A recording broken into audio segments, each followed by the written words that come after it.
Yo, salute, salute. This live will be about the controversial pound for pound list that is out right now. Guys, that is out right now at the moment. A controversial pound for pound list out right now at the moment, guys. It's despicable, it's piss, it's crap, it's horrible. And we're also going to give props to, a genius behind victories. I don't think people have been giving this man props. Right? That's what's going on in this live, guys. What's going on in this live is we're going to go over the controversial pound for pound list that is out, right? Which is despicable, which is horrible. It makes no sense. And also giving credit to the man behind the victories of Lomachenko, the man behind the victory of Josh Taylor, Junior Lopez, because he did it. Let's keep it real. He did it. I think people are praising this and this and this. Look at it. People might not like Junior Lopez or whatever, but guess what? You got to admit the motherfucker is a genius. He's a genius. He made a strategic game plan and destroyed Josh Taylor. He made a strategic game plan and destroyed Lomachenko. He made he called the shot. He moved with strategic moves. He moved T.O. and it happened. So where's his props? Give him his props. We give the coaches props here, guys. We give all coaches, especially elite like that, elite level, you got to give it to Junior Lopez. He's not getting his credit. Junior Lopez needs his credit straight up, bro. Straight up. That's what happens. And we're also going to go over the controversial pound for pound list that to me makes no sense, guys. They got guys that should never be on this pound for pound list, right? I mean, and they're missing a lot of guys. Where's guys like Vanilla Lopez? Where's guys like? We're gonna get into it. I'm disgusted. I'm pissed. This is a travesty. We're gonna go over all this and more, guys. Let's get it on and started and I'm cracking. But also, like I said, boxing genius. Junior Lopez, a boxing genius. You have to. At this point, you have to just admit it. You just have to admit it. Now, let me go into the intro. Salute to everybody in here. Ultra Instinct, Gonzalo, your salute times a billion. Killer Be Killed, salute times a billion. We got Sean Anthony. Who else we got in chat? JJ, of course. We got Evil Green. JJ, you're always salute times a billion out here. We got Evil Green in here. We got Sergeant's in here. We got Sean Anthony. Killer Be Killed. Matador's obviously salute times a billion out here. So let's get it on and cracking, guys. Let's get it on and starting. Straight up.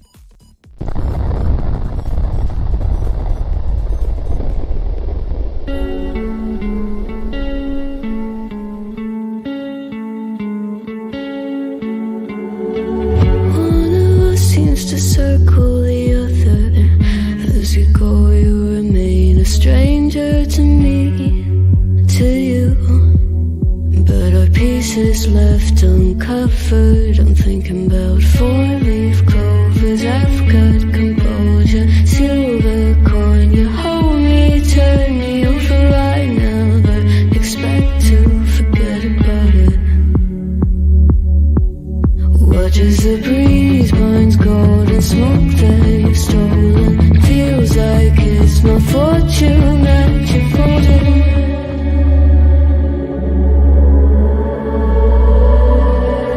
I'm swimming with the sharks.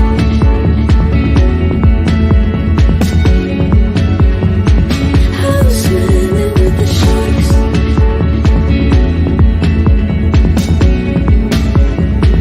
I can't tell you apart from them. You can't tell either. Will we love or fall in deeper? Tell me, darling, what is it you want? How the mind doesn't work like it used to, as I know I remain a danger to me, to you. Going altered by the moment, dear, and the sedation. I don't sweet on survival. I'm on fire, waiting your arrival. I never expect to be saved without it. All you could ask for never made its way into your eyes.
Salute to the greats. Salute to the greats. You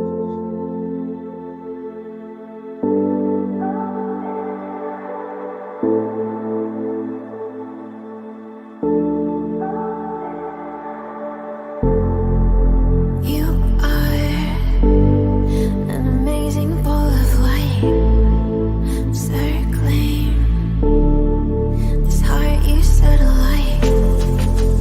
Open up, don't you know who you are? Electric, your eyes are filled with stars.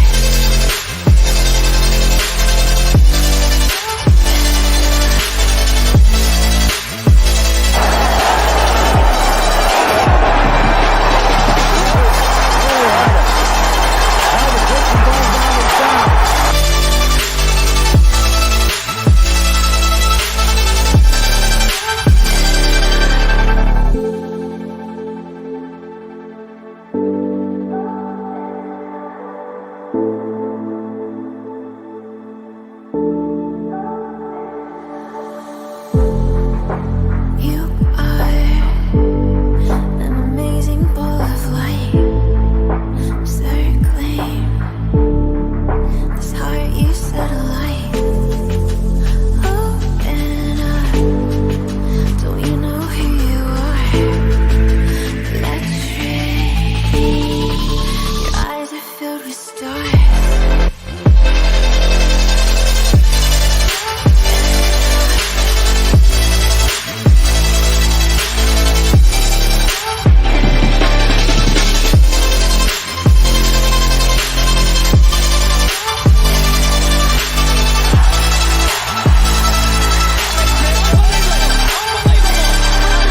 Stop the fight with fewer than 5 seconds to go.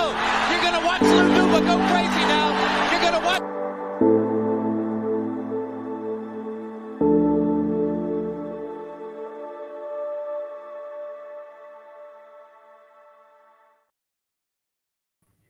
Yo, 1 2 1 2, mic check, right? Can you guys hear me? Can you guys hear me out there? Mic check, 1 2. The live is basically about the pound for pound. Salute to manitas out there, bro. It's about the pound for pound list. It's also giving Junior Lopez credit because he deserves he deserves credit, bro. He put together, he predicted stuff. He predicted Lomachenko. He predicted Junior Lopez. So it's strategy, and it's also knowing boxing, knowing what the strengths of your fighter are, and the strengths that Junior Lopez knows is that his fighter Teofimo Lopez had the propensity to school these motherfuckers, and he did. He schooled Josh Taylor and he schooled Lomachenko. That's the fucking basis of this live, giving credit. And also, we're also gonna run through this, right? This atrocious pound for pound list that's out by Ring, right? Ring just fucking released this pound for pound list, and it's atrocious, guys. It's atrocious. It's despicable. It's crap. It's crap, guys. Yes, it's a box. You gotta be. Hey, let's give props where props are due. You gotta be a boxing genius.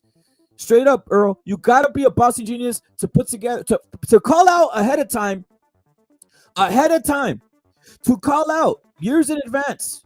Say I'm targeting Lomachenko and I'm targeting Taylor because I know my fighter is I know my fighter has the ability to beat those guys and expose them straight up. But this is the list. It's despicable. It's trash, guys. Number one to have Usyk up there, right? As a top guy, Usyk. You have Usyk as a top guy in this list.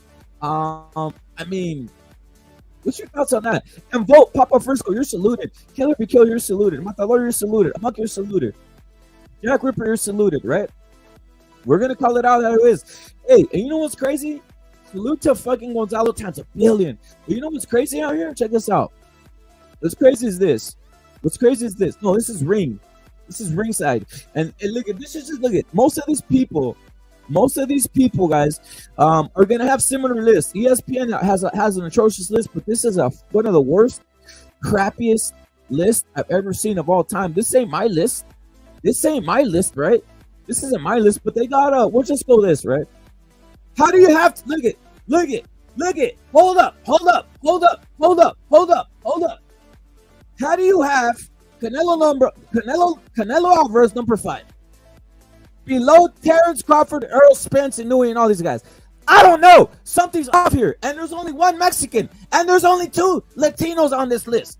You got Teofimo, number 10. He's below Lomachenko. He's below Lomachenko, a guy that Teofimo beat. Teofimo beat up on Lomachenko. How is he number 10? Someone tell me, how is he number 10? This is a fucking American and Russian gangbang in here. How is Teofimo number 10 over how is it number 10 and they got Vasily number 8, number 9? I'm sickened by this. This is sickening. They got Canelo number 5. What kind of world am I living in? Someone tell me, guys, what kind of world am I living in? They got Canelo number 5 and they got Teofimo number 10 below a guy who he beat up. He beat Lomachenko. Going on? Someone tell me what is going on out here, guys. I'm disgusted. It's sickening. It's crap. What is going on? I can only rate this as bias and hate.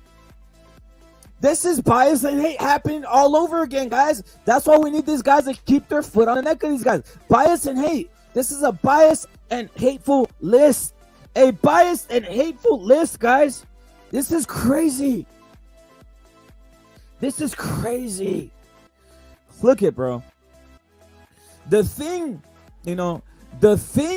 that caught my eyes, guys. The Canelo being on here like this, right? Canelo being on here at number 5 below Earl Spence and Terrence and knowing all these guys who aren't even fighting. They're not fighting big fights. They're not doing nothing about nothing. I'm sickened. But then I go to the second half.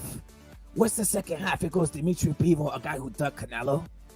You got Devin Haney, a bum, who we already know lost to Lomachenko, right?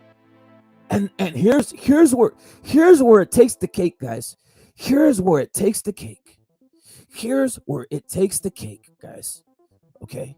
This is where it takes the cake. They got Teofimo Lopez below Vasily Lomachenko and Haney in Tank. This is crazy. As a man Furioso Boxing like saying, it's crazy.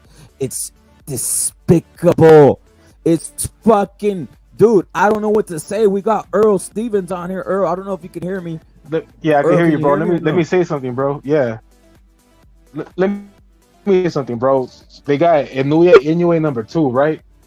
Inoue skipped the weight class where you had fucking all-time greats like Chocolatito,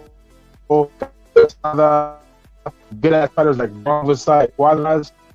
If fucking Canelo would have jumped the weight class without facing fucking all-time greats like that or good ass fighters like that, they would never put him number 2 pound for pound, bro.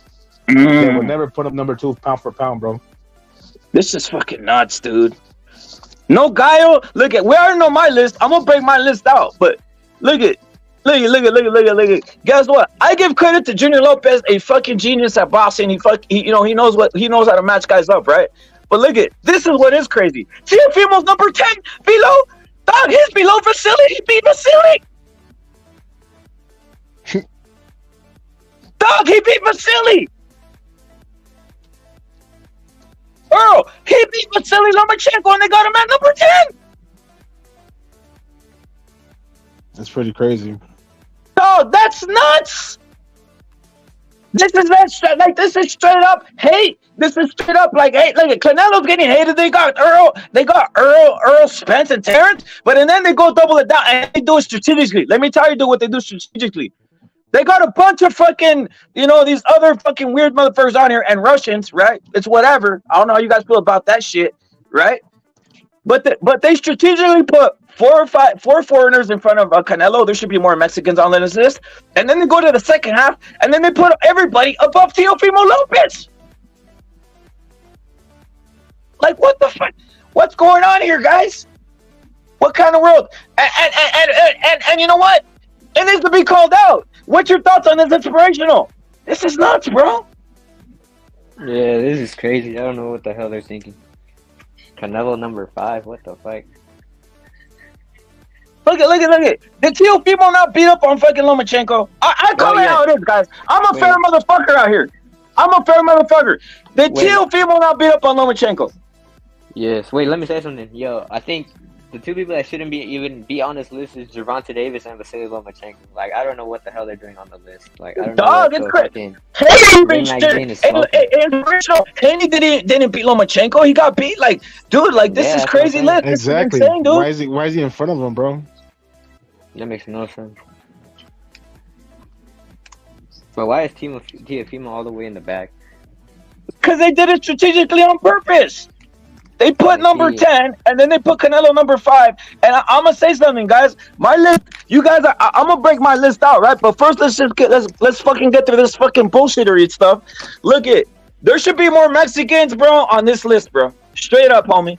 There should be more Mexicans on this list, and obviously the strategy of the Teofimo should be on this list at this point. I don't care, whatever. He beat Josh Taylor, homie. Than Tank Davis, bro. Of course, Navarrete is a 3-division champion.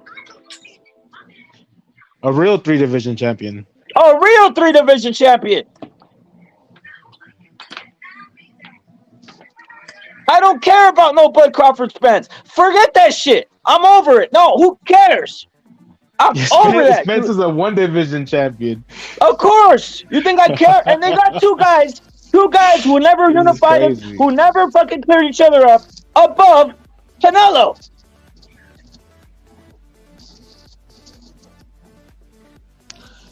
Inspirational, explain that to me. I'm confused here. We got Furioso Boxing who's explaining this too. Furioso, and we're not even mentioning Tyson Fury, not even on his list.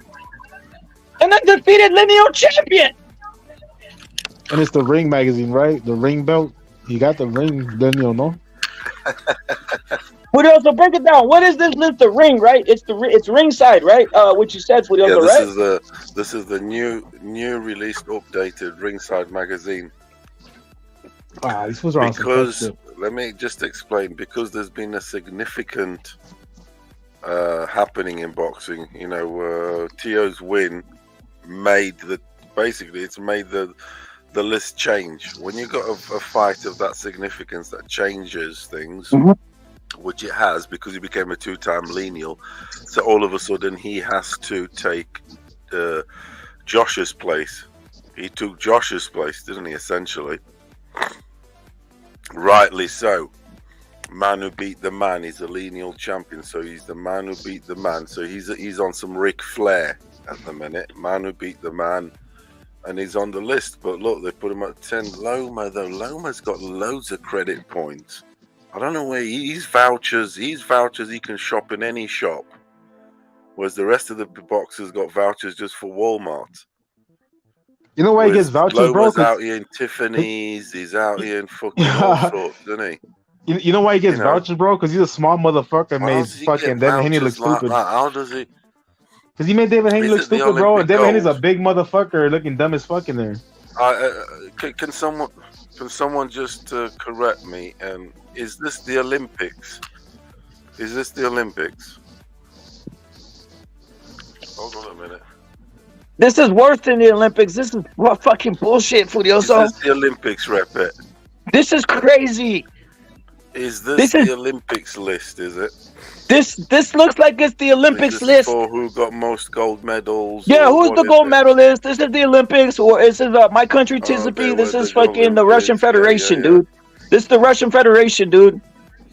Russian and American Federation. It's hey, bro, Russian. just reading from the top down. Reading from the top down, bro. The first fucking thing that's wrong. Japanese, one Mexican.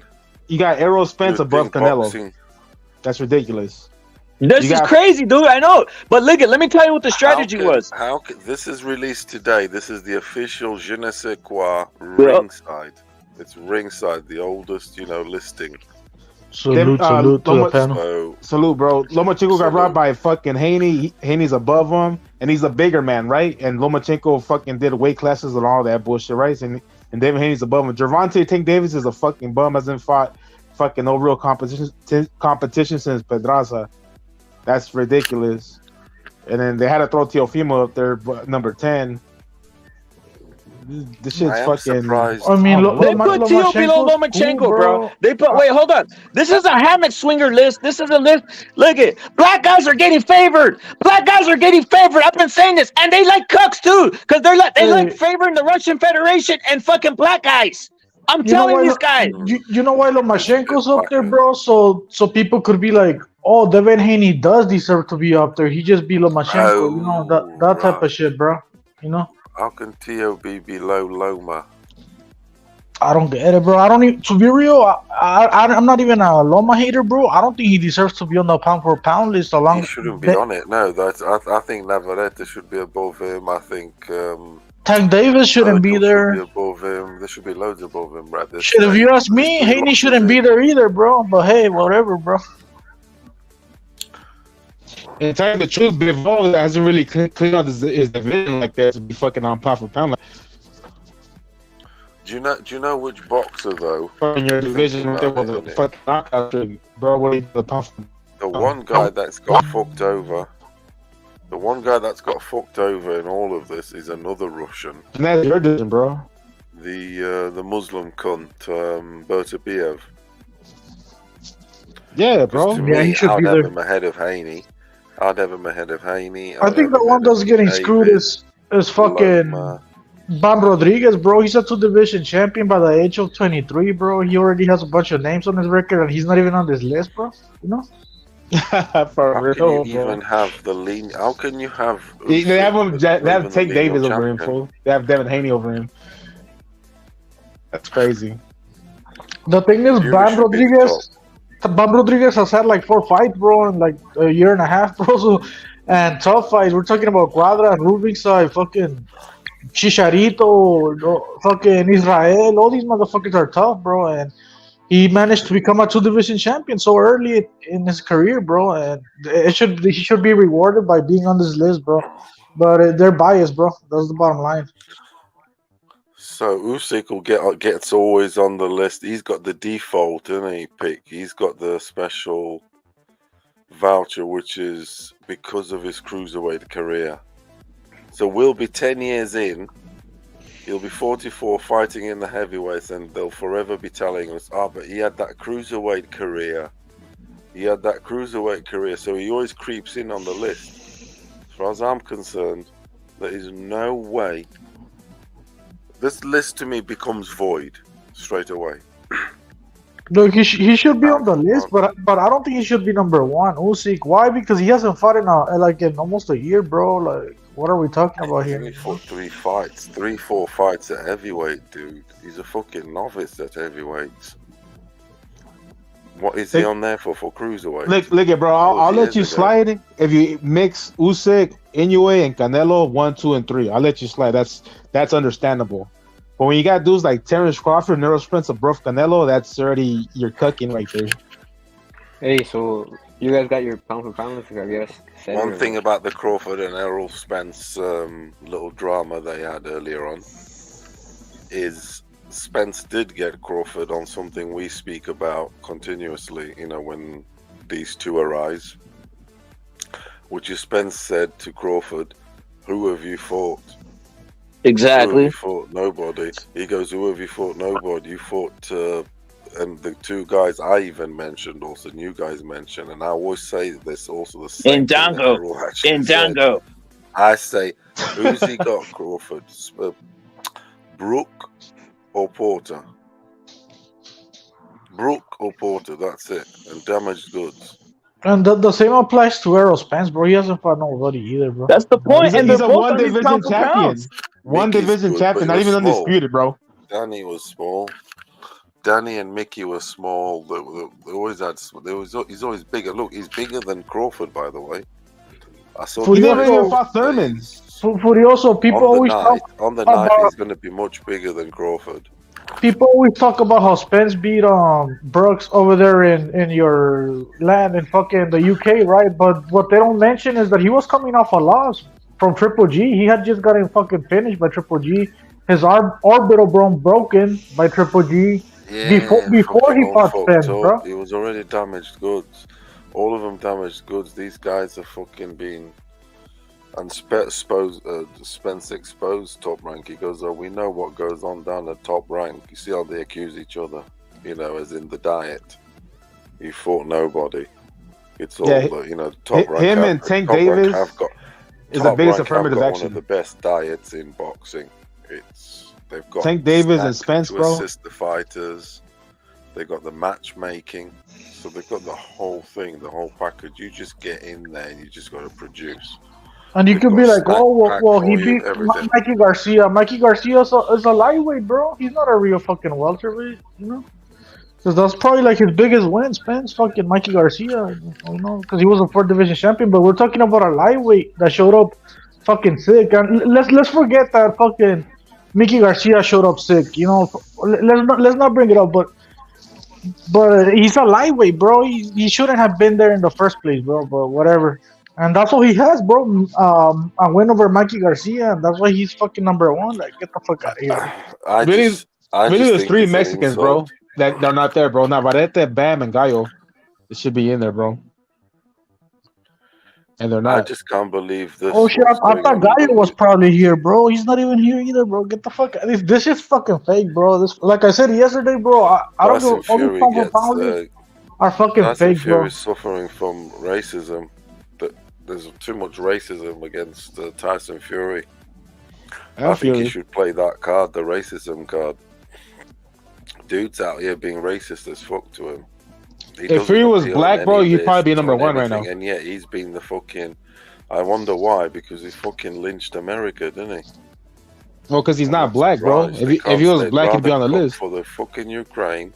They'd rather cook for the Ukrainians, give them aid, give them fucking armament, everything. I mean, he lynched Black America, bro. But I don't know about that. This nigga, the Crib's got a fucking statue of himself and all sorts. Yeah, they do over there in Alabama. Like, that's not even they got a statue of him, everything. They went crazy for him. It sounds like a joke, right? That fucking Deontay Wilder will get a statue. It's not a joke. I can't stand him. To me, there's no list. Every list becomes void as soon as I see Usyk on top, or even Inoue and all the. Yeah, I mean, I like Inoue and this and that, but dude, Inoue is not good. He ain't good enough to fucking tie fucking Fury's boots. Or, hey, but like I said, bro, imagine they rated Inoue. Hey, Furioso. Canelo, yeah, he's a. Hey, Furioso. Imagine they rated Inoue like Canelo. You know how they always say Canelo ducked Andrade and Charlo, whatever.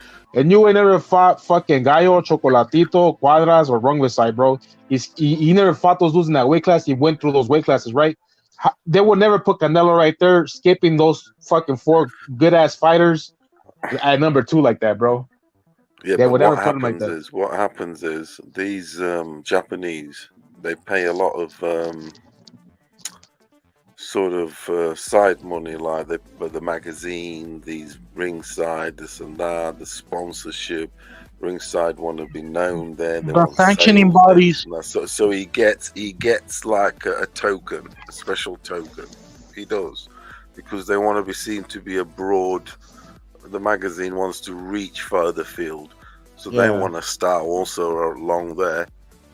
Because the Japanese, when they see Ringside magazine, the Japanese go, oh, Ringside magazine, look, Inoue number 2.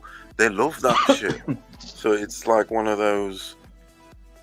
It's marketing. It's all like Yeah, the Japanese read a lot, bro. So they probably. He's good. I like him. He's one of my favorites. But he's there because he's Japanese and they want to star there, and and they pay a lot of fees. They pay the fees always on time, and they pay a lot extra, and they're good. They sort you out. You know what I mean? They keep the business afloat. They help to keep it afloat. Don't get me wrong. I fuck with Inoue too, bro. But when you got 4 names like that you never fought behind him, but when there's 4 names like that you never fought, and you never fought them dudes, and they all fought each other, nobody else will get that love like that. Yeah, I'm looking at his record, and he had a bunch of fights at 115, bro, but none of them were against top level. The biggest fights in that weight class was Omar Narvaez, fucking Koki Jin, Kohi Yeah, but Kono, the guys below and him, the guys below Inoue Antonio have done Nieves, more bro. than him. Like, do you even know who the guys I just mentioned? You probably don't. I I don't don't. know who they are, bro. Like, Dude, I the know. dudes below Inoue have done more than him and the one above. But he's there on a Japanese token. They want a kamikaze there. They want like a symbol of that area. And he's the guy, he's the chosen one. He's the golden sort of boy. And then you got Crawford beating fucking Porter, Thurman's leftovers, Spence's leftovers. I mean, I think Inoue does deserve to be on the top 5. I wouldn't put him above Canelo though, like these guys are. The only credit, Errol never challenged himself. The only credible dudes there is Canelo, Bivol, Tio now because he's 2-time lineal. He is. Lomachenko's done his thing. Davis, it's all been handicap boxing. He's always fought, but with all the fighters he's fought have been conditioned. Yeah. When it came out, Mario Barrios was fucking had a weight rehydration clause. Conditioned. They've all been conditioned. Either weight drained or this or that, and yeah. So he's made to look even more spectacular, even more. That's egregious. That's egregious, bro. To have a number 8 right there, that's egregious. Ryan Garcia, when he got in that ring, he was dead. To me, he was like a zombie. And let's keep it real. It's not like he was a champion anyways. He was a 23-year-old, 24-year-old, bro. It's not like he was a world champion or whatever's. No, this is pound for pound right here. That's egregious. But it just goes to show now he sees, look, he beats and he goes in at number 10. Guys, this is fucking a ripoff. Teofimo Lopez, number 10. Junior Lopez, a fucking genius at this point. But Teofimo Lopez, number 10. Dog, this is what got me triggered, homie. How you beat a guy? How you beat Vasily Lomachenko, bro? Number 10, bro. Hey, Rep, I agree. Dog. I agree. But at least he's on the fucking list, bro. At least he's on the fucking list. Bam didn't even make it to the list, bro. And he's a 2-division champion too, bro. The questions of questions, gentlemen. You on about he's done more than Loma because he beat Loma, which he did beat Loma. But we got to ask ourselves, who's achieved more in boxing? Right? Who's achieved more in boxing? Gervonta Davis or Lopez? It's quite even. I mean, I know one's done papers. It's Lopez. Hold on. Let me go in, Furioso. This is the whole thing of this list, right? This is what pisses me off, right? This is what pisses me off. Lomachenko, bro. Wait. This is what pisses me off. Right? Because I call it a spade a spade. It's just a bunch of blacks. They favor blacks. They favor blacks over Mexicans and Latinos, and they love Russians. Hey, Furioso. They're favoring blacks. They're favoring blacks. They're favoring blacks. Furioso, the tank fight Lomachenko, bro. The tank fight Lomachenko, because from what I heard, he ducked the shit out of him for like fucking 7 years. So I don't see how he has a better record than Teofimo Lopez, bro. And he didn't even want to face Lomachenko. Because Teofimo's not black. Canelo's not black. Canelo should be number 1, but he's not black. He should be. He should be. I mean, he's a 4-weight champion. This and the Terrence's. And Errol, Errol especially, he ain't fucking. No, Spence is. I mean, Crawford is fucking 3-division, bro. He's not 4. Yeah, but let's keep it real. He has no fucking Hall of Famer on his resume, bro. Like Triple G. Well, look at OG. Look at OG plays. He's saying these fools are cooking for blacks, Russians, and the Chinamen. That's the point I'm saying. Anybody but Mexicans and Hispanics in this country. I'm sick of it. But yeah, it's American and Russian. That's all it is. This is the fucking Olympic, Gallo, bro. Gallo and Bam should be there, bro. And she's going to. You think they're gonna put Gallo up there when they don't even have Canelo? They don't even have Canelo number 1. Canelo's in the middle just to keep it. Yeah, and he's in the middle just as a token. And then Tio, they throw him at 10 just to mock the motherfuckers. Hey, you know, if Canelo didn't sell you, they probably wouldn't even put him on the list, fool. They probably wouldn't even put him on the list if he didn't sell. I'm not even mad that they got fucking Tio 10, bro. I'm mad that they don't have fucking Bam and Gallo, bro. To be real Man, with you, they're not even they don't there, have bro. any of these guys up there. Forget, they just got a bunch of black guys. They got Teofimo at 10 below Vasily. Fuck Vasily. Shit, Fuck if you ask Vasily me, Lomachenko. if you ask me, How does he I think hang Benalo in should there? be there, bro. I think Benalo should be there, bro, and fucking He Navarrete. should. But He I know should. they're It should never be gonna be there, Venado. bro. It should be Canelo, Venado, Gallo, Navarrete, fucking all these guys, even Teofimo. What the fuck we talking about? This list should be all fucking Mexicans, Latinos, and even Tyson Fury, who's that Legendary Wilder. They didn't put Tyson Fury because he beat up the Black King Wilder. That's what people are picking up. They didn't put Tyson Fury because he beat up their Black King Wilder. They put Usyk up there because, you know what? They're not scared of him. He's not being a black. They're saying Usyk is the new black guy. They're rooting for him. They put Tyson Fury off this list because he beat up their Black King, the American Black King. They just want black guys on this list. Black guys and Russians and all this other shit.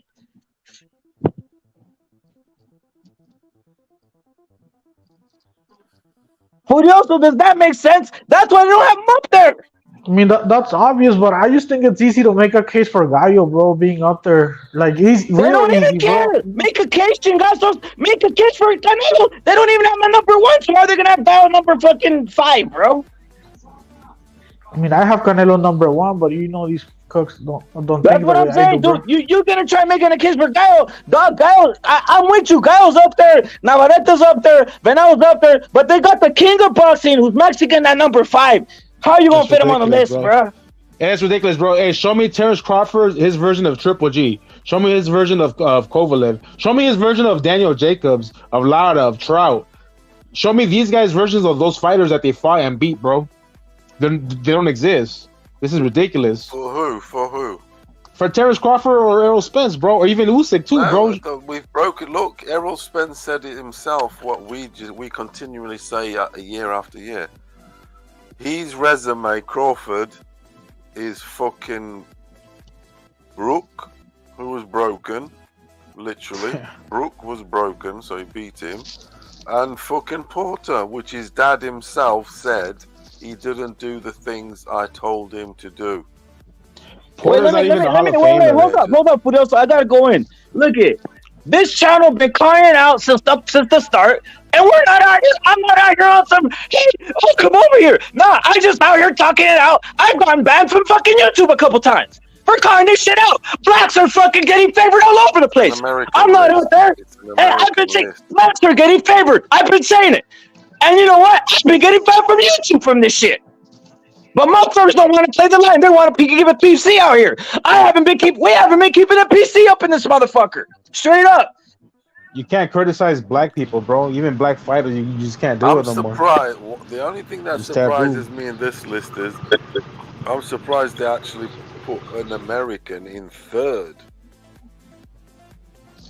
Because they've been putting Terrence up there number one. But, you know, they're on this crazy Usyk fucking ride at the minute. The world's just gone all fucking Ukraine crazy. I'm pretty sure. Ukraine crazy, literally. Pretty sure Crawford is number 1 in like ESPN or some shit like that. It's unbelievable. Yeah, he's number 1. He's number 1 in ESPN, bro. He's number 1 in ESPN, bro. Wait, what is this? The Ring Magazine? Yeah, this is Ring. This is Ringside. This is not Ring Magazine. This is Ringside. This is not Ring Magazine. Oh, okay. My bad. Let me tell my Don. Salute my Don. Can you hear me?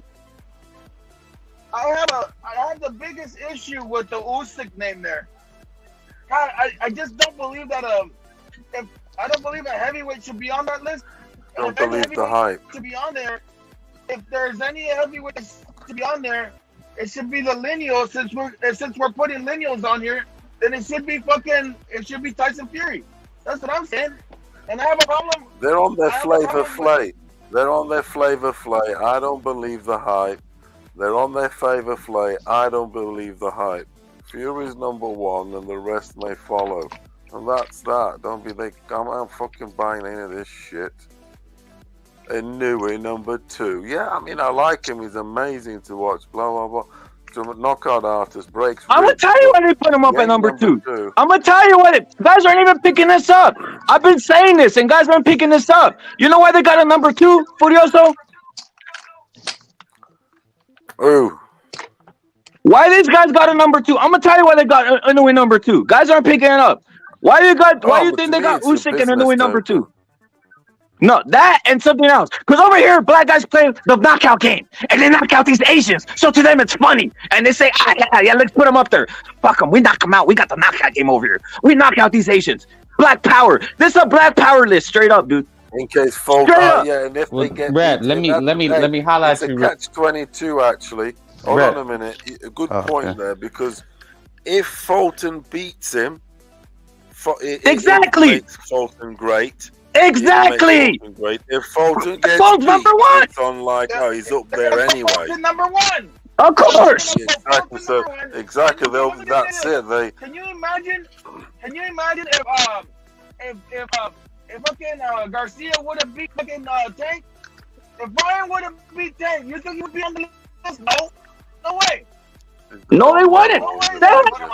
I mean, Teofimo beat up Lomachenko, and they got him below both of these motherfuckers. That's crazy. But Brad, let me lace you. See, this is what it is, man. Okay, these people who are making the list, they're cucks from the Sugar Ray Hagler era, right? These cucks, they're waiting for the black hero, the black savior. That's what it is, man. Because they're nostalgic from when they grew up and they seen all the Hagler, Hearns, Leonard, and we're from a Chavez Oscar era where we seen our heroes, beat them, and they're waiting for the hero. You see what I'm saying? You know what it is, though? Look at these lists. I agree with that, bro. Look at. Yeah, that makes sense, bro. Yeah, I had already thought about that shit, bro. Wait. I'm gonna hit you. How do it? Let me ask you something. How do you calculate racism? Well, it's about Affirmative power. action. Affirmative action. Easily production, like what fucking thing. I could tell you if someone's doing more than someone else, and it's calculable by a number. Meaning, if someone gets 10 bags of potatoes, and this other guy gets 3 bags of potatoes, but I say this guy, I'm taking the guy with 3 bags of potatoes, even though he did less, and I pick him up and I say because you're a fucking someone else, so I want the guy with 3 bags of potatoes. That's how I calculate racism. And by the way, I calculate easy. Now I got this with 3 division champ. Guy has been fucking knocked out a pound for pound guy, or beat a pound for pound guy in Chocolatito. Venado has been going up on the road beating guys, defending titles. And Canelo's been straight up on a fucking tear for 2 years.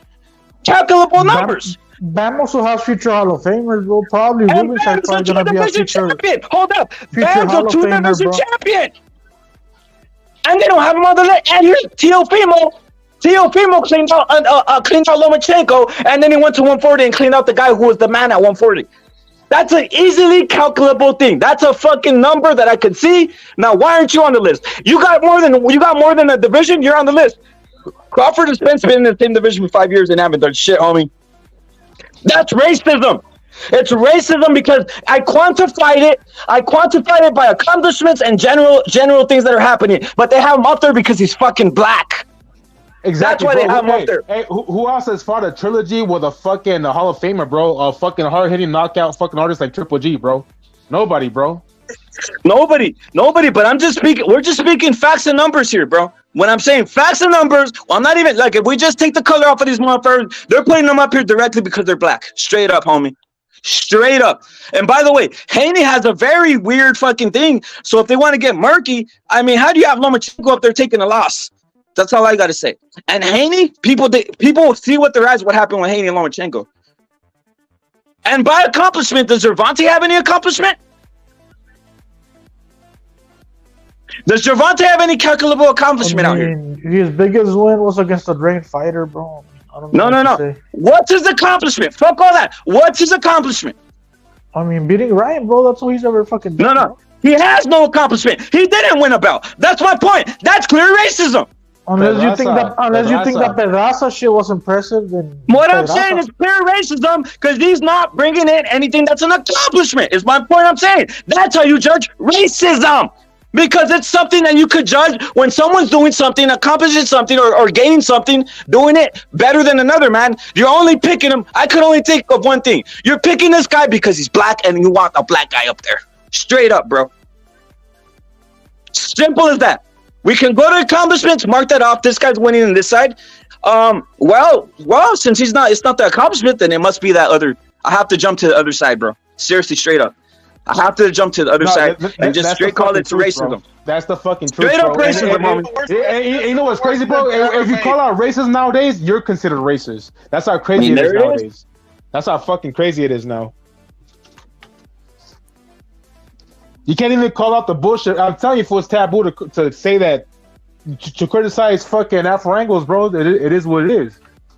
I mean, I don't know about taboo, but that's straight up. I'm just calling it straight up on the thing. It's racism. Terrence Crawford hasn't done shit. Earl Spence hasn't done shit. All these guys haven't done shit, and they have him up here. Bevo's ducking Canelo, and they have him up there. He's not going to fight for a year and a half or two or whatever. Fuck, he's right here. Gervonta literally hasn't accomplished shit. Lomachenko, what did he accomplish? Well, Bivol hasn't even gone up in weight. Bivol hasn't even gone up in weight. What did Lomachenko accomplish? Getting his ass kicked by Teofimo? What the fuck? I'm tripping out here, dude. Bro, it's like I said, they're waiting for the next Sugar Ray, the next Tyson, and it's not happening for them. So they're going to manufacture it. I mean, that's what Spence. He'll hold that number one spot for the next fucking 5 years. You don't have to do shit for 5 years, and he'll be number one. Rep, I mean, everything's generational, right? Like, people are going to look at things from how they grew up. And, like, my uncles, they idolized Ali until they woke up. Like, that dude was a fraud. You know what I'm saying? They idolized Tyson. And these guys who are they idolize Leonard. Who else? Like, what's the names they got? Hagler, Hearns, Leonard. You know, it wasn't until our generation we got Chavez, Oscar. You know, Latinos had Trinidad, Miguel Cotto. They were always pound for pound.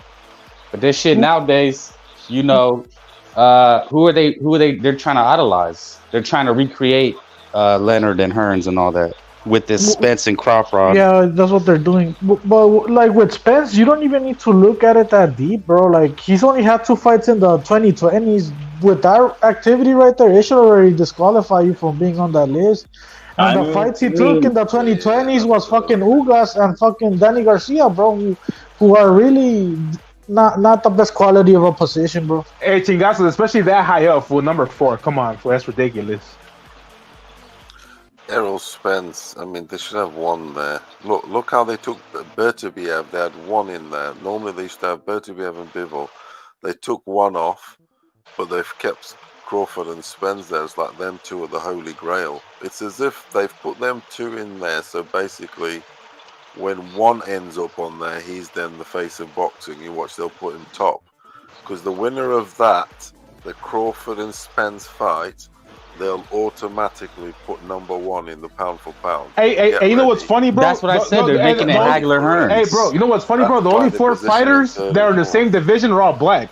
You got fucking Crawford and Spence, same division, both blacks. You got Tank and fucking Haney, both black, same division, bro. The winner of that, what the fuck is that? Number 1, he takes over Usyk, and then they'll tell you that Black's on top. Yeah, they're making the new Sugar Ray. That's what I'm telling y'all. They're trying to make it the new Sugar Ray Leonard. I mean, they're trying. I can have 2 black lightweights and 2 black welterweights, bro. And then they'll say that that's the guy that dominated the era in 20 years' time. Like he said in the interview, said, "Oh, Sugar Ray dominated the 80s." Then who exactly, that's what I'm saying. That's what's happening. The winner of the Spence and Crawford, the media is gonna say that's the best fighter right now, bro. Like, obviously, you're gonna have me telling them. You're gonna have me telling them they're full of shit. But it doesn't matter what I say, bro. The media's gonna go with that narrative, bro. That's why they got Usyk and they knew in number 1 and 2. So no, it does matter what you say, bro, because this is the new media. The winner of that goes to number 1. This is the new media. And fuck all that. What happens is they tell you that the guy of the era was that guy. Yeah, and somebody just said it. Like, Mexicans had their era, Morales, Barrera, and Pac. But the difference is they all fought each other. It's like, it's weird how they just got replaced with the 4 kings, supposedly, and they don't fight each other. The only ones, the blacks here in the same weight class, don't even fight each other, bro. That's what I'm None saying. of them do, bro. Well, why would you need to? Why would you? What's your motivation when they're putting you on the pound for pound? Because they're infatuated with shirtless black men, fool. That's the American No, culture. that's my point. Look at why would Crawford and Spence have motivation to fight each other when they've been accoladed for fucking 10 years of being a pound for pound number 1 and 2? Why would I need to fight you if I'm a pound for pound? Fuck you. Why am I going to fight? I'm pound for pound. Yeah, that's no why. point, bro. There is no point, so that's why that's what's happening. They're living off the accomplishments. Look. Here's another trick. Here's another trick. Why does Bivol want to fight Canelo again when they have him as a fucking pound for pound? Damn near put him up above Canelo. Well, first of all, Bivol was only fought in one weight class, bro. So No. But you see my point? What's gonna motivate Bivol when all these cucks are telling him he's already better than Alvarez? Why the fuck am I gonna fight him again? I mean, Canelo's over him on the list as he should. No, be. I mean for right now, just wait till fucking next week when they have Bivol. And what's gonna be the motivation for Bivol to fight Canelo when they have him above the pound for pound? He's gonna say, why do I need to fight him? I'm above him. That's the same thing with Terrence Crawford and Earl Spence. Why does he motivated to fight Virgil? Fuck you. I'm above you by 1,000,000. You're nothing. I don't need to fight you. Go fuck yourself. But bro, like you said, it goes back to affirmative action. It's like what you said. What is affirmative action? It's like the ring, the boxing media, they know Mexican sells. Like, they gonna sell regardless. So they're like, let's even the playing field. They're trying to sell you blacks in the new era. They're trying to promote these guys as the next Sugar Ray, as the next Tyson, but they don't sell. It just is what it is. But they keep trying. Who's the actual best fighter on the list, do you guys think? They keep allowing them to cut the line. They keep allowing these fucking hammer stringers to cut the line. It's Canelo, no doubt, bro. He's the most accomplished. Yeah. Because that's what a pound for pound essentially is about. Yeah, nobody has a Kovalev, bro. Fighting bigger men, right? Fighting bigger men. Yeah. Furioso. Who else is doing that shit? All the same size. Who's winning? You're saying Canelo tops them all. Other than Usyk. Usyk has fought bigger men at heavyweight. But Canelo knocked him the fuck out just like he did Kovalev. Yeah, but Canelo's not fighting a heavyweight, is he? I mean, but Usyk is a heavyweight. Usyk should have never been a fucking cruiserweight. No, but Usyk should have never been a cruiserweight. He should have always been a heavyweight. He should never have been when he was in amateurs. You got to remember Usyk was like 175 pounds in amateurs. We're not talking about amateurs. This is professional boxing, bro. What the fuck you talking about? I know. I'm just saying. My point that I'm making. Let's talk about amateurs then. Let's talk about amateurs. But telekinesis. This is an amateur boxing. That's the whole point I was saying. They're judging this shit on amateur boxing. Usyk number 1, he's the best amateur boxer. If that's the case and shit, then what the fuck? Why shouldn't he go undisputed at cruiserweight though? That makes no sense, bro. I'm not saying that that Canelo isn't pound for pound number 1 worthy right here. I'm just saying. Usyk up here is well appreciated, but Canelo in my opinion needs to be over Terrence Crawford and Earl Spence. Both of them have fucked around in shows. Right, so who has a better resume, Usyk or Canelo, bro? I'd say Canelo does at the moment. Then the argument's over. Then he should be over Usyk. I think Canelo does, but the problem is here. Like I don't like this argument, bro, because been undisputed in one weight class. That is my only problem here. That's a retarded problem. But where I'm going with this is, you can't really get mad at Usyk for going undisputed at cruiserweight, bro. Like it's weird, bro. At least that's how I see it. When you say, "Oh, he should never fought a fucking cruiserweight and only heavyweight," like fuck, bro. I don't know why. That makes no sense. That's like saying Canelo should only fight. Never fought 154. That type of shit. I'm not switching gears, but does the UFC has a pound for pound list? Do they do that type of shit? They do, bro, but you can't compare to the UFC because I'm talking about marketing. First off, bro. Well, I mean, you want the answer or not? First off, bro, the UFC puts women. The UFC puts women in their pound for pound list. That's for beginners, bro. Already right there. That changes everything already right there, because in boxing you don't do that shit. Wait, what I'm trying to say is how they the UFC made the right choice in getting behind Conor McGregor, right? A white boy. They never got behind that. That's what I'm trying to say. is trying to compare. Do they do the same thing what boxing is doing now, or do they say fuck that woke shit? No, we they, just they, keep it a they buck? don't. They don't. And I'll say something else. Look at so people say, "Oh, this list don't mean nothing." No, this list don't mean nothing. Oh, the ESPN one, this ringside, whatever the fuck, don't mean nothing, which is being retweeted and seen all over the place. It don't mean nothing. Actually, it does, because it suckers the regular casual fan. They go look and they say, "Oh, he number one. Oh, he number one. Why ain't Canelo fighting Charlo? He on the list. Charlo ain't he's a bitch. He should never be on the list. Spence is a bitch. He shouldn't be on his list." But then you got clowns out here talking about why ain't he fighting this guy? Because they were brainwashed by the constant pound for pound list that they're propagating, dude. That's the point. Yeah, Dana White let fucking the bullshit pound for pound list, bro. Right. Dana White let his main crib walk, right? He said, "Fuck it." Don Rapid. I must say that Canelo, people are not giving Canelo what he deserves, which is better recognition than what he's getting. There's all kinds of people they have up there that don't even belong up in that list, and there's people that need to be on that list that are not on that list. So all these biased networks coming out with their bullshit pound for pound ratings, I could care less what they say. You're either the fighters are either made of the stuff or they're not made of it. Canelo is made of it. There's no way I knew we should be above Canelo, for instance. Because if you look at like the whole globe of work they did or have done and achievements and everything, and even you could even say obviously stylistically, any way you want to cook it. Let me tell you the one word. Regardless of the losses. The one word. Done enough, has he? Who's fought a Hall of Fame fucking power puncher? Who else has fought a Hall of Fame power puncher and had a trilogy with him? And another power puncher on the weight class above, like Kovalev. Other than Fury. Fury's accomplishments are more than Inoue. If you really want to get picky. Because two lineal, back to back. Two lineal back to back. Okay. There's no one on that list that's done it back to back lineal. So, I mean, it takes Inouye's for sure off. I'm not saying Tio should be number two, no, but Inoue shouldn't be above Tio if you really want to look into it. On some accomplishments and stuff, and even resume.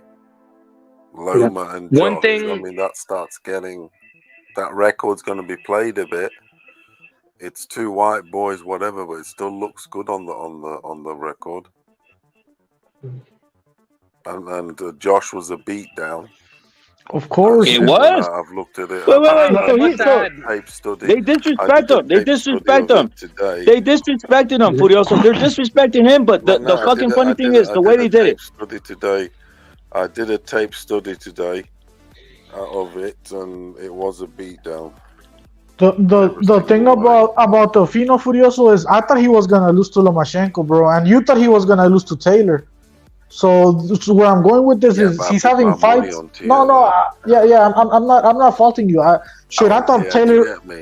I thought Taylor was probably gonna win too, bro. Like you never know with that fight. But where I'm going with this,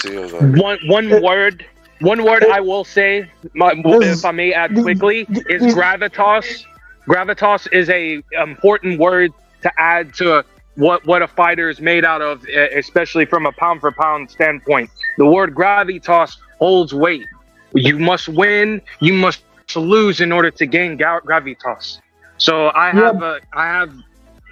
have complete belief that because you lose doesn't mean you should fall off the pound for pound list. I mean, yeah, but where I was going with this is Theo has had 50-50 fights, bro. And when you look at like Spence, what fucking besides this one that's popping up, Crawford, but besides this shit, he's never had a 50-50 fight where you don't know he's gonna win. You get me? As opposed to Theo, I thought Loma was gonna kick his ass, and so a lot of people thought Taylor was gonna kick his ass. I mean, obviously because it's 50-50 on those. And you know another thing about this list. There's only one guy that I can see on this list that is not a champion. Who is it? Tank. It's Tank. Well, he's got a baby belt. I mean, that's nothing. He's not even. That's the point. Like it's the accomplishments and Vasily, two of them. Vasily and Gervonta, both favored motherfuckers. Vasily and Gervonta.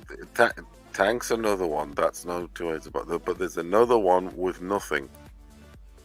Vasily. That's I true, mean, bro. Exactly. technically, I Lewis- pound for pound with no championship belts. Empty-handed.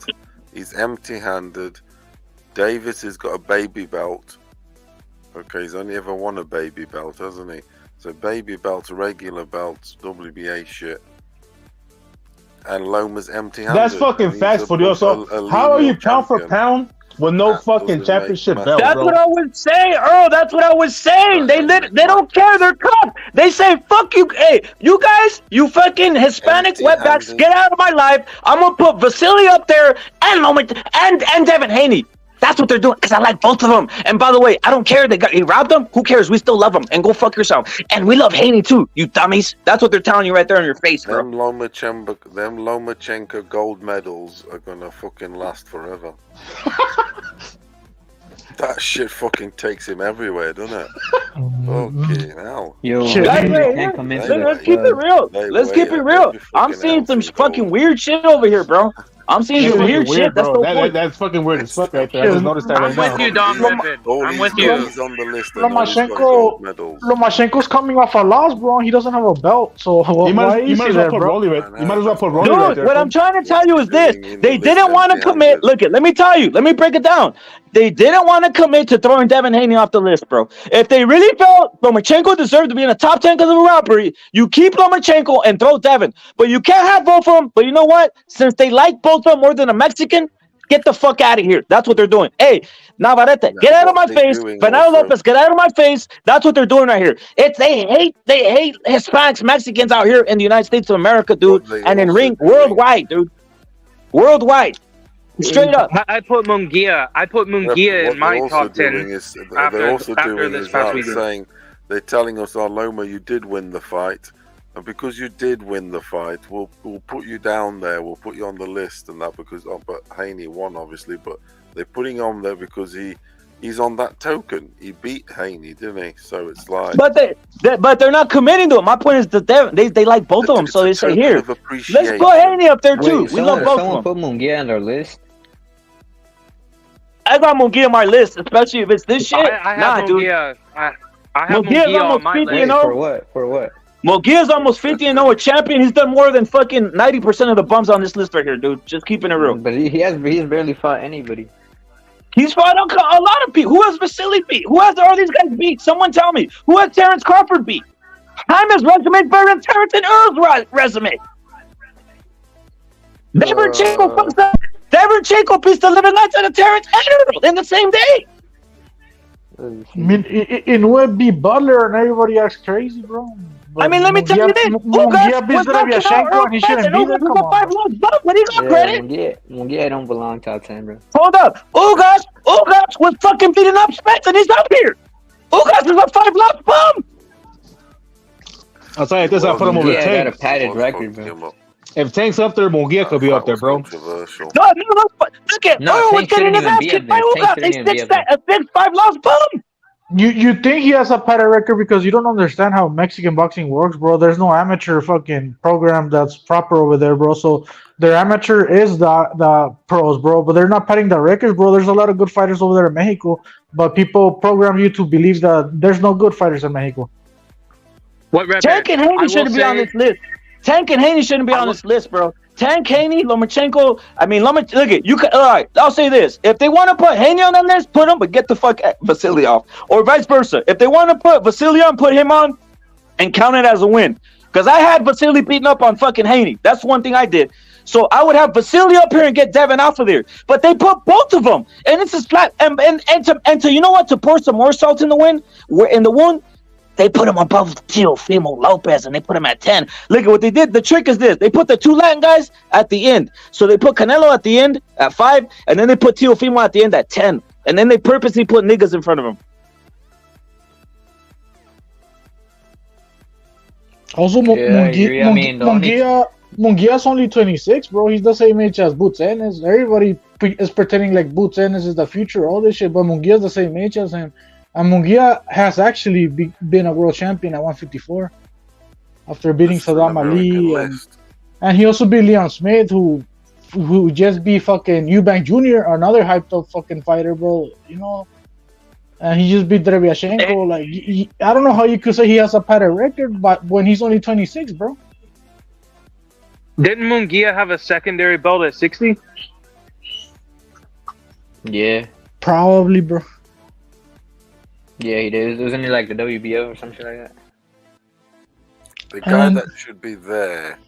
And fucking- resume. I mean, Charlo if you want to hasn't fought- count, if the Charlo- blacks people want to freaking say, hey, we're gonna count the secondary belt for fucking Tank, then why shouldn't we count the secondary belt for our boy Munguia? That's the point, but it's despicable. We know why they're not doing it, you know. And it's a mental brainwashing because salute to brown Mexican.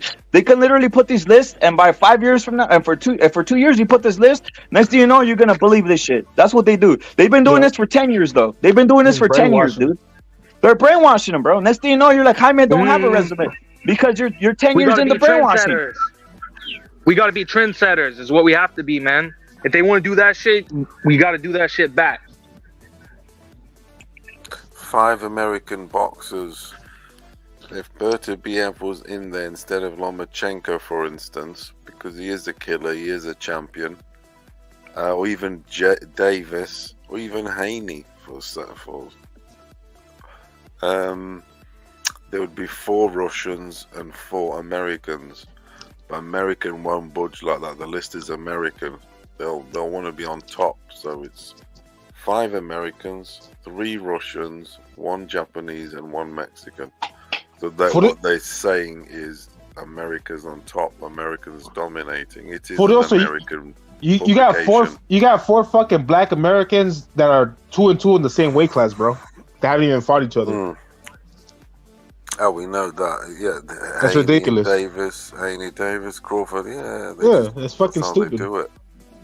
Yeah, they used to have Bertubiev and Bivol also, didn't they? And I've always said, choose one from the division. Don't be hogging it. Don't be fucking filling the pound for pound with one fucking division.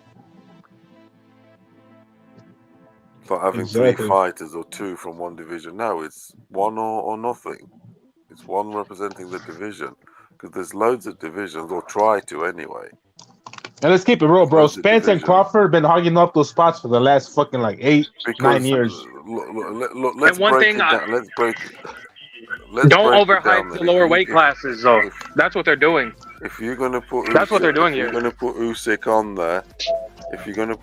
on there, why can't you put Fury on there and put 2, just like there is 135s there, 2 135s, 2 147s. Exactly. If that's the case, why don't you put Benavidez on there as well? Fuck it. 3 135s. 3. You got Tank right there.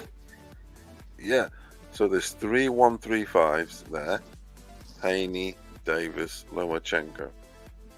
And that's not even the golden. And that's not even the gold. And that's not even the golden division. The golden division, to be honest, is 126. So if they're gonna stack a division in a pound for pound list, you stack the 126 pound weight class to make them great. To make him great. Yeah. They make that list like that. They've picked the guys that are in the division that suits them. The 137, the 135, the 147. It makes empowers America. The list is American. Ringside Magazine, Ringside Publication. They tell the world they're on top, and you suck it up. When really there should be, maybe other fighters from other places. Well, I'm sure we could find some. Wait, you guys said this was ringside, right? Hey? You guys said the list was ringside? I mean, that's what Rep said. I'm taking his word for it. If it's ringside, There's bro, they gotta 3 just fighters from one delete division, it and come dude, and 3. like make an apology and like And you say could we say did not mean Tio's that. another, even 4. I know they're going up. It's fucking ridiculous. Is this the 135 fucking pound for pound or what? With a few add-ons. It looks like it. Tio was a 135. Loma's a 135. Davis 135. Haney 135. Hasn't fought the 140 yet. And then 2 147s is basically 2 divisions. There's more to boxing than this, surely. Man, if this is the guideline that casuals are fucking looking at to see who's the best fighter in the world, Eat this up, don't they? then we see why fucking boxing is pretty much dead, bro. You know, They're telling us that Spence is above Canelo. Crawford's above Canelo. He's beaten Brook and Porter. Wow. Who is Crawford's GG? He doesn't have one. He doesn't have one. Who is Spence's GG? Doesn't have one. Who is Haney's Actually, his GG? GG, salute to Basal. Salute to Basal. His GG is Who fucking is his Tio's GG? The only GG I can think of, Tio, maybe Lopez, maybe Josh, but not. actually Crawford's and fucking Spencer's triple G is Virgil Ortiz, bro, but they're ducking him. Yeah, it is. Yeah, that's the right answer, really. I mean, Virgil's on the way to fight Earl Spence if he wants, but he already ducked Crawford like 3 times. I mean, that's what they brainwash you, bro. And I did see the WBO bullshit video, but it's funny how that video came out after the Styles fight was already made, bro. You know?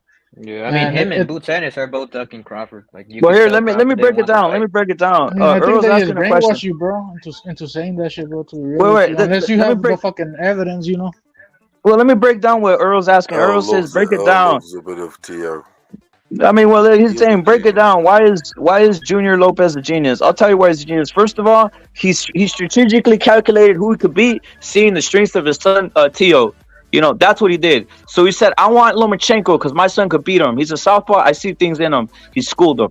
Then he said strategic, and he said this 3 to 4 or 5 years ago. He said, I want Lomachenko, and then I want fucking Josh Taylor, because he strategically knew the strengths of his son Teofimo and that he would beat him. And that's why he's a genius, because guys aren't looking at boxing like that. The guys see Junior Lopez rambunctious, funny, and all this type of shit, but he actually does know boxing, knows the strengths of his son, and he knows what his son can do. Straight up, dude. That, he's doing it in an orthodox way. He's doing it like it's his own invention. He said, "Look, dudes, I didn't know fuck all. It's not like he didn't know fuck all about boxing. He knew about fighting, martial arts, etc., etc. So it's in him. So he's got intuition. You know, I mean, he knows how to pick it up very quick, because that's the thing he has got, and his son has got. It's about picking it up quick. And yeah, he did it his own way. He said he studies, film, and just puts it all into a blender, and mix it with his son's. With his son's abilities, which obviously he's developed and knows, obviously in his sleep, because that's what he dreams about. It puts it in the blender, and it comes up with this with this plan. Yeah, there it is. It's like implemented. I think it's undersaid, girl. Because we could talk about the other stuff, which is we're talking about here, the list, because it is racism. Blacks are favored in the United States of America over Mexicans and Latinos at this point. This is a fucking obvious thing. Racist list. It is a racist. Straight up racist. But look, it's racist to not give Junior Lopez credit. It's racist to not. It's racist to not. Look, I'm gonna say this. It's racist to not give Junior Lopez for being when they talk about Hispanics, Latins, Mexicans, all these. I even seen it with A. Reynoso. They never talk about the mind and strategy that these guys are doing. It's a form of racism. So Junior Lopez, his brain is working on another level. He's proved it already. And even Eddie Reynoso, these guys' brains are working on another level, but they're never going to get credit. I didn't see ESPN give credit to Junior Lopez one time. It was, I'm cool, with Teofimo getting, but where's Junior Lopez getting credit for having the strategy and saying this was going to happen and implementing the game plan, knowing that his son does well with southpaws?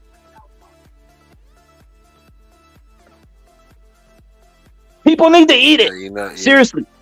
People need to eat it. They need to eat it and just know Junior Lopez is a great coach at this point. Seriously, dude. They need to eat it, dude. Straight up, dude. No, he's gonna get coach of the year again, isn't he? I mean, they've already been coach of the year, and his son was fighter of the year when he beat Loma.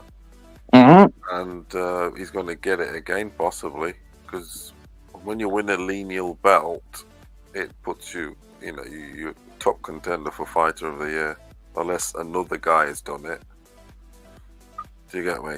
And obviously that will apply to the trainer. Mhm. The trainer obviously is training the lineal, so he gets also the accolade. So I think they'd be both getting that accolade again. Fighter of the year, possibly. I don't think. Look Trainer at. of the year. I doubt the fighter of the year thing happens due to what we're seeing right here. How do we expect Tio to get fighter of the year, or even anybody, even Canelo or any of these guys to get fighter of the year when they don't even have him up there as a pound for If pound number one Fulton and two? wins, if Fulton wins, they'll give it to Fulton. Yeah. Of course. If Fulton beats Inoue, they'll give it to Fulton. But I don't know who's Canelo fought this year. Did he fight? He's gonna fight. He's gonna fight Badu Jack apparently, and that's a cruiserweight. That's going up in weight. I mean, that's insane. That's an insane accomplishment. Yes, that is definitely a crazy accomplishment. Not too many dudes doing that. I mean, in the past months, he beat Ryder and sure. Triple G. Furioso, since you asked, who has he beat? There's recently? no one really doing those sort of things in recent times. Maybe the last century.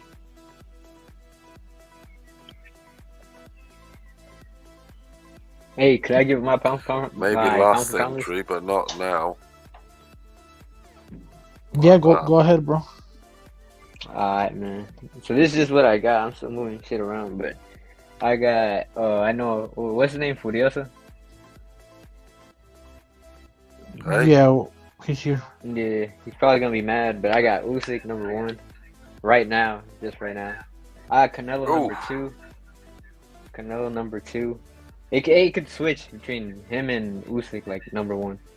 I got Naoya Inoue number 2. I mean number 3. Number 3. I got Who Terence you got? Crawford, number 4. Naoya. Jermell Charlo number 5. Arthur Betterbeef number 6. Errol Spence number 7. I got Teofimo Lopez number 8, and I got Devin Haney number 9, and Stephen Fulton number 10.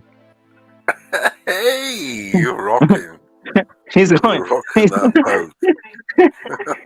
boat. That list. I'll say this though, inspirational. That list is better than this shit. I'm not gonna lie. Wait, hold up, bro. They should hire you, bro. Wait. Let me say something. Yeah, but with the upcoming fights, the Crawford and the Inoue fight, I'm gonna be removing 2 names because whoever loses, it's gonna be straight kicked out of this list. So it could either be Stephen Fulton or Inoue. Both of them, one of them has to be kicked out, and then Crawford and Spence, one of them has to be kicked out by that week of the 29th. Should have you asked me, Fulton, Rob fucking Figueroa, bro. I mean, the judges, Rob fucking Figueroa, or the PBC, whoever fucking pulled it off. And Figueroa did land 45 more punches than fucking Fulton, so at least the CompuBox have Figueroa winning, bro. Here's my list, and this is either or, but someone's coming off this list, and I got Virgil coming off this list due to yes, he's gonna fight Stanley, so I'll put him back. But I got Canelo, Venado Lopez, Navarrete, Gallo Estrada, and I'm adding Tio to the list just because I'm getting pissed off now. Tio's up there as the fucking top 5 pound for pound, and if you want to mention heavyweights, you gotta have to put Fury up there as straight up number 1, straight up, dude, because it's fucking garbage, dude. I'm sick of all this shit. I know why they don't. The reason I'm getting pissed is this. I know why they don't have Fury up there, dude. That's why I'm pissed, bro. I'm not talking about inspirational. That's his little dude. I'm talking about these other guys. I know why they have them up there. They have Usyk above Fury because they're mad Fury beat up on their God Wilder. I'm telling you that for sure, dude. That's the real reason. That's the real reason, dude. No list is real without the one and only. There's only one. Tyson Fury. What's your list of chingazos?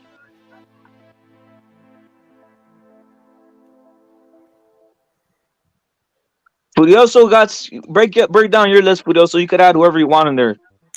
Fury number 1. Then I've got Canelo. And then I've got number 3 Tio.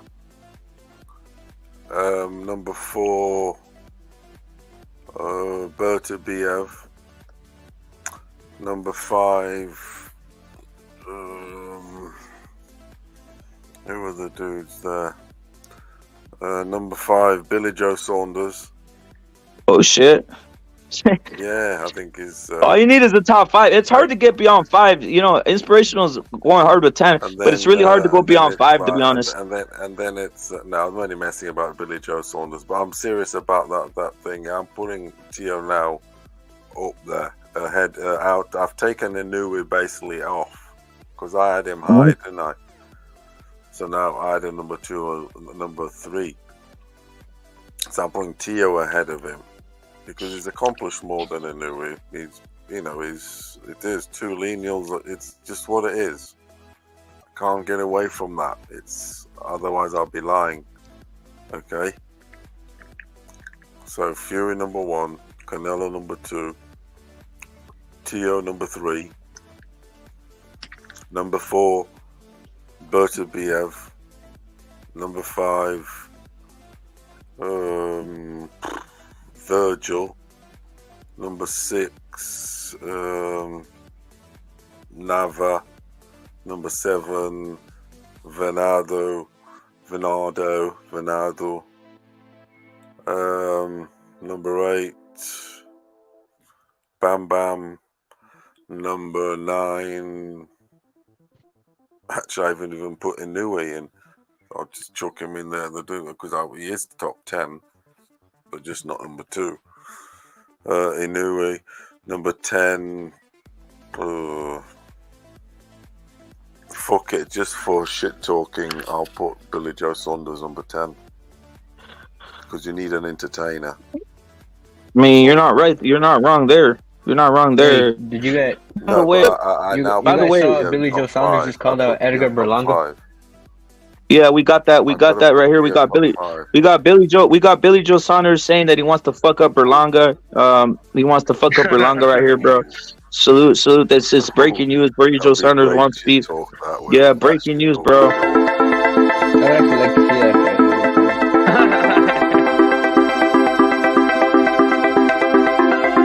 Billy Joe needs to cut out some pounds.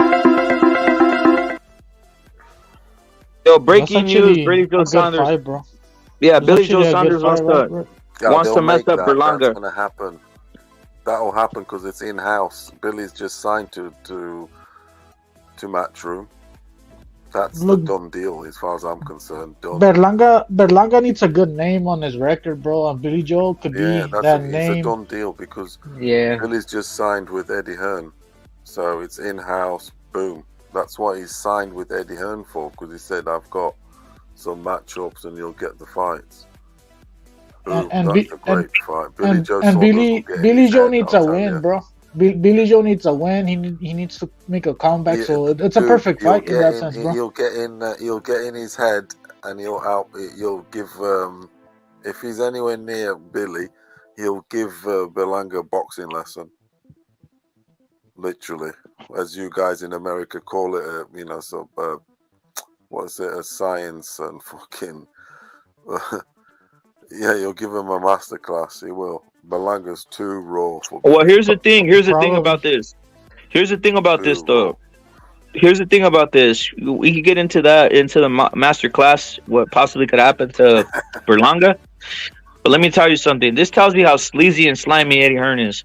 He literally acted. Oh yeah. He acted. He told Berlanga. He told Berlanga. Like, you don't think Eddie Hearn told Billy Joe Saunders to do this and to fucking create chaos? In other words, he hired fucking Berlanga. But there it is, bro. There it is. Perfect. There it is. It's a perfect sales pitch. Billy will he'll sell Billy. Billy will sell Billy, and Billy will sell Berlanga. Tell you now, Billy's fucking. He is. It's a good little match. Wait, is Ortiz and Boots Ennis fighting the same day? That I know of, it's just Ortiz, bro. It's just Ortiz fighting, bro. It's just Ortiz fighting, bro. Card. I know that much. They announced the Boots Ennis versus Roman Villa on the Showtime thing. I got Billy beating because I think it will be a little bit before. I got Roman Villa knocking his ass Spark out. Who? The only thing about Billy is the power thing. Roman Villa is gonna knock him Spark out. That's what I think. Roman Villa is gonna spark Boots Ennis. Munguia beat Boots Ennis. Roman Villa, you know the fighter from Venezuela and Colombia. The guy Yeah, that the beat guy that Rashidi beat Ellis. he beat Rashidi Ellis, bro. Yeah, yeah. He's going. I'm just saying he's going to beat the shit out of Boots. Trust me. Shit, I hope, bro. I hope. Oh. When is that? When is this happening? I don't know. I don't know Very if it's soon, on the they- 8th or it's after the Frank It's Is Martin. it a signed. rumored fight or is it confirmed? No, it's confirmed. Like they showed it on the PV. Yeah. I mean the Showtime. Confirmed. Yeah. Has this dude lost before? This Vila? Yeah. I think He was robbed in Sinaloa. He was robbed in Sinaloa, Mexico. Against I who? will say that. Who? It was some mid-tier guy. Yeah, I think that's what I heard. I think that's what I heard. They said they robbed him. How much? You think he's? You realize that this dude's gonna need a knockout, don't you? Do you think he's gonna get a I know decision or anything against Boots? I think he's I gonna mean, beat the there it shit is. out of him. But he also is breaking down facts right there, bro. He's gonna need a knockout. If you don't knock him out, bro. I'm just saying, look, Yeah. look, he's getting robbed. Look, he's getting robbed against a mid-tier fighter, yeah. And then you expect him to try and get a decision against Boots.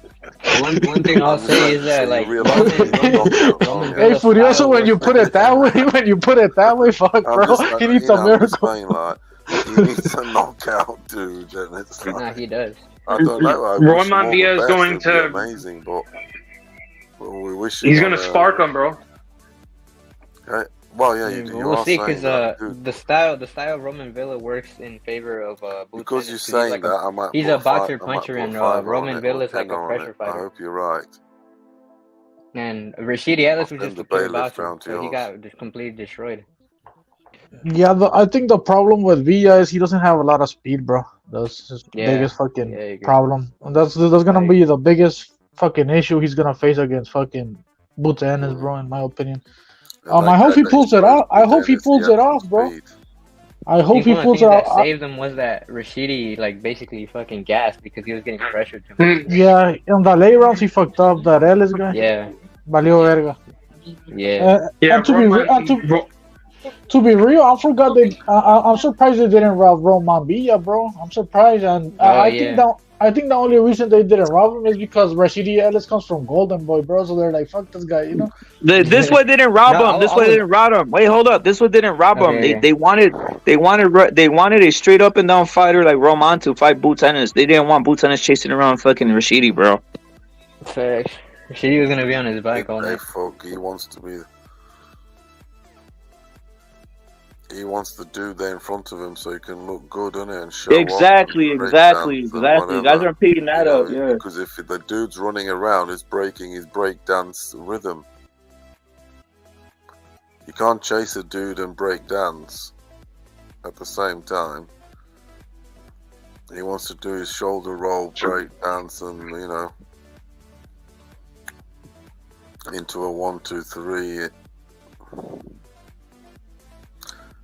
in the place to be. Look at that, look. Bivol number 6, Canelo number. See that? I like the way. Check this out. I like the way they respect. This is so twisted. They respect Canelo, sort of like resume and his career, everything against Bivol. They've got him above Bivol, haven't they? Yeah. I mean, as they should. He should be above everybody, but Exactly, as they should. So how is other dudes there above Canelo, for instance, like Errol Spence? Because you could say he's only fought one division. You're not understanding why they did that, Furioso. They put Bivol above. They put Bivol just right there on the border, so they can throw fucking Lomachenko above Teofimo. Teofimo, look at it. Lomas, just that guy's been in there. They didn't take him off. He's been on there forever. He's had 2 major losses now against Teo and Haney, and he's still hanging on there with his gold medal. Literally. If he Yeah, wasn't a gold medalist and this, that, and the other, like they keep going on about, I don't know. I mean, he's a great officer. We know he's a great fighter, isn't he? But he's a 126. I don't think we can get away from it. and the loser Very of well, Spence versus 126. Crawford is still gonna remain on this list, bro. Just so you guys know.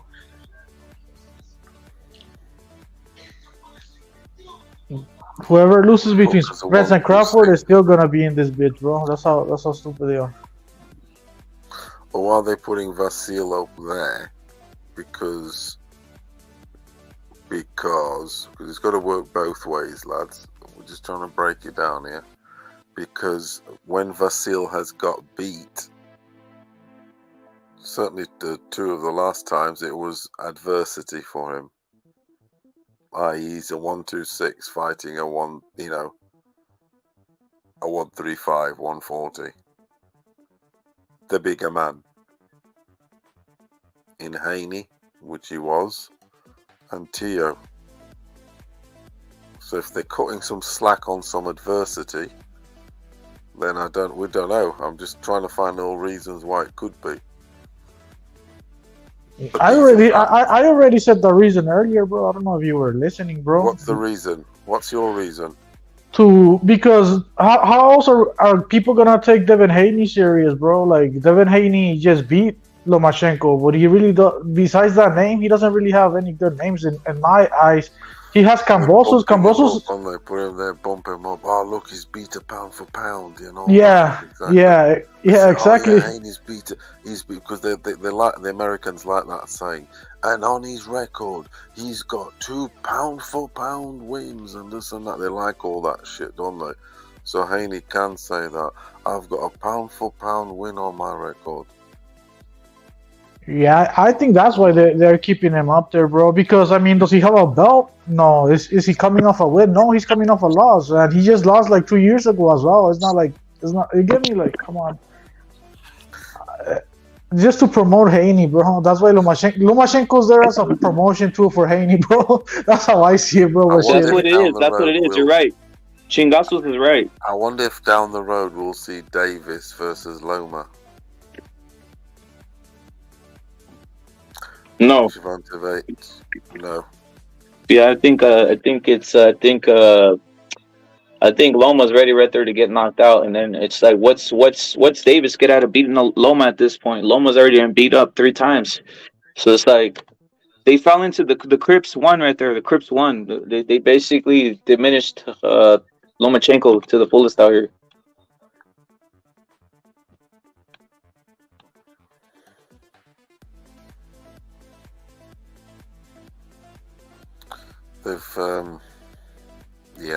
He's finished anyway. He's at the end anyway, Loma.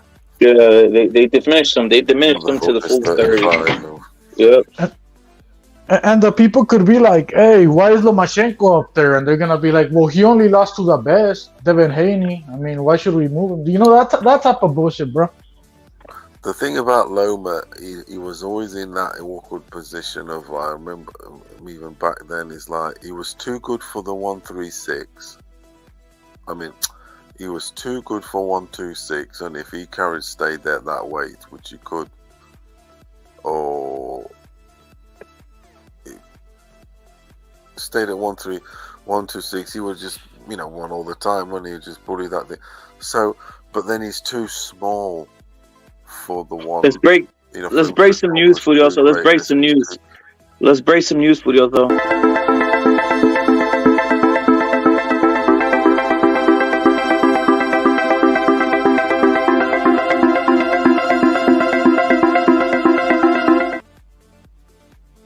Well, let's break news. Tio Lopez is bigger than Shakur officially. The man literally makes $1 million. The man literally makes $1 million in views. It was peak level, upwards of 1 million. I put 1 million, guys. 1 million views for Teofimo on his other fight.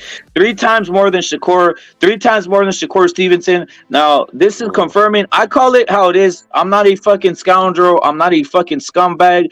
I call it how it is. And Teofimo, a $1 million view. A 1 million view fighter. 1 million views. Salute to Killer Be Killed. 1 million views. Peak for Teofimo Lopez Taylor. What's your thoughts on that, Furioso?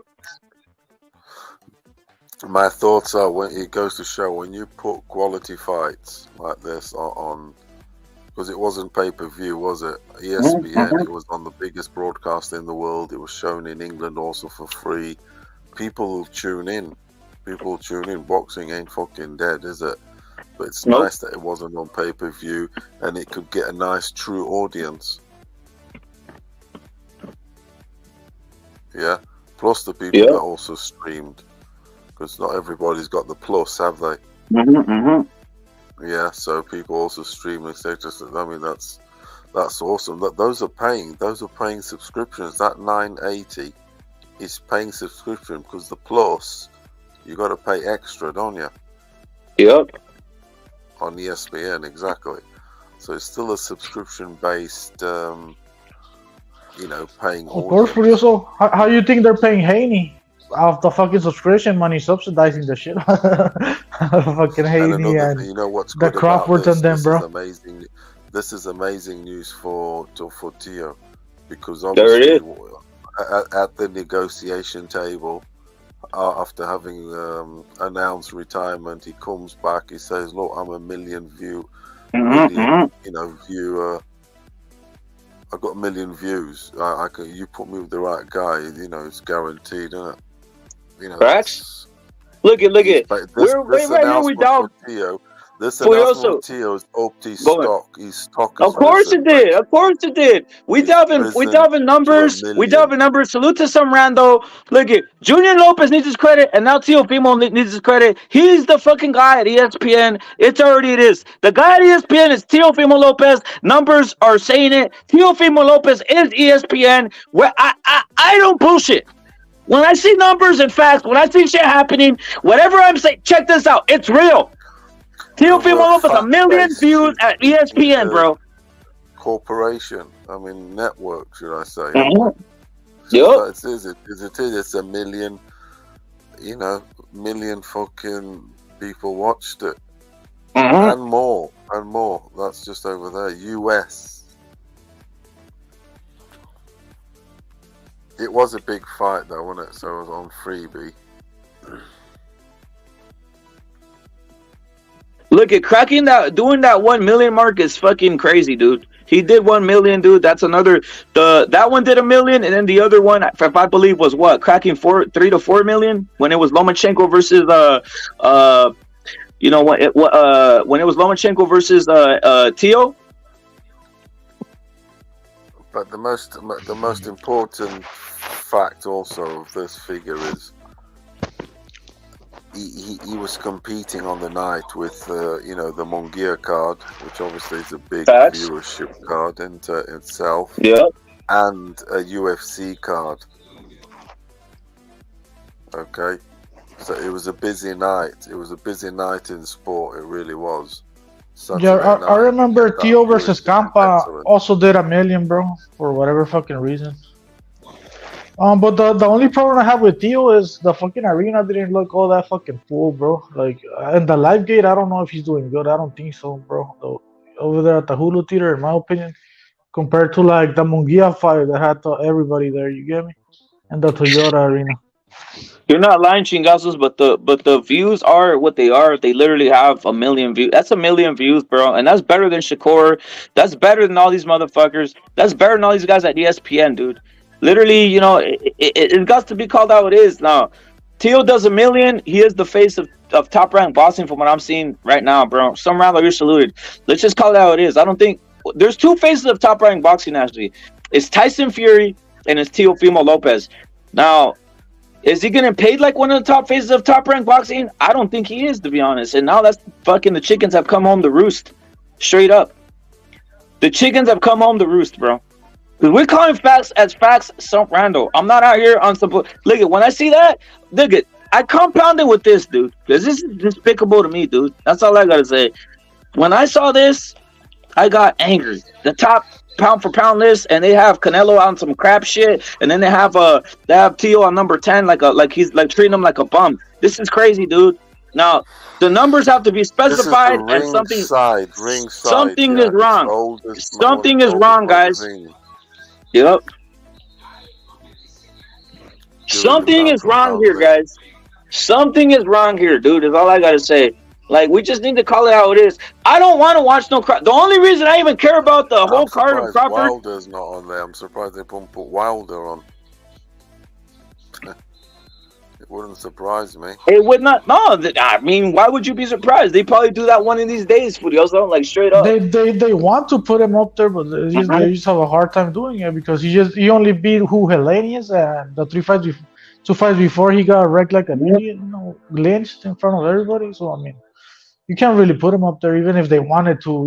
If they did, they'll be sacrificing so much integrity. And they don't have integrity. But I mean, somehow they managed to fuck over Tio, though. to convince people with this shitty list, bro. Over.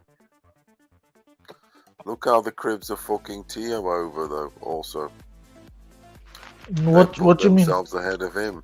He's accomplished more than those guys that are ahead of him. More than Tank and Haney and Shakur. For sure, you already know that those guys get special treatment or else you're racist, bro. If you don't put remember when Devin Haney threw the fucking belt out to the ring, to the trash, or I don't know what the fuck he did, bro. But the thing is, he was fucking going against the Ring magazine and all this bullshit, so he could be on the pound for pound list, bro.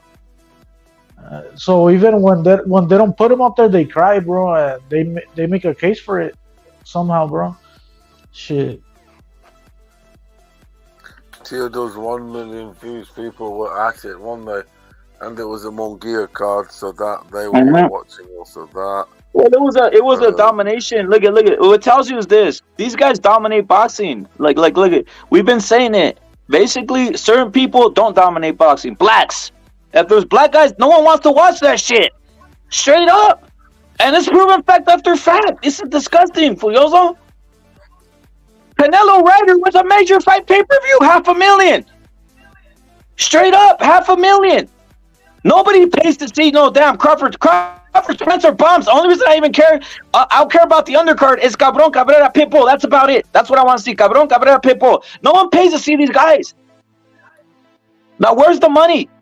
I'll tell you where the money is. I'll tell you where the money is. I'll tell you where the money is. The money is the Saudis are going to pay Canelo to fight in Saudi Arabia because they know what the money's worth. They're not biased. They know what the money's worth, dude. Hey, you know they tried getting the Saudi Arabians to buy Crawford and Spence, right? To supply the money. You read my mind, Chingazos. Fury's going over there because they know they're not worth. They just want to make money. And the Saudi Arabians were like, who are these niggas? You know, that type of shit. You know, they don't know who they are, bro. So they didn't want to pay for Spence and Crawford fight. So they gotta do that fight in America. That's why it took a hard fucking time to make, bro. Because the Saudis weren't fucking paying for it. I'm not 100% sure he's going to accept that stuff in Saudi, because I got a feeling that Fury feels they're trying to set him up to get him over there, and Eddie Hearn's been involved in this too much, way too much, and he's connected over there, Eddie Hearn. And obviously Eddie Hearn wants the downfall of Fury, of course he does, and Eddie Hearn's done a lot of work with Usyk, so he can help Usyk, Eddie Hearn, and all them Arabs, all them boys together. They can easily fuck over Fury, and Fury won't have any help over there. Bob Arum's fucking half dead. He's fucking got dementia, just like Biden. They've both got dementia. They ain't got a fucking clue what's happening anymore. He'll get fucked over. So I think Fury might fuck the money off and keep the heritage.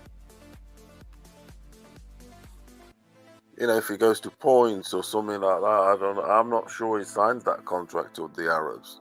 Just watch this space, I'll tell you now. I mean, he doesn't want to sign anything, bro. I don't think he'll put money ahead of. He won't put money ahead of him losing. I'll tell you now. He only cares about money, bro. Fury, to be real with you. Even though he says he doesn't for whatever reason. And Andy said the same shit. He's like, this motherfucker wanted the whole purse for himself, So that's why the fight isn't fucking happening. That's what Andy said. He's like, this motherfucker's greedy. I posted it on the Discord, bro. He actually lives in one of the cheapest neighborhood or in the cheapest areas of England. Yeah, You know and where you and he's you buy Morecambe. and you believe it. Morecambe. Yeah, he does. Yeah, Morecambe. I don't believe. That's I don't cheap believe area, anything man. that he That's says. cheap area, man. That's Hey, cheap what you area think of out it? there. What you think of? What you think of what Earl? What do you think of what Earl Stevens is saying? If he's so What do you cheap think? and he lives in the ghetto, then why is he fucking I'm crying not for watching money all the Spence fucking time, bro? Crawford on principle. Yeah, That's what Earl Stevens is saying. I'm not watching Spence and Crawford on principle. There it is. Earl Stevens, I think we feel this way. I think we need to start boycotting these motherfuckers straight up. You know, that's what we need to Hopefully that implement night there'll boycotts be on these another card motherfuckers. on. Who's on the undercard of it? Is Virgil on it? No, it's not Virgil, so I'm not watching that shit. But I am watching Cabron Cabrera. I'm gonna stream that bullshit. I'm gonna fucking watch it for free. Yeah, that's what I'm watching. Cabron Cabrera versus Pitbull Cruz. And something else. Some rando saying Teofimo promoting the fight is what? Yes, that's true, bro. Yes, that's true, some rando. We gotta say it now. The proof is in the pudding. I'm always with the what's the proof out, and the proof is in the pudding. Teofimo sold 1 million views, bro. Straight up, homie. They had 1 million views. Straight up. Straight up. Yeah, him and his We can't. father and all the. Yeah, we can't deny it. We can't deny this shit. The guys need to open their eyes at this point. Nah, this shit. Look at the proof is in the pudding. The proof is in the racism now. The thing is, everybody needs to keep their neck on these mother. We need to keep our knees on the neck of these guys and keep on calling it out. That's the only thing I care about, to be honest. Because they need to keep on coming. Because we can't. You can't get off your neck. You can't get off the neck. You got to say, why is Teofimo? Why is Canelo? Why is Navarrete? Why are all these other guys not on the pound for pound top 10s list, bro? I think Tio and his dad did trick us onto, like, you know, oh, they're still falling, they're self-destructing, their head's gone, blah, blah, blah. And really, they had it down, which they did. I think it's a combination of both. I do think they're a little crazy, bro, but I also think that they knew that all that crazy shit was gonna promote the fight, bro. Oh, they definitely do things completely different to anybody else. I mean, you do have to be a little crazy, right, to box in a way. Like, don't you think so? They're a dynamic duo. They are a dynamic duo, and it's what it is. But yeah, it was Tio selling this shit. Taylor didn't even want to do media shit. He was like, "I'm out of here" or some shit, right? On one of the interviews, or I don't know, bro. But at least they did do the 980,000 fucking views, 1 million, whatever. But what the fuck is Tio doing next? I mean, he claims he's retired. Well, vacate the belts, and I'll believe you until you drop the WBO. Well, I don't think he's retired. See, this what happened though. The proof is coming out now, so the proof now you could gangbang, and now they can jump on these guys and really jump on their necks, bro. That's the second stage I see. Teofimo and Junior Lopez, what they need to do is go straight up and talk about racism again, bro, and tell them, look, if my numbers proved that I am 1 million, I did 1 million views, but I got paid like shit. That's what you do, bro. That's how you keep on. You don't back off this. You don't go, Porter don't like you. Sean Porter don't like you, and some of these other fighters don't like you. I'm just keeping it real. Sean Porter don't like no fucking Hispanic. Sean Porter hates Hispanic and Latin fighters. He's going to smile in your face and backstab you. That's what he does. I've seen this 20,000 times. ESPN is racist, and some of these guys, they're getting tricked on these racist channels. No, keep on calling. Put your knee on their neck, and keep on calling it out. That's what needs to happen. Straight up, dude. Straight up, dude. Because or else they're gonna run you over, and the money's not gonna be there. Yeah, this guy has a bigger case than Crawford. That shit. Why do I say that shit? Because this guy made 1 million on his last fight, and Crawford was making a minimum of 4.4 million, 4.5 million per fight. The fucking Sean Porter fight, he made like 6 million, 8 million, somewhere around there, bro. So yeah, like this guy isn't getting paid that much. While Crawford accused fucking Top Rank of racism, well, he was their highest paid fucking fighter, bro. That shit was crazy to me.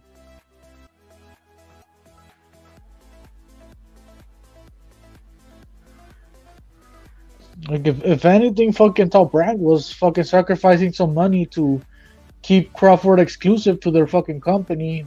he had an exclusivity deal with ESPN, bro, where he was getting paid a minimum of 4.5 million per fight, bro. And shit, that's just crazy, bro. That's the opposite of racism, bro. They were fucking doing everything it takes to keep you there. Tio, they don't give a fuck about him that much, bro. To be to be real, They don't, dude. You're saying it right now. That's the whole point. Like you can't back out of this. You got to keep on pressing it because there's people behind it. The only reason people watch that because look at, I'm gonna break it down, bro. For Junior Lopez and Teofimo Lopez out there, the reason they watch that, bro, is because they thought that shit's real, and it has to be real. It has to be real, and you got to keep on putting the knees on the necks, man. People don't like when the knee is off the neck. People don't like that afterwards. No one was talking about this. And he's getting pushed more. There's racist. These guys are racist. ESPN's racist. You know, they're not paying Tio enough. Junior Lopez is a genius, and they're not giving him credit either. That's the whole point. That's what needs to be pushed. That's what pisses me off. It needs to be continually pushed, and the knee needs to be on their neck. People might feel good, but you need to keep on doing it straight up, dude. Because Furioso, they want to pacify people. They don't want them to keep on, No. Look it. Let me ask you, Furioso. Look it. Do people get what they want by not throwing a tantrum, or they get what they want by just sitting there and not saying a word? There's a word. Closed mouths don't get fed. It's a tantrum fest. It's time to throw a tantrum all over the place. Straight up, dude. Oh yeah, that's what he's been doing, isn't he? That's what they do. They're fucking on the they're crying out loud, aren't they? They're crying out. That's loud. That's what Tyson Fury did. He said, "I better get what I want, or else." Straight up. That's how you got to do it. Like this ain't a world of nice guys. This ain't a world of this is in the world of nice guys, dude. This is a world of you got to get rough and roofian out here, dude. Definitely. I don't know about a fucking tantrum, bro, but at least fucking let it know that hey, I did 1 million views and I only made $1 million, while Haney over there is getting all his money subsidized and he's not getting fucking any views. He killed the Australian market, if you ask me. Facts, facts. Nobody in Australia gives a fuck about boxing anymore, probably because the time that they actually did go see a fucking fight, it was Kambosos versus Haney, and the fight was fucking boring to me. I don't know about you guys, bro.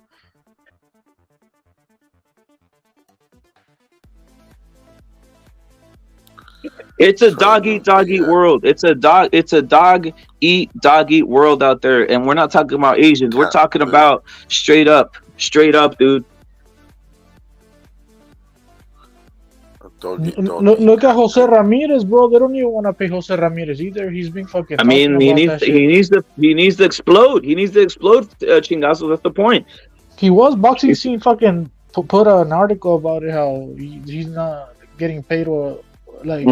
I forgot what the fuck the article said, but bottom line is, Jose Ramirez is saying he's not getting paid what he deserves, based on the numbers, bro. And I don't know. I guess top rank. And what's Jose Ramirez? He's Mexican, bro. So, of course. Well, they have a problem on their hands now, right, Chingazos? They have a problem on their hands. All these guys are coming out. They need to all come out in full force and make them feel the pain, dude. Seriously, because it's like at a certain point. I mean, what's that whole like these black guys were straight up boycotting on doing all this garbage. But I mean, at a certain point, guys need to just call it out and put the pressure on these guys, bro. Straight up. Put the pressure on them, and everybody needs to come out and start talking about it at the same time, bro. It's crazy. People don't think there's guys getting favoritism, and you know what? People need to call it out at this point. Put the pressure on them. Put the pressure on the execs. Put the pressure on everybody. Make them feel uncomfortable. Make them feel uncomfortable. What are we talking about out here, dude? We got Chingazo on the panel. We got Furioso on the panel. This entire live's dedicated. We got Telekinesis on the panel to basically what I said. The pound for pound list is revealed. Junior Lopez is a genius in coaching, deserves credit. Teofimo sells 1 million views, and he's better than Shakur and Haney. This is facts. Straight up, better than Shakur and Haney at top rank. Now someone needs to pay the piper. Someone needs to basically say, hey, man, it's time to pay you. And yes, we exposed it. Furioso exposed it. Chingazo exposed it. We all, Killer Be Killed exposed it. Everybody here, Bay Area exposed it. We all exposed it. We all exposed it 7 to 8 months ago. We exposed this shit, and he needs to keep on popping off. Yeah, we don't get much of the credit out here, but we exposed it. We did expose it 7 to 8 months ago. We exposed it on this shit. Chingas was on the live when I was telling Junior Lopez they're racist towards your son. Straight up, bro. And even Gonzalo was there when we were talking about the racism that exists 7 8 months ago, straight up to Junior Lopez, bro. Look, I'm right here reading, bro, that they wanted Jose Ramirez to take $500K, bro, for the Prograde fight, bro. I mean, do you think that's fair, bro? I don't think so, bro. That's not fair, bro. And he also made $500K for Jose Pedraza, bro. So I mean, these guys not getting paid either, bro. Jose Ramirez, and that's why he's been fucking talking about it, bro. But people don't take him seriously, bro. Like they think he's just fucking playing victim or something. I don't know.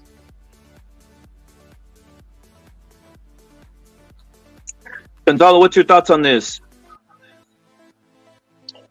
What, the pound for pound list? The pound for pound and everything that's involved, it looks kind of suspect. Obviously, Teofimo does $1 million, so that I guess it's proven that he is that guy, that top rank. It's proven. Also, I said something. They got to give Teofimo Lopez. They got to give Junior Lopez, Teofimo Lopez Senior credit for the coaching he did on with his son, bro.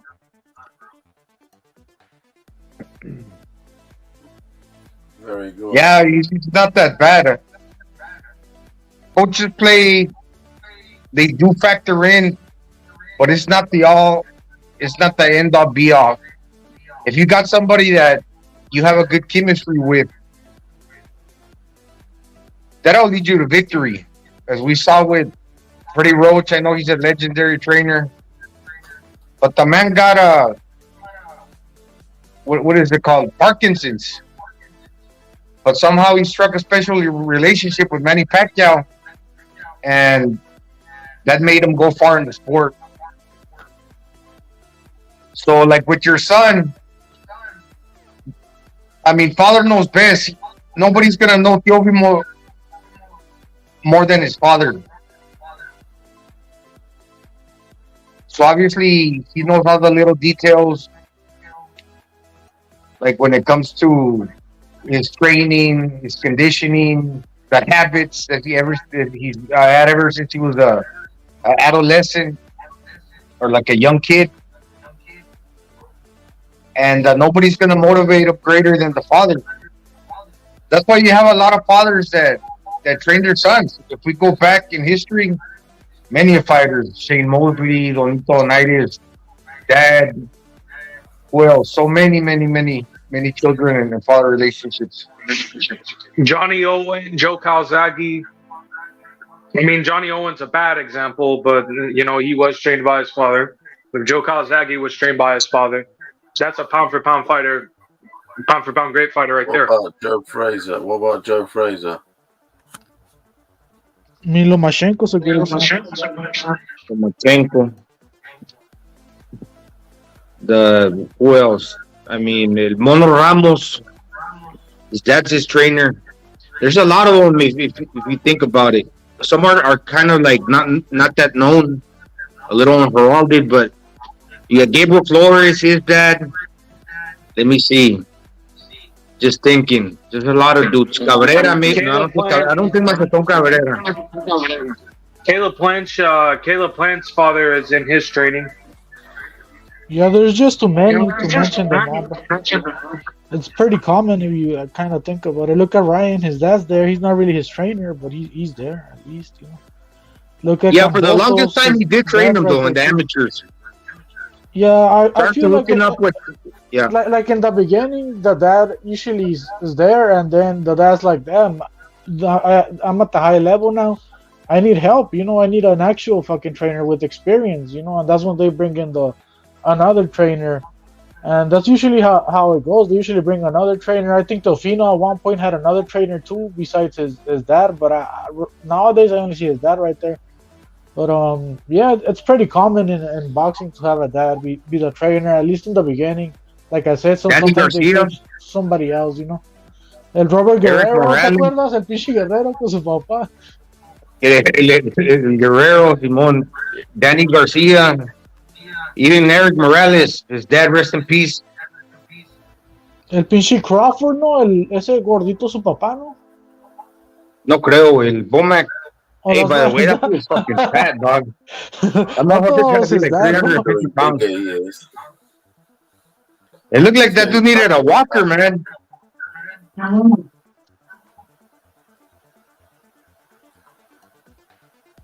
El Porter también estaba su papá, creo. I think his dad was his trainer. Porter, so yeah, a I'm lot Porter. of them. It's pretty common, bro. I guess in boxing.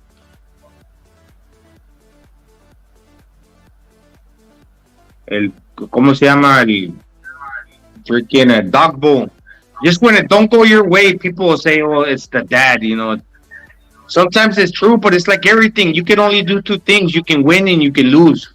When you win, they praise you, but when you lose, they fucking talk shit on you. So it really can go only two ways. But people make a big deal. That's why, like a lot of the times, man, I don't pay attention to the narrative. Like, I don't watch too many podcasts. I listen to you guys, and I'm on the BDA too. So, but basically, I've separated myself from a lot of the other shows because when you hear these fucking casuals like repeat a bunch of shit, like especially like the psychological narratives. Well, I don't think that he's gonna be emotionally prepared today and shit like that, man. That shit fucking tripped me out, fool. It's because like people are so fucking fickle, man. Hey, and sometimes that can affect that can cloud your judgment if you listen to too much of that shit. Like motherfuckers will just get on and they'll explain what they think about boxing, but their line of thinking is just made up shit that they hear other people talking, or it's just weird. It's like a soap opera. That's some people's knowledge of boxing nowadays, or what they're more interested in.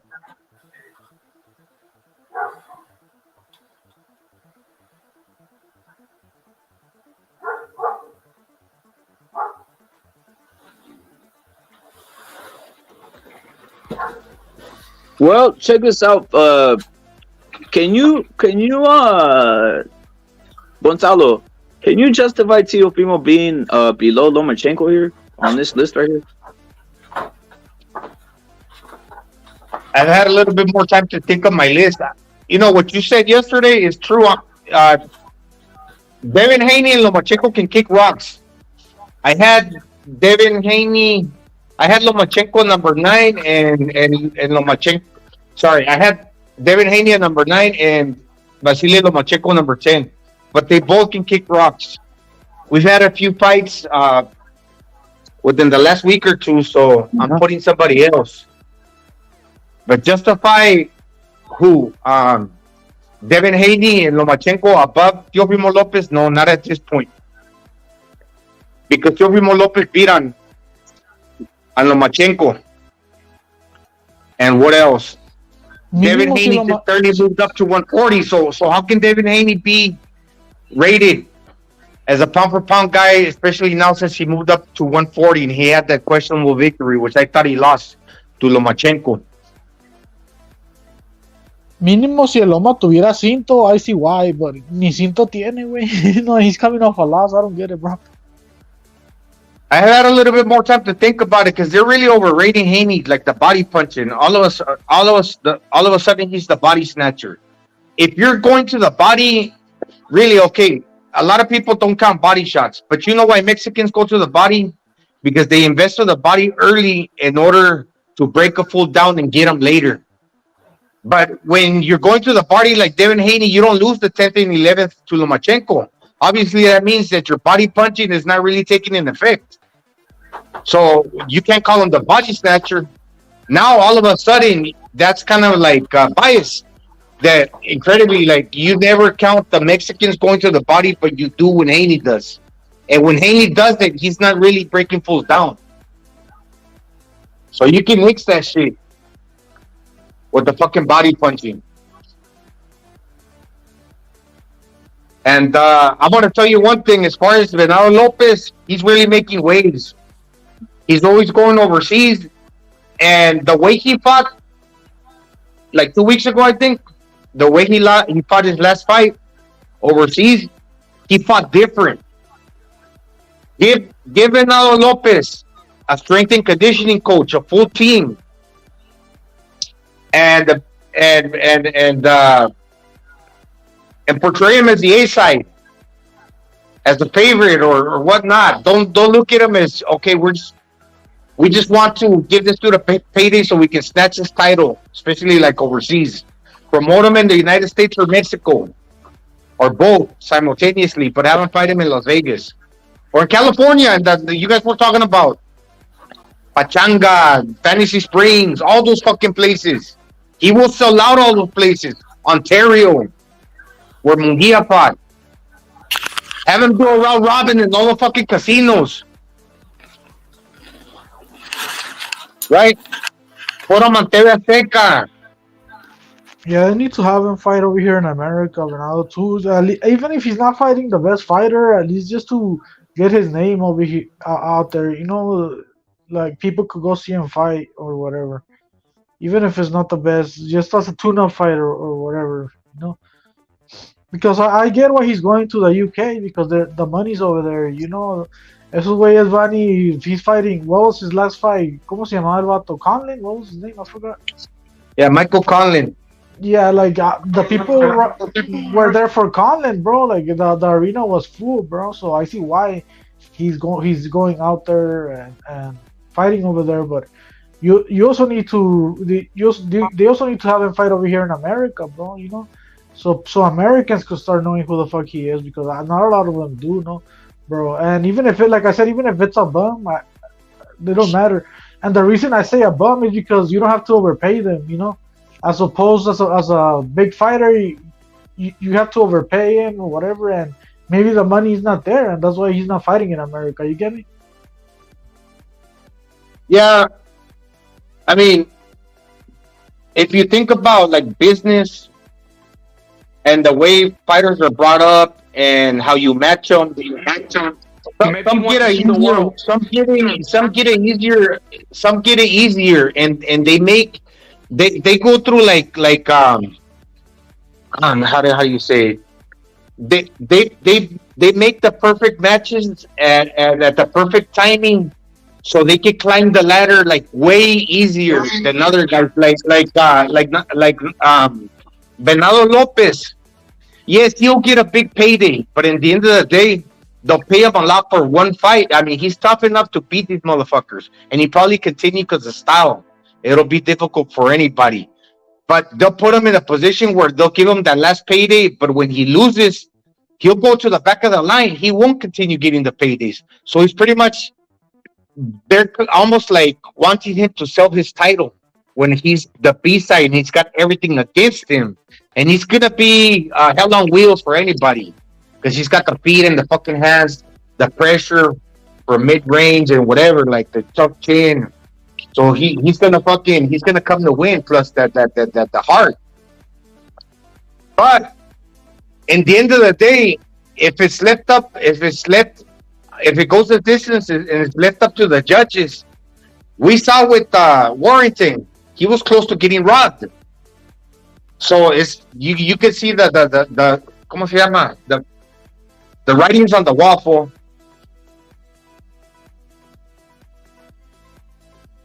Go to the United States, and that's what they should have done from the beginning, and go through like this round robin where you're taking them and start incrementally giving him a higher a purse. You know, like as soon as his name starts blowing up, obviously he's gonna command more of an audience, more fans. Gonzalo, do you think his Teofimo style really works for every fighter? Because I think he looks, because he's not consistent, is he?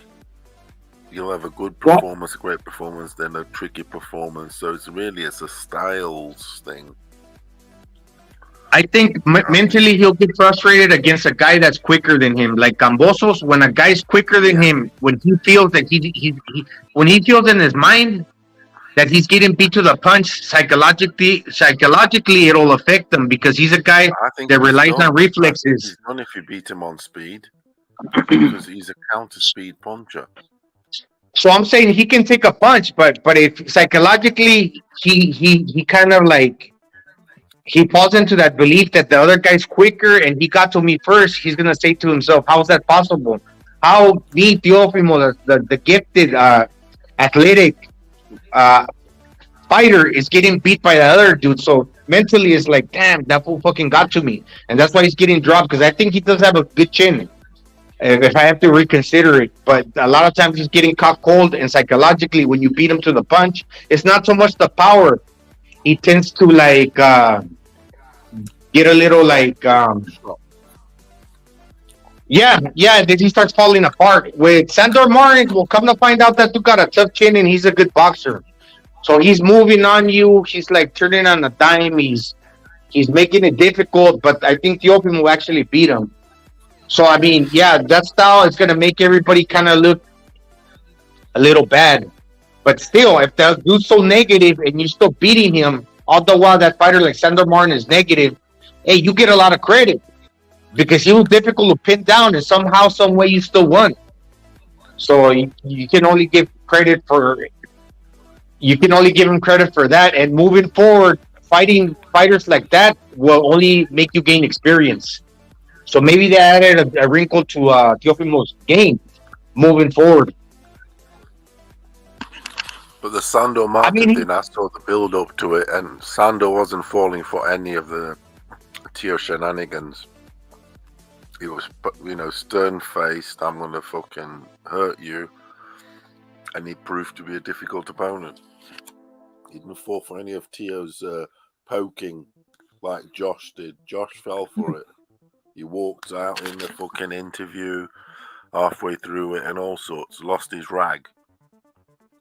Sando didn't on the build up to it. Josh did. He did lose his rag. He got annoyed. He walked out halfway through an interview on the documentary. That's someone who's pissed off, annoyed, agitated.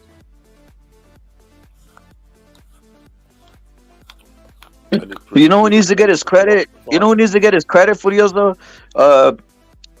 Junior Lopez needs to get his credit for watching film 24/7 and picking up that his son could straight up annihilate Josh Taylor. Because that's something you pick up on film. Knowing the weaknesses of a fighter, that's something you could pick up on film. That's why I have fucking Junior Lopez as a genius. Seriously. Because guys aren't out here analyzing film and then knowing that the strength of their fighter, what he can do against an opponent. The reason I'm giving credit, because check this out. He said this 3-4 years ago. He knew what he was watching on film. He knew what he was watching on film. He knew he was a southpaw. He knew that basically he could take advantage of that with the jab and with the outside work. Because what Josh Taylor does is sit at the end of punches, and that's exactly how Tio likes it. He likes it because he's faster, quicker, and knows how to get in between that. And he did that, bro. Straight up. And he's got Bill ringing him up for advice. Crazy, isn't it? Tips. I bet you gave Haney some tips. I mean, Haney can't do what Teofimo can do. They have a different skill set. Explosive skill set is not what not what Haney has. And Haney, I'll say this: we just found the breaking news today. What is breaking news? This is breaking news. The 1 million basically views for Teofimo. Why would he want to fight? Why does he need to fight Haney at this point? Let Haney alone and get out of there. Maybe look at Crawford Spence or one of those. Aim high, don't aim low. Why do you want to fight a bum like Haney at this point who doesn't sell anything? He's crappy. He's a bum. You might as well aim high. You don't need to fight Haney ever in your life. Straight up. Yeah, I think Teofimo Lopez Sr., he taught Junior the pyramid stance for offense and defense, and I think they put it into practice. I don't know too much about that, but I heard him say that. It's the pyramid system. The pyramid stance. Yeah, it's the pyramid system. It's the pyramid system. Yeah, he's invented his own shit up. He has. Yep. And sometimes, I like shit. I do like to see people that are doing things differently, because you can. I mean, he looked real good. Honestly, he did look real good. He did. We gotta call it spade. Like, we gotta call it a spade is what it is. That it is, bro. He took the piss out of he took the piss out of Josh. Took the piss out of him. He's got quick reflexes, like similar to Ronaldo. Like, okay, so it's got to be the mind, and obviously he's 25, so he's young. He's the opposite of when somebody's slow to pull the trigger. He's quick on the trigger. He's quick on the trigger, and he's athletic. So when he sees an opening, he's quick as a unit. I'm talking feet and hands. Maybe Haney's quick with the hands, but because he don't throw volume, he throws like ones and twos, like as well. But with the feet and the hands, like as a unit, Teofimo Lopez is quicker. He can dash in real quick, like with the entire body. So as a unit, with the whole, as far as the whole body is concerned, Teofimo's quick. He got a quick trigger. If he sees something, like let's say he's moving in a certain way, then he can kind of correct mid-flight whatever he was doing. In between you seeing that you dropped your hand and punch on the fly and kind of like stop what he was doing and go a different route. He pick you off like that.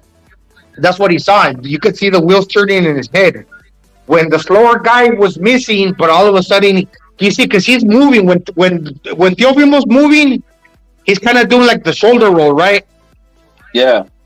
He's like he's cocking the shoulder back as at the same time he's moving away from a punch. So he's loading up, and you can see the way he's moving his feet.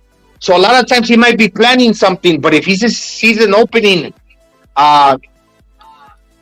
going into like a different direction that he was intentionally leaning to do, he'll go for that new opening. So that's basically, you can see the wheels turning, and he'll take those shots. And he'll pick the opponent apart.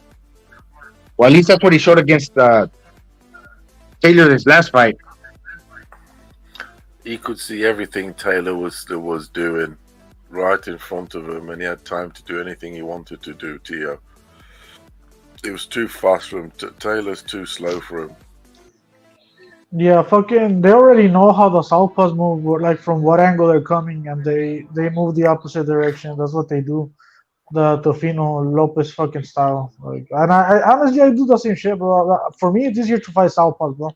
But I know that's not the case for most people, bro.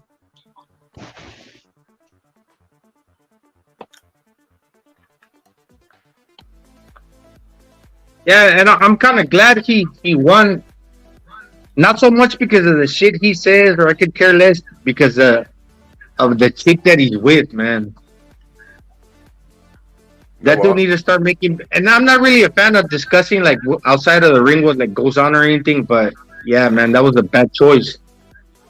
Because he'll be hurting in his heart forever if that chick takes the kid. Hopefully he gets half custody over the little child.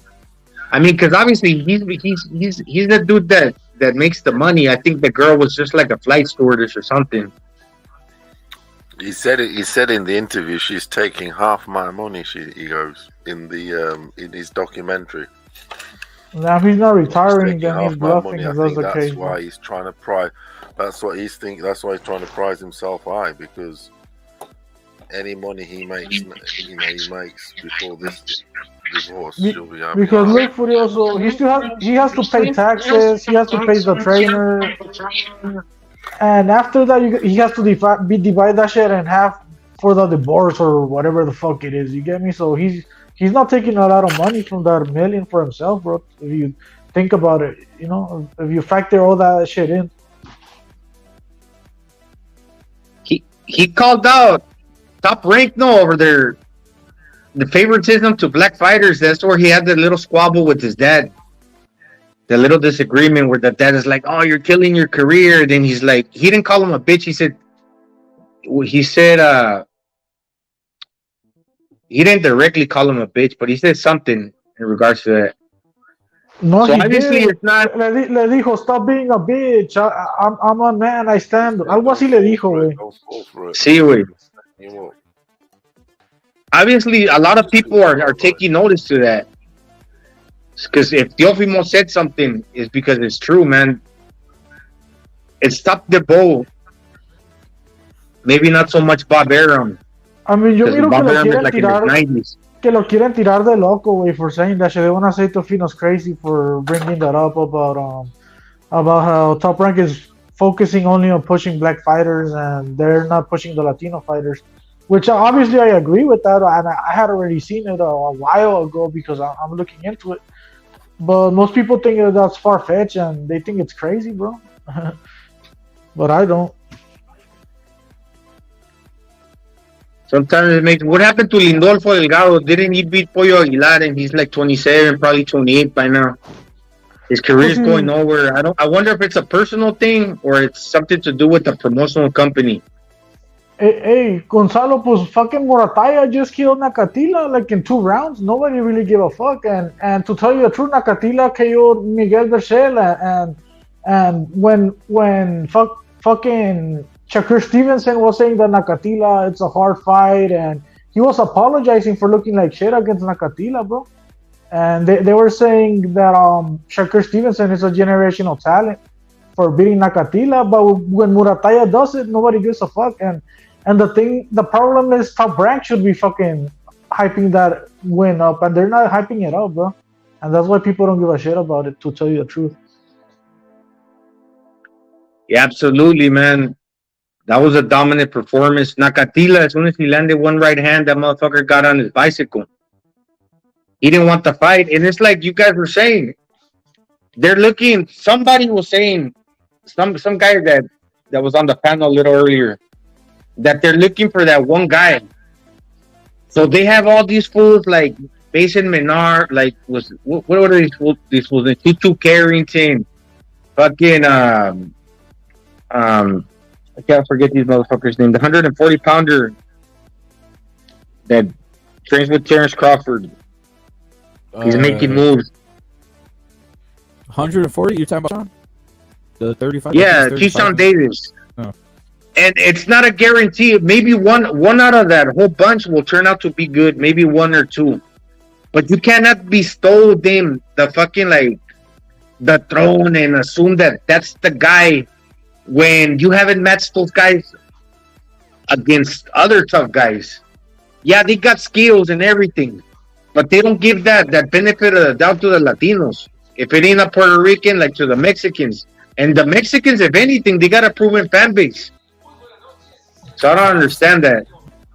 And when them motherfuckers, like for example, Terrence Crawford complained that ESPN doesn't like black fighters, I don't know what that dude talking about. Because as soon as, like, when they were cracking jokes in that press conference that I was referring to, when they had all these fools lined up, even the heavyweight, what's his name, Big Baby Miller, as soon as, like, the flow of the conversation went somewhere where, like, they didn't have control because, like, the Top the Both was there. But these guys were being wise guys. As soon as somebody said something that, like, in other words, the fucking Top the Both was like kissing ass to them. And they could say stupid shit. And nobody could say anything. Everybody has to just follow along with the mood that these fools are, how the way they're fucking acting. You know. Shit, I agree with you, bro. That's what they do. They accommodate to them, bro. Like, it's weird, bro, what they're doing right now. And I actually brought up yesterday, bro. Like, look at 135. There's all these undefeated guys right there that are only undefeated because they haven't fought each other. I could mention them. I'm talking about Shakur Stevenson, Devin Haney, fucking Keyshawn Davis, Frank Martin, fucking Kid Austin. Fuck, bro. Tank Davis. I mean, I know there's a lot of motherfuckers I'm missing, but all these guys are undefeated, bro, and they're never gonna fight each other. Is it because they're all black and they don't want to break code and fight each other? I don't know, bro. But the bottom line is, no wonder they're undefeated. They haven't fought each other. If they fought each other, then only one of those is gonna remain on top, and maybe not even one of them. Maybe all of them lose if they fought each other. You never know, because styles make fights, right? So they're just fucking fabricating people at this point, bro. They're not fucking putting them against the best, and it's obvious that the black fighters aren't fighting each other. This Crawford versus Spence shit took forever to make, bro. We're talking about fucking 6-7 years, so that one's finally being made, bro. But I don't think fucking Shakur and Haney are fighting each other. Tank and Haney, Tank and Keyshawn Davis, all these guys, bro. They're just gonna fuck around, bro, and start saying that they're being ducked by Mexicans or by Eastern Europeans or by Japanese, by whoever, bro. There's too many tough guys at 140 for that fool to like not fight anybody. That fool's between a rock and a hard place. You got tough guys that are not even considered like the best. Like, you know, probably one guy that doesn't get mentioned, a black dude that's probably better than a lot of the other black dudes. It's Frank the Ghost Martin. I don't know why black fools don't like that, but maybe he's too black. He's like the Mexican version of what Pitbull Cruz is to some Mexicans, you know. Instead, Gonzalo, you want to know who they call out instead? They call out Canelo because Canelo said he didn't want to fight another Mexican or something like that. I don't know. And they took it out of context and they made a big deal about it, bro. But if you think about it, how many Mexicans are at 168? I can't think of it. Munguia? That's the only one because, I mean, David Benavidez is not really fucking Mexican. He wasn't talking about Benavidez when he said that shit. So, and there's no Mexicans in that division. So where I'm going is, do you have like 7 black fighters undefeated at 135 that aren't fighting each other, but they decide to focus on Canelo, bro, because he said some bullshit, bro. Come on, bro. There's no Mexicans in that division, that makes no sense. Or you could be like, oh, well, Canelo's not fighting black guys. There's only 2 black guys on that division, and they never fight, and it's Charlo and Andrade, bro. Those are the only 2 black guys. So I mean, the bottom line is they're focusing on Canelo when they should be focusing on the 7 black fighters that I mentioned earlier who are not fighting each other, and they're both on the same fucking weight class, bro. All of those motherfuckers. Yeah, the whole thing with Canelo, that was weird, but I'm pretty sure he didn't mean that. It just got taken out of context, or he didn't know actually how to explain himself. Because if you ask me, Canelo will fucking fight anybody. And he'll fight another Mexican, he'll fight Julio Cesar Chavez, he'll fight fucking anybody. Like you said, historically, like there hasn't been too many middle or super middleweights, light heavyweights. Until just recently, like in the 90s, I can only recall, like prior to Julio Cesar Chavez becoming junior, becoming champion. In the 2000s, it was like El Bebé Gallardo, like not so many. That dude was like a contender, and I didn't think he was a champion. The dude from Sinaloa, from Sinaloa, got murdered. Hey, Gonzalo, how come they don't have Navarrete on these pound for pound lists, bro? How come Navarrete's not on any of these pound for pound lists? I mean, Navarrete's badass, man. He's a good fighter. I think, in my opinion, Navarrete has fought a lot of like good fighters, but kind of like middle tier. And I don't know if that's his fault, but he's been active. Like, what is that? The Filipino son, the Flashy Lorde's nephew, that Ruben Villa was a good fighter. No, he fought him. He beat him. That's a good win. Who else? Cabeza de Vaca, Ruben Cabeza de Vaca. He was all right. I think he was undefeated. The dude that he just fought from Australia. Who else? Gakpo, the 2 times. He fights often. He's made a little bit of money. He's living good. I personally think he's become a little bit of a diva from what I heard in Un Round Mas. I don't know his reasons for that. But the last performance, he got dropped. He still won the fight. He stopped that fool. Did he stop him? He's an entertaining fighter. I wouldn't have him in the top 10 right now, but he's like obviously like right there. 10, 11, 12, top 15 for sure. He needs to fight somebody with a bigger name. Unify it or like move up in weight. Where's he at right now? 135? 130. 130. And I don't know if ¿cómo se llama the Mexican dude from Sonora?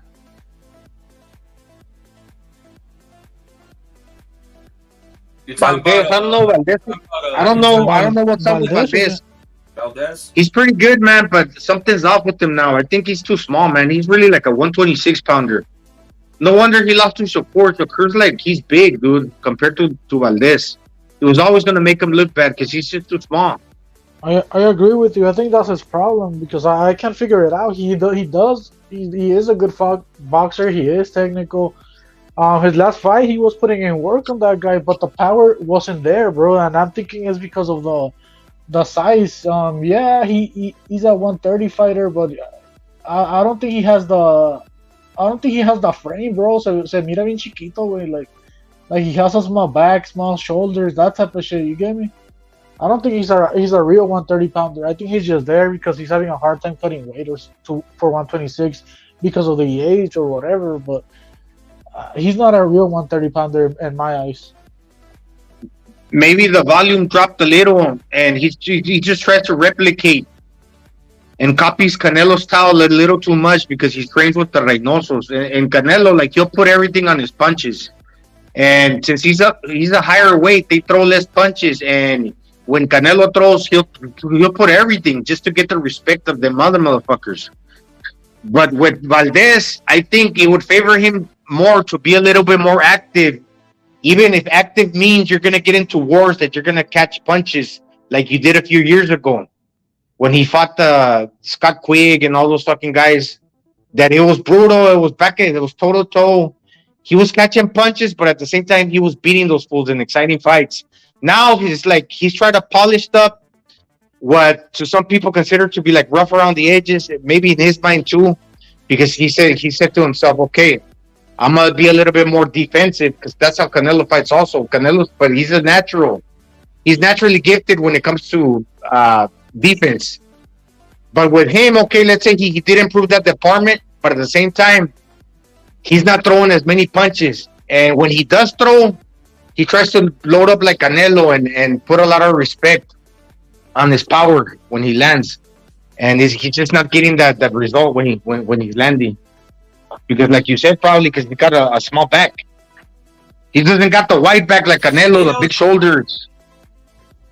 Se miraba bien chiquito, güey, con el pinche Shakur, güey, like different weight class. I don't know. That's what it seemed like to me, bro.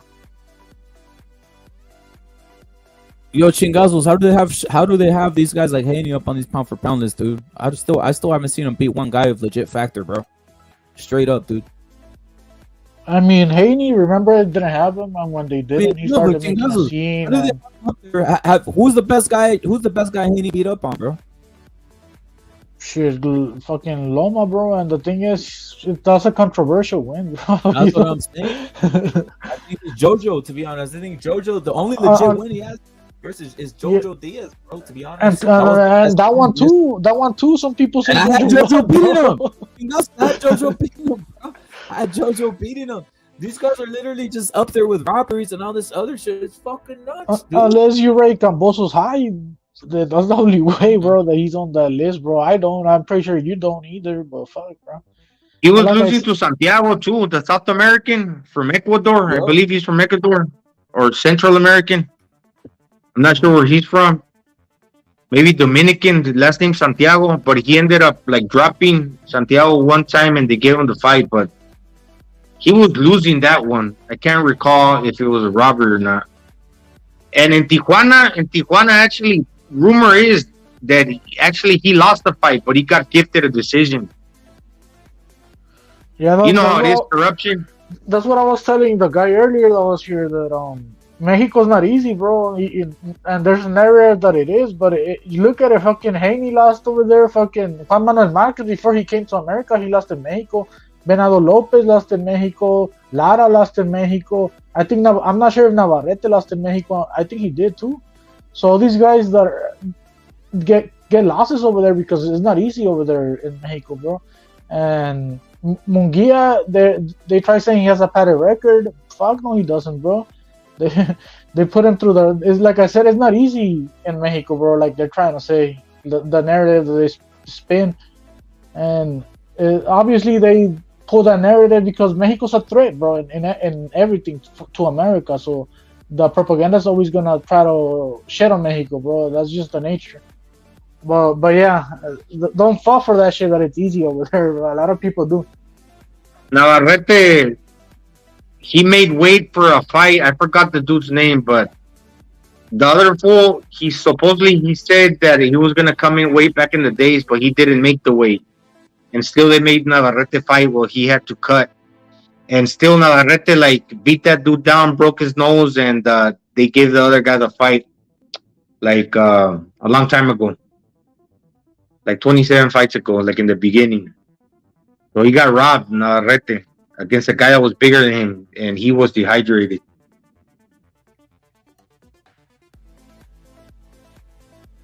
Oh, Navarrete's real good. Navarrete's real good. Just the thing, I want to see him face a name so he can get the credit that he deserves. Right now, I got Venado Lopez higher than all the 130 pounders, all the Mexicans. Just because he looked different and his style is very difficult. Because he's got the tough chin and everything that Teofimo got, basically, Venado has as well, and even more. All that shit about the wild swings, it's only wild if you miss, man. How is it wild if you're landing? Yeah, but Venado's above Navarrete in my opinion. Why? Because Navarrete is not motivated for the sport for whatever reason. Does he deserve to be on the fucking list? Probably. He's a 3-division champion. He deserves to be there more than Lomachenko, because Lomachenko's coming off a loss and he doesn't even have a belt right now. Well, Navarrete does have a belt and he's a 3-division champion. But the thing, like I said, he's not motivated right now. And I look at Venado and he upgraded his fucking camp, bro. He's over there training in Las Vegas and getting good sparring partners.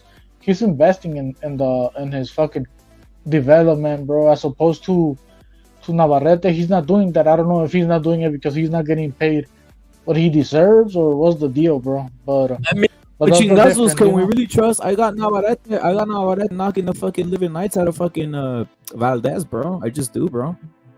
Yeah, but I'm comparing him to Venado, you know. Man, how I see the it. next fight is. But look at it. This is gonna happen, right? Venado está motivado, güey. Ese guato. This is the whole thing. Look, if I'm Venado Lopez, they're not. Obviously, they're gonna try giving him one of these guys like Robacy or one of these weird motherfuckers. You know what I do? I do this. I go, all right. I'm already proving myself. I could unify here, but whatever. It's gonna be. You know, I really can't undispute here because you know Top Rank doesn't do that. So why not get the winner of Navarrete Valdez? Fuck it, go up.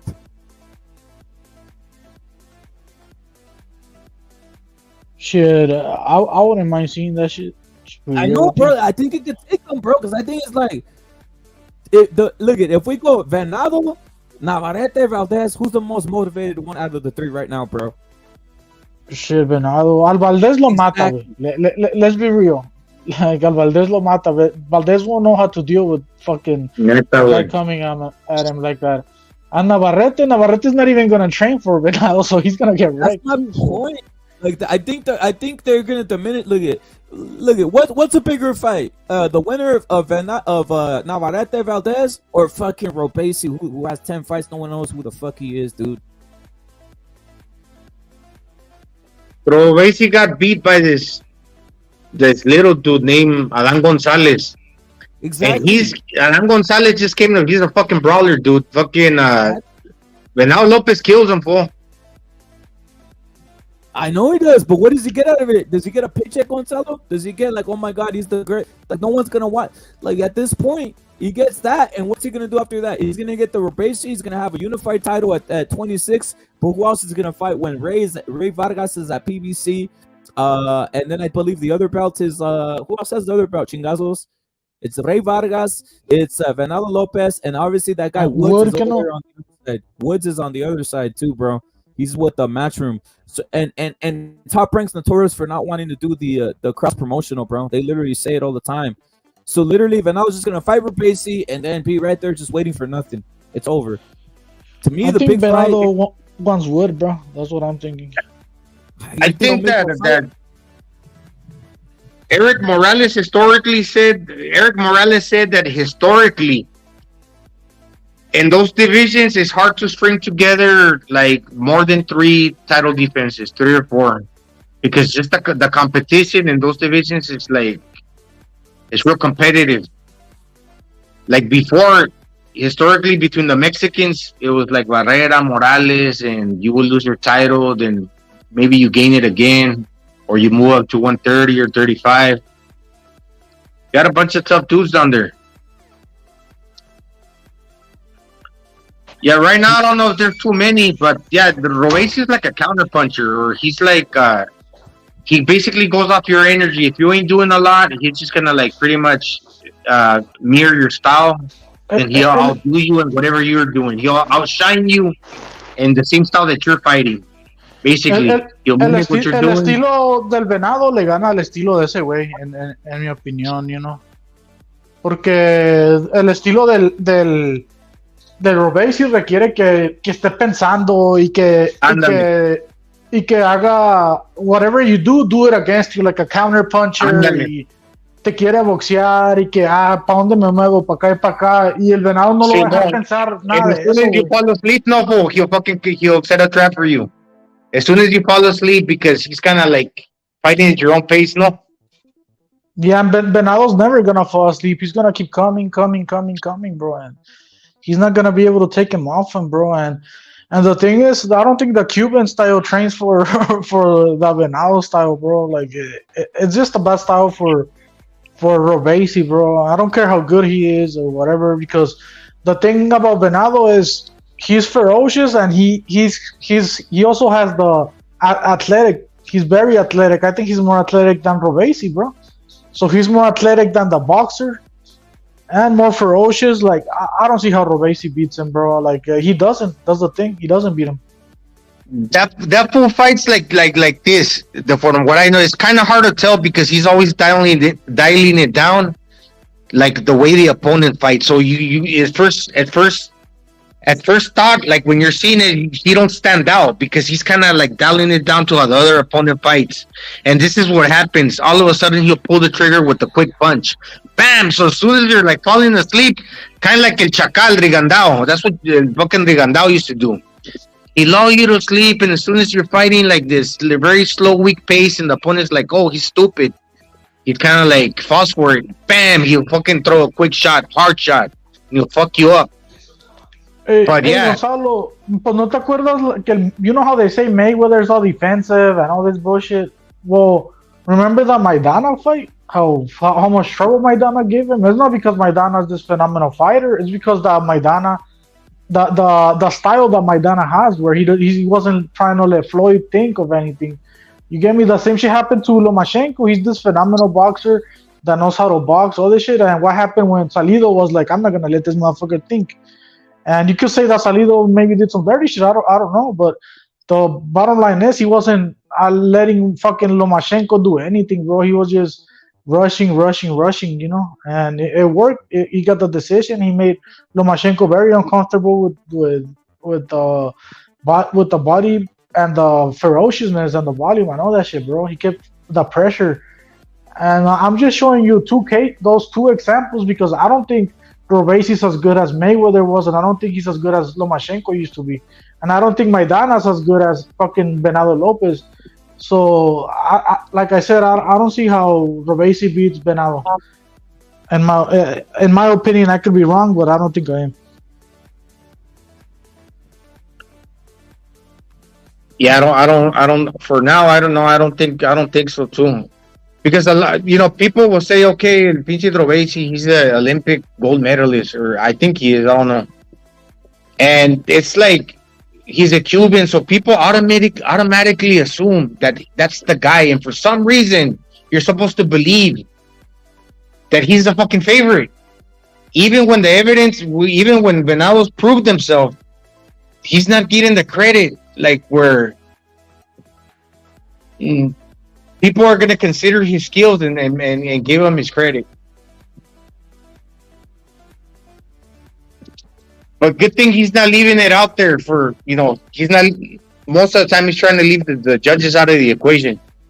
Or he's making it clear, even over there in England, when they tried to rob him this last time against Warrington, the second to last time, he still did enough. Like, I don't think fucking Dogbo is the best pressure fighter out there, in my opinion. He was bringing it to fucking to that motherfucker Robesi, bro. So And Venado's a way better pressure fighter than Dogbo, bro. Like no compare. Even the athletic side is like he's way more athletic than Dogbo as well. So, Y aparte ese yeah. güey está chiquito, güey. That's just a little fucking peanut. Yo, bro, Basie's defending his title. Bro, Basie's defending his title and under the undercard of the monster undercard, right? I think he's co-main event. He's tough. He's like the fucking the two tokay lizards that live in my rafters, like the geckos. The tough neck. Está cabrón, güey, but he's little, fool. El venado es un pitbullcito, güey. Can y'all hear me? Yeah, go ahead, CCD. Yeah. Nah, bro, Basie fights in the undercard of fucking Monster Nui, no? I think he's co-main event. He's defending his title and overseas on the top ranked card, ESPN Plus. Who's he fighting though? Who's he fighting? I think it's mandatory, bro. I think he's a Japanese guy. Or... Hold on. Oh shit! Who crashed? What the fuck? No. This guy that they always do sideshows here, bro. Sideshows. El vato que una llanta de una Goofy, güey. Salute to everybody in the chat, man. Quemó llanta y ya viene para atrás, güey. Ponte vergas. Va a sacar la anda la voladora al 100. Anyway, that fucking name, fool, it trips me out, man. El Robesi. Me cae gordo ese nombre, güey. Fucking haten el Robesi. Ahí viene el Robesi. That's like a fucking name, that thing. Yo, well, put the pound for pound list real quick. I want to break that down real quick. All right, so we got Usyk. I don't even know why he's number one, to be honest. I don't even put heavyweights on my pound for pound list, man. But yeah, I don't know why he's number one, to be honest. He hasn't beat Tyson Fury. I don't understand why he's great. He only beat an AJ that has lost in his records prior. You know, Monster Nui. Okay, I can kind of understand, but I think you guys kind of broke that down a little bit, right? And Terrence Crawford, I don't know what the fuck. He's probably the only fighter that became undisputed. Probably and. The easiest undisputed run, Terrence Crawford at 140. He beat Ndongo for like 2 belts. He got 2 belts there. Or you can, it's kind of debatable. You can have Terrence Crawford the easiest undisputed run, or Devin Haney, because Devin Haney only brought a baby belt, or whatever to a fight where Kambosos brought all the belts, right? So that's up for debate. Terrence Crawford and Errol Spence, they both fight in the same division. I don't know why you have 2 fighters in one division up in the pound for pound list, right? So I don't know what's up with that bullshit. Canelo Alvarez should be number 1. I know it should probably be 2 or 3. Navarrete missing. Dimitri Bivol, he hasn't unified the division. All he did was beat Canelo coming up in weight, and he beat Zurdo coming up in weight. Honestly, I really don't see why Beebles is here, but I mean, okay. Tank Davis, he doesn't even have a fucking full-fledged championship belt, and Vasily Lomachenko shouldn't even be in the list, to be honest. There's other fighters like Navarrete that can be up there in the Strava. Teofimo Lopez, he has a strong argument why he can be on the pound for pound list. I agree with this, but again, Teofimo Lopez, why is Teofimo Lopez on this fucking list? Why? Why is he on this list? He's retired. Since when did we start putting retired boxers on this fucking list? Can somebody fucking explain that to me? Can you explain that shit to me? Why are we having retired fighters on this pound for pound list? I remember when Tyson Fury said he was retired. They took him off. He's not retired, bro. That's the thing. Well, but when he did, though. So why is Teofimo Lopez is retired? I already sent out an email to the WBO organization. Let them know when are they going to issue a statement regarding this Teofimo being retired. Strip him. He's retired. Strip him. He's retired. Strip him.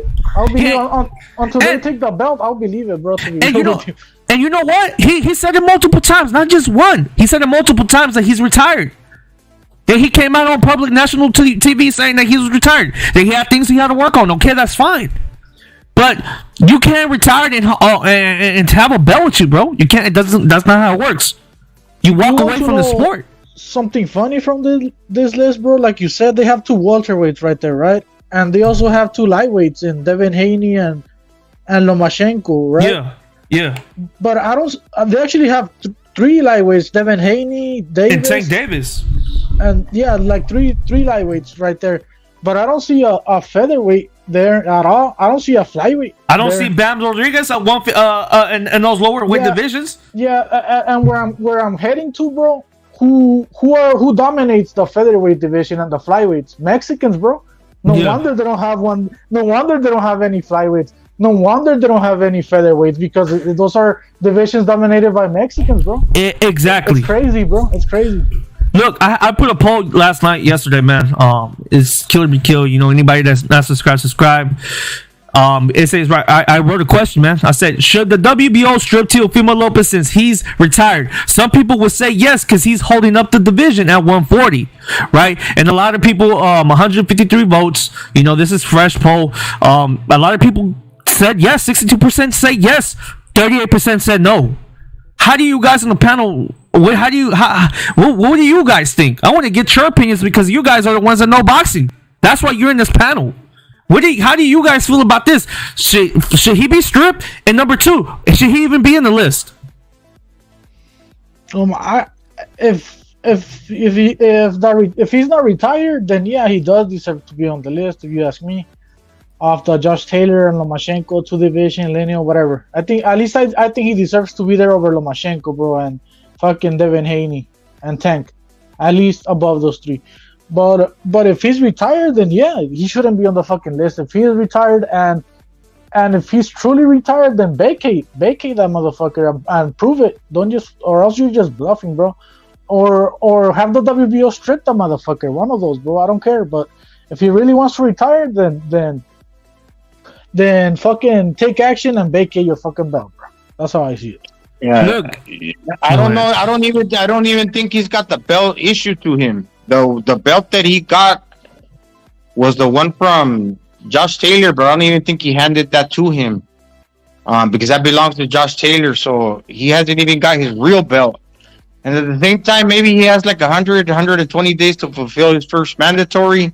And until then, if he doesn't relinquish the title that he's supposed to be getting, then everything's fine until that date.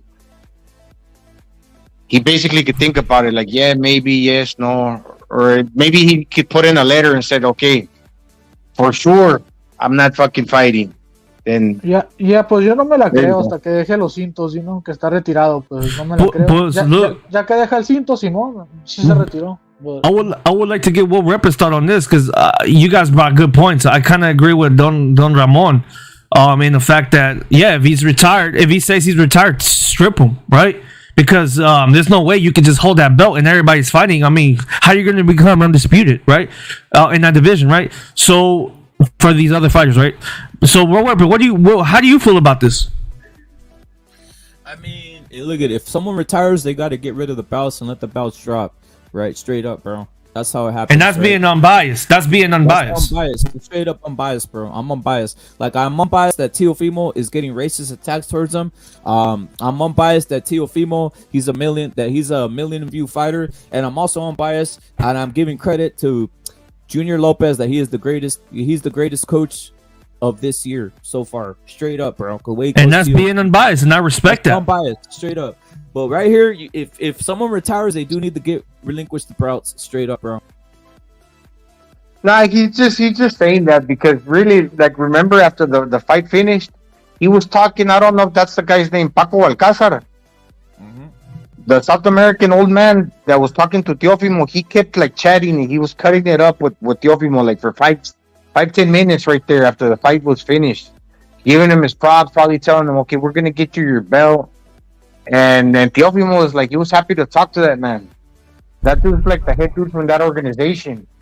So obviously he wants the belt, man. And he was complaining that he wanted the ring one, the one that Josh Taylor didn't hand to him, because that one got Josh Taylor's name on the placard. It says, and the word goes to Josh Taylor, Ring Magazine. He's like, yeah, let me get that belt. But Josh Taylor said no. Blaze, jump on the panel, Blaze. I want to hear your opinion.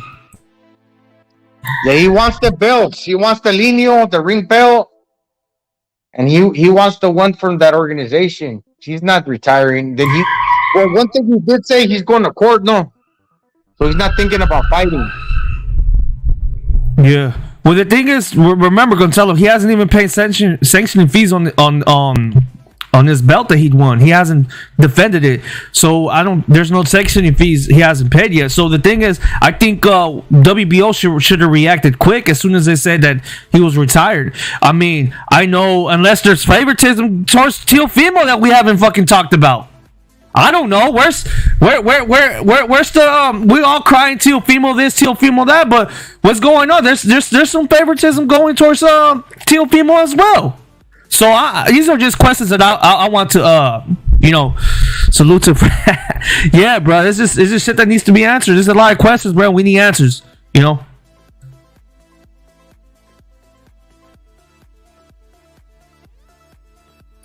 Yo, check this out. Now, right here we have John Blaze saying he don't agree. He said he don't agree. He says he voted no on that. Look it. We just call it spade a spade how it is out here, bro. You know, that's a different topic. We're on a different topic for a different different topic out here, right? And look it. I'll say this. Killer be killed. You there, bro? Check this out. Have other people been made to dropouts? Say it again. Have other people been made to dropouts when they claim that they're retired?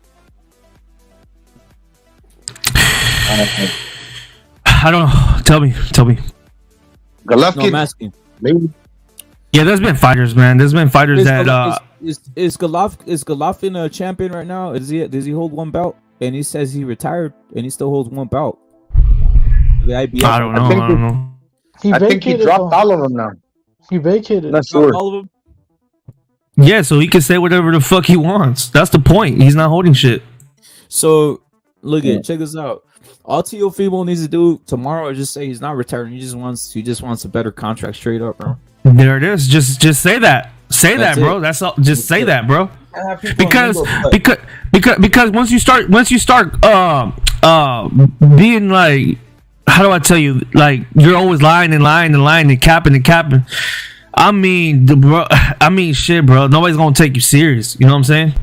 I just verified it, bro. Triple G doesn't have a belt. WBA is Lara, WBC is your Charlo, WBO Janovic, and the IBF is Bacon at 160.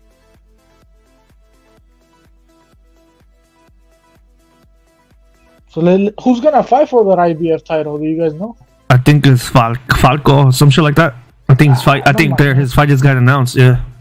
Who gives a shit about Falcon, Captain Falcon, or whatever? You know? But yeah, I think he was fucking Triple G's mandatory, right? Falcon and fucking Triple G vacated everything. Obviously not because he's scared of him, but because he's fucking old, bro. Yeah. He's 40 or what? He's retired, right? Triple G, that's what he said. That fool's 40 and he's got money now. Yeah, he got paid a lot, and I think his contract with the zone ended already, so he's pretty much a free agent already. Let's see what happens with Triple G. I don't know if he's truly retired. I'm pretty sure he'll come back for a big money fight if available, but if it's not there, I'm thinking that's the last Triple G fight was probably fucking Canelo, bro.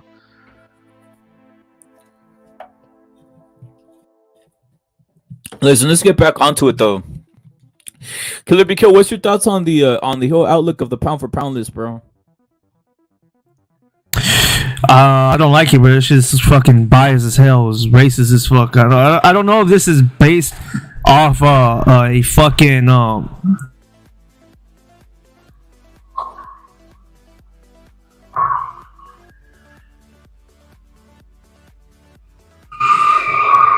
A la verga, pinche quemadera de llanta que tienen allá en las Filipinas, a la verga, güey. Güey, Gonzalo, güey, pero no te pases de verga, güey. Estás quemando llanta en la 4x4, güey. Vamos a chicar a un pinche filipino, este güey va a salir volando, güey. El peor es que si machuca un perro se lo comen en vergüenza sus güeyes. Yeah, I don't like this pound for pound list, bro. As a matter of fact, I might just make one, bro, right now. Fucking pencil this shit in, bro. Pencil it in, bro. Pencil it in. About to pencil this bitch in, bro. I'm not even lying, bro. Because this shit needs to be real. This shit needs to be a real range, bro. Real range took apart, nigga. Fucking surgery. You mean something like this? You know what? That list, they got Errol Spence and Crawford creeping up higher in the ladder, and curiously, it's like fucking Gonzalo. Every time I blink, the motherfucker goes higher and higher. Fucking Crawford, bro. Yeah, like every time I fucking blink, every time I look away and look back. You got him creeping up the list, and you have one guy behind the other. And in the press conference, they said it's for the number one. Whoever wins that fight is the face of boxing, is the pound for pound king. So obviously, you see the narrative, the politics. And with Gervonta Davis, they dehydrated Ryan Garcia. He don't have any titles, and supposedly he's the next big thing. How they're pushing that guy. So obviously, you see the politics there too. Those are three guys right out there, and fucking Devin Haney as well. Got beat by Lomachenko. That's all politics too, and narratives. Freaking, they don't even have. Well, never mind that. But let me see. Vasily should be out as well as Devin Haney. Kid Rocks, the two together. Gervonta Davis, like I mentioned, Teofimo, he deserves to be there at the bottom. Terrence Crawford deserves to be on there, but at least the highest, maybe number 5, no higher than 5. But Gonzalo, I mean, when was the last time Terrence Crawford achieved anything? That was like 140. That was like years ago. That was when he captured his WBO belt, but that was like years ago. Other than that, he's just been a champion at 147. The whole thing at 140, him being undisputed was the weakest run. Like, to be honest, Terrence Crawford shouldn't even be here. If you're because there's Earl Spence, you got to pick one or the other. As a matter of fact, both of these guys should be out of here. But you can't have both. Because Terrence Crawford achievements at 140. Because look, Terrence Crawford achievements at 140 shouldn't even count. Because at 140, 135. Because you got these guys achieving things, right? You got these guys achieving things now, and we shouldn't be giving credit to Terrence Crawford what he achieved back then. Like, he hasn't done anything at the 147 division. These guys are doing things in their division. I'd give more credit to Terrence Crawford than Errol Spence, because Errol Spence hasn't fought that often, and he's been cherry picking. Although he got the 3 titles, and his style I actually like his style better than Crawford's, but I just don't think he's. For some reason, I don't think he deserves to be on there. Terrence Crawford, yeah, he did fight a weak division. Como dice en la Biblia, how it says in the Bible, when the cows were skinny during the famine, you had 4 years where the cows were fat. And then they had to prepare for the famine because there was like a drought for 4 fucking years. And that period when Crawford fought for them titles at 140, all the cows were skinny in all the divisions. That's why he picked up them 4 belts or 3 belts. And at 148, hasn't been the best opposition at the best moments for those fighters. Like what's that fool from England? ¿Quién? El que le acaba de ganar el ¿cómo se llama? The one that Errol Spence beat back in the day, the guy that Golovkin broke his ice socket. Kell Brook, like those wins are like, man, they're fugazi, como Lamir Khan with that fucking like shot to the nuts that hit the fucking the cup. That motherfucker bitched out and he quit. Fucking Amir Khan, a guy that was moving up in all those fucking fights. Jeff Horn, rugged dude. Jeff Horn lost to a stripper. Jeff Horn lost to like a fucking stripper, bro. Like what the fuck are we talking about, brother? Terrence Crawford's fucking resume is trash. From 140 beating Mandingo. He beat Mandingo at 140, and then at 147 he beat all these fucking bums at Jeff Horn that got beat by a stripper, and then Kell Brook that's been beat down like multiple times over the hill. Kell Brook. And come on, bro. Like the Terrence Crawford shouldn't even be here, bro. And Errol Spence is only a 1-weight division, bro. That he beat these bums for those belts, bro. Like, come on, get out of here, bro. Some old ass niggas, bro. The fuck? I'm gonna drop my list. Let me get a pen and paper. I'm reevaluating. This nigga beat Mandingo, bro. What the fuck? When I gave my list about a week ago, Gamboa, bro, I fucking like, just set it off the cuff. 135 back like fucking 10 years ago, bro. Canelo 1, bro. Canelo needs to be number 1 out here. And this how I rearrange it says Canelo number 1. The fuck is going on here, bro? Canelo number 1. Canelo number 1. But I'm gonna tell you something else, bro. Then they got a bunch of black Americans on this shit. They got Gervonta, they got Haney, they got all these motherfuckers out here. They got Earl Spence, they got Terrence Crawford, and all I see is, let me see, we got Canelo. Let me see what the last name. Let me see 2 last names that I could see: Alvarez and Lopez. And what do I see about those 2 names? They put them in 5 and 10, and they put them below names like Usyk, Crawford, Spence. You know, slave names, and then you got fucking Alvarez, there it is, and then you got Bivol, a weird name, Haney, a weird name, Davis, Lomachenko, above a name like Lopez. What is that? What is that? Oh my god! I mean, by the way, didn't Teofimo beat Lomachenko? Killer be killed. Exactly, bro. What's going on here? Some answers. Something needs to be answered here, bro. Get him out of here. Get him out of my face. Change Canelo's name to Canelo Rodney James, and you know what? He might be number 1.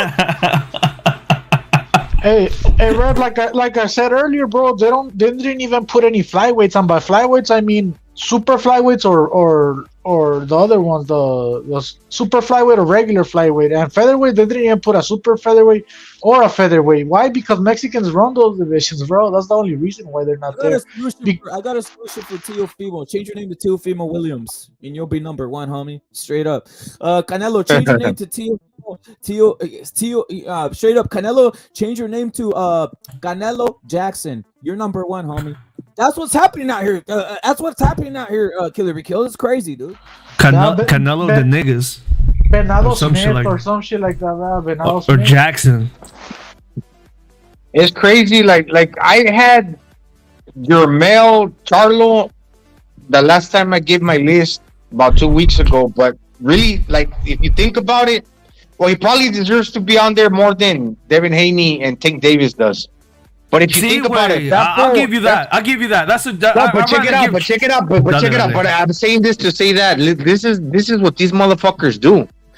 When Charlo fought fucking Castano, they robbed Castano the first time, and they made it to where they had that full fucking rematch Castano again until they'll give those motherfuckers the benefit of the doubt until they fucking end up losing. So they'll give him a second opportunity and the credit. Okay, he knocked them out, knocked them down, knocked them out. Yeah, but who gets a fucking second opportunity when you lose like that to win? But so in other words, he did lose the first fucking fight. But so by losing the first fight, that means that he's not that dominant really. And come to find out, like just recently, with the way he's moving, he's kind of ducking Tim Tszyu. Motherfuckers doesn't want to fight him. Hey, Gonzalo, he's acting real suspect. You forgot to mention... to reevaluate, I say, wait, he's not on my list no more. Because those 2 things. Hey, Gonzalo, you forgot to mention that he already got his ass kicked by Harrison, Audley Harrison, right? Or what was his name? Tony Harrison. Yeah, he lost to Tony Harrison, and then he got the rematch right away against Tony Harrison, which he did win. But look at Tony Harrison. That fucking win didn't age well. Tony Harrison just got his ass kicked by Tim Tszyu like he was nothing, bro. And these black fighters that cry, when they lose, bro. He was crying and shit, bro. Like this shit was weird, bro. Puta lloradera, güey. See, güey. I'm like, what the fuck is this, bro? I thought it was a Black Lives Matter post. Hey, the thing is, sometimes they win and then they cry when they win. Look at Wilder when he beat Helenius, bro. He started crying post-fight, bro. Like, what the fuck? Yo, Wilder has some shit on his gloves, bro. He has some shit in his gloves, bro. I remember when I had the Terrence Crawford, the glove gate, the Terrence Crawford glove gate when he hit Devin Evadesian, and his friend jumped into the ring and said, he was laughing. He was celebrating, and then Terrence Crawford whispered to him and say, "Hey, be cool. That man's hurting. I'm like, bro, this nigga has some shit. This motherfucker has something in his gloves, bro. You would never say something like that, bro. If you knock somebody out, all you would do is just walk up to him and be like, oh shit, make sure he's good. But he knew you had that guilty feeling in your and you know when you hit somebody hard, bro, and they don't know what the fuck happened, and you know you fucking put something in your fucking shit, bro. You got that bro. That shit was weird, bro. Same shit. Hey, I got a list. Can I go ahead and give my list real quick? Yeah, go ahead. Check it out. All right. I reevaluated my list. I had a list about 2 weeks ago off the cuff. I gave it. 2 weeks later, we had a few fights, and I had a little bit more time to think about it. Based off the stuff that I was saying last time, this is a close one, man, but fuck it, man. Well, actually, let me flip that motherfucker around. Okay, I'm gonna put number 1, Inui. Well, let me start from the bottom to the top. Fuck, I just said it. Okay, never mind. No, I'm just gonna start at the top, whatever. Okay, El Pinche Naoya Inui, the Japanese fighter. That motherfucker, when he hits you, it's like paralyzing power. You're knocked out even before you go down. Sometimes you fall face first, or like a tree straight back. And he just hits that hard. He's got good legs, quick hands, and a hard punch. Right? And I'm just going to put him at number 1. He's exciting, and he's undefeated. Number 2, I'm going to give it to Usyk. Just because he's a heavyweight. And that's the big dog right there, the heavyweights, and he beat Anthony Joshua, who I really don't rate that high, but he got the 3 belts, so I'm just gonna give him that based off the fact that he was also cruiserweight, unified, and he traveled the world. Like he went on the road and he beat all those dudes in the Super 6, and then he piggybacked off those wins to make a run at heavyweight and beat the guy to become the guy. So he's been on a winning streak. He's still undefeated. He went up in weight, so it's actually a smaller guy going up. So pound for pound, he's a good fighter. And number 2, although I don't really like his style, to tell you the truth, I really don't. It's not one of my favorite styles, but I'm gonna put him in number 2. Number 3, and I know CCD, Killer Be Killed, you're gonna disagree with this one, but I'm gonna put Dimitri Bivol, and he's been talking some shit, and it's almost like he wants to be the A side, or I don't know if he's ducking Canelo, whatever. I don't fucking really understand that. He's kind of unlikable, but it's not like he's been getting too much love because he's Russian anyway. So maybe that's just a little bit of a personality, like kind of like, you know, everybody treats me like shit. I'm just gonna be like that too, because he's Russian. The dude's got like 8 or 9 title defenses, so he's like 3 of all time in light heavyweight. He's on the heels of, let me see, who do you got? Bob Foster and some dude named Gluslevich, who are tied for number 2, and number 1 you got Dariusz Mitrusevski. The Mitrusevski had like 24 or 25 defenses, so that would be like the number 1 all time. You got Bob Foster and the other fool that I just mentioned, and number 2, and I think number 3 right now it's Dimitri Bivol. So he's making a name for himself legacy wise at 175. So that's Bivol, and that's a close one with Canelo, because Canelo went up in weight. He challenged himself, and he's been running through all these motherfuckers, breaking their bones, beating them up, and knocking them out. So I got Canelo number 4. And probably if he fights fucking what's it called, the Swedish dude at cruiserweight, and he beats him, I'll put him at number 1 or number 2, to be honest. Or if he beats whoever he beats at 175, even 68. That's Canelo at number 4. Number 5, I got Tyson Fury. And that's a questionable one, because Tyson Fury, I overrated him as well, because what has he done? Yeah, he's got skills, but he beat an overrated Wilder, who's really not that good of a fighter, and he got dropped multiple times. Although he had a good win against White, who's kind of overrated too, but he's got a good left hook, and he knocked that fool out with an uppercut. And okay, I just have number 5, Fury. Number 6, I'll put Terrence Crawford. Although, like you said, CCD, like he caught a run at 140 where you didn't really have a lot of good names, but he still beat those guys. It's kind of like not his fault. And at welter, he's knocked everybody out. He's got like 8 wins with 8 knockouts, whether they were the best fighters at that particular moment or not, it is what it is. Motherfuckers ain't fighting each other. But that used to be a glamour division. It's kind of still popular. But anyways, I'm just gonna put Terrence Crawford at number 6. Number 7, I'm gonna put Arthur Beterbiev, knockout power, 100%. Took out fucking Joe Smith Jr. Been knocking everybody out. I think 19 fights, 19 KOs. Strong dude. Fucking powerful puncher. He also took out that fool. I forgot his name. The fool that just got back. He came back. Damn, I forget his name. Anyways, I got Arthur Beterbiev. Then I put right after that. I put Venado Lopez. Venado Lopez. He looks spectacular. His last fight. He's on the warpath, knocking fools out, beating him up convincingly, going on the road, and he's gonna climb.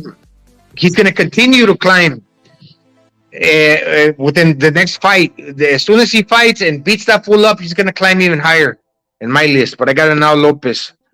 And after that, at number 9, I got Teofimo Lopez. And at number 10, I got David Benavidez. So that's my list. Hey, so you got Benavidez up there? That's a new one. That's a new one, Gonzalo. Yeah, fools forgot about him. If you got Canelo up there, like at number 1 or number two, which I don't disagree. Fools forgot about Benavidez. Benavidez is good. He beat that fool up, fucking Plant. He beat that fool up. I never said he was bad. He's good. I just think Canelo wins. So, like I said, if Canelo beats on him, I put Canelo number 1 or number 2, depending on what happens with Inoue 2 or Usyk. But still, just by the fact of beating him, he's number 1 again, or number 2, probably number 1 actually, because that's what the fucking fans been wanting to watch. All these motherfuckers that are crying me a river. Fight Benavidez, fight Benavidez. If he beats Benavidez, he's a number 1. So, like, that whole loss, even though he challenged himself against Bivol, goes away. And if he fights, Battle Jack, there's only been five fighters in history. You got Sugar Ray Leonard, I think Tommy Hearns, Oscar De La Hoya, Floyd Mayweather, Manny Pacquiao, and he would be the 6th fighter to be five divisions and higher. So that's legacy. That's fucking legacy. I don't care what anybody else fucking says. That why is he fighting this guy instead of that guy? That Benavidez is a good fight because that's what a lot of people want to see. Benavidez fucked up a while back, but yeah, but Battle Jack is also a good fight because it's legacy. 10, 20 years from now, when fools fucking die, and like 30, when people can't remember in the history, in the annals of boxing, it's gonna be written there for fucking ever. People can die 100 years from now, and they will never remind us little fucking narratives that people talk. Varu Jack is a 3-division champ, so that would actually be a great win on Canelo's fucking record, bro. If he does beat him, which I think he is, but yeah, we got Chingazos. I need you to drop your pound for pound list because we did have I mean, I don't really have one, but I could give you like a wild one off the top of my head, though. You're gonna do that one. Do that one, Chingazos. But I want to say something. Salute to Xander. Xander, your salute times a billion. This is this. He says Canelo 1, Usyk 2, Teofimo 3, Crawford 4, Spence 5, Inoue 6, Bivol 7, 8, Venado Lopez 9, Shakur and Fury. That's Xander. Your salute to Xander all the time here, bro. For real, Xander. But what's your list of Chingazos? I mean, off the top of my head, Canelo number 1, obviously, you know. Number 2, I'm putting Bam up there. Number 3, I'm putting Gallo, and no, they're not the same weight class, even though it seems like they are. No, Bam is a flyweight and Gallo's a super flyweight, so they do fit. Number 4, just based on the eye test, fucking Virgil Ortiz, bro. Number 5, fucking Navarrete, bro. I mean, number 5, I'm putting in Venado, bro. Number 6, I'm putting in Navarrete. Number 7, I'm putting in Bivol because of the fucking Canelo win. Number 8, I'm putting in Usyk. Number 9, I'm putting in fucking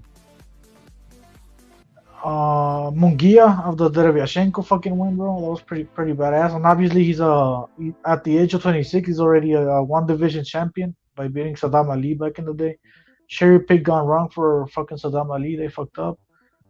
Number 10, who could I put? I already said Virgil. Camaron. I'm gonna put Camaron number 10, bro. But yeah, that's my list, bro.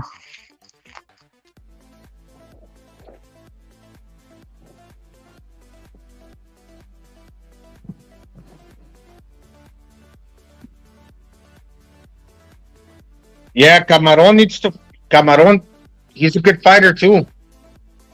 He's gonna go far.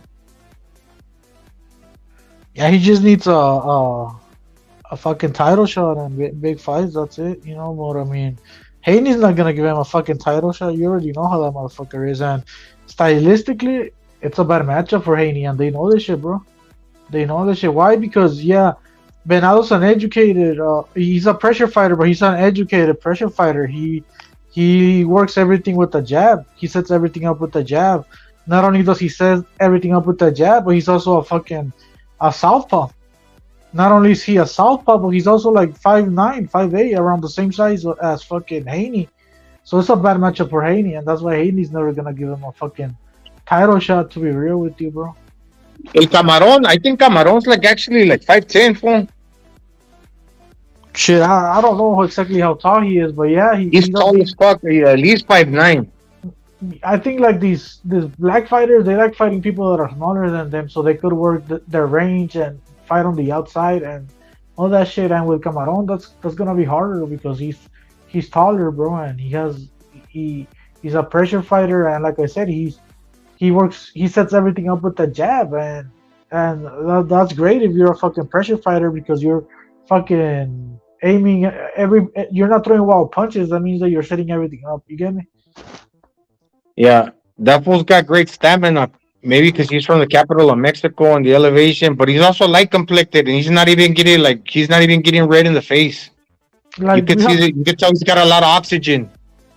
Yeah, he has a fucking stamina, bro. Like I said, his style works perfect with his attributes and his body type, in my opinion. And we have fucking Pitbull, who's a pressure fighter, also in the same weight class. But the thing about Pitbull is he doesn't use the jab, and I see why he doesn't use the jab. He has fucking short as arms, right? Like that's why he throws a bunch of fucking hooks instead of straight punches. I see why he does it, but that's the difference between him and Camaron, in my opinion. I feel like Pitbull's a little bit too wild because, like I said, it's hard for him to set up everything with the jab because pinches bracitos que tiene, güey. And that's not the case with Camaron. But yeah, I have Camaron number 10, bro. Hey, I forgot. Hey, I want to say one thing. I just thought about it. Now it fucking makes sense. If Canelo beats Badou Jack, he's number 1. He's number 1. I said it. It's true. It just fucking dawned on me. If he beats him, he's the sixth. He's the sixth fighter in history to gain a belt in 5 divisions. The only one. There's only been 5 in history. So if he wins, he would be the 6th in history in all time. Like boxing, there's nobody in this generation aside from the generation before and throughout the whole history in its totality that's got 5 titles or more. And if Canelo wins it, he's making history. Facts. And we got people inspired. We got Sean Anthony. You're saluted times a million. Chivas. He got Canelo, Gallo, Venado, number 3. He got Virgil, number 4. Navarrete, number 5. Jaime, number 7. Cepeda, number 8. Vargas, number 9. And Rocha, number 10. Underrated list. Sean Anthony, you're saluted. You brought in Rocha. You did what the Crips do. You basically said, hey, I'm putting in 2 welters. Salute to Sean Anthony, bro, for breaking that down. Then we got OG Blaze. He says Canelo, Gallo, Nava, Bam, Fury, Venado, Teofimo, Nakatani. Nakatani is the 112 or was it 112 chingazos? Nakatani, Junto, right? Yeah, Junto. He's a fucking beast. Yeah, he used to be 112 champion. He vacated, and now he's at 115. And Bam Rodriguez picked up the belt that he vacated by beating Chicharito. He's a fucking animal. Chingazos. He's an animal, so bro. you were knockout he's of an the year animal. so far, I think. That was a fucking great knockout, bro. He did beat Maloney, right? That was a great knockout. Jaime and then Ray Vargas rounds out OG Blaze's top 10. Then we're gonna go into the man, the myth, the legend right here, Mando Solo. He says Usyk, Canelo, Inui 2. He got 2. I think he said Tio, right? You got Tio number 4. Crawford, Estrada, Ioka, underrated. Ioka, I'll give you that one. Salute to Mando. Ioka, people don't mention Ioka much. Better BF, of course, undefeated. RKO, right? Venado, and he got Charlo. So salute to Mando Solo. And we got the inspirationals earlier. Inspirational, you could drop it again in there, bro. Salute to you, bro. And we'll read it out again. But those are great. My pound for pound just goes 5, but I did switch it around. I switched it around in this regard. I have to give props to Tio for being the 2 division champ and for beating Lomachenko when it was he was the killer, and then beating Taylor. He was undefeated, regardless of what I say, regardless of what we think of Taylor. He beat him he was an undefeated fighter at the moment when he destructed him. I'm on some chill ass background. I got Canelo 1, Bernardo Lopez 2, I got Navarrete 3. I know that's a fucking controversy right there, because Navarrete has more division titles, but I like Venado Lopez's style more, and he's more explosive, so that's why I have him there. It's what I like, so fuck you guys. And then I got Gallo Estrada number 4, and then I got Virgil, but actually I'm putting Tio in there. Tio and Virgil are right there at the same for me. Tio is up there because of, like I said, the 2 division. I got Tio and Virgil up there. I'm putting Tio up here now as a guy who is a top 5. And once you're top 5, it's what it is. The rest is just whatever. It's pretty damn unnecessary in my opinion, but hey, it's what it is. Everybody has a pound for pound list that they like. Virgil is underrated, bro. Virgil's underrated, and I think Venado, the style, like the style is impressive to me. He's just very explosive. I just can't get away from that, man. And he made a title defense, so that I know, bro. It's exciting. When I saw Venado, it's exciting. Every time I see him fight, it's exciting. When I see Canelo fight, it's exciting, right? Fighters like this that move the wave. We got Chitlin saying Canelo, Gallo, Venado, Navarrete, Bam, Virgil, Jaime, Nakatani, better be a Fury. He has salute to Chitlin, bro. Great list. We got the man, the myth, the legend, Eddie. Eddie, salute, bro. Ed Dog, right? Canelo, Virgil, Benavidez. He put him up there. I like his style, bro. I've never hated on Benavidez. He's always up there.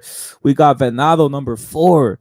We got the Destroyer Andy at number 5, and then we got Navarrete at number 6. Bam at 7. Jaime 8. Camaron, one of my favorite fighters, at number 9, and then we got Tio in the top 10.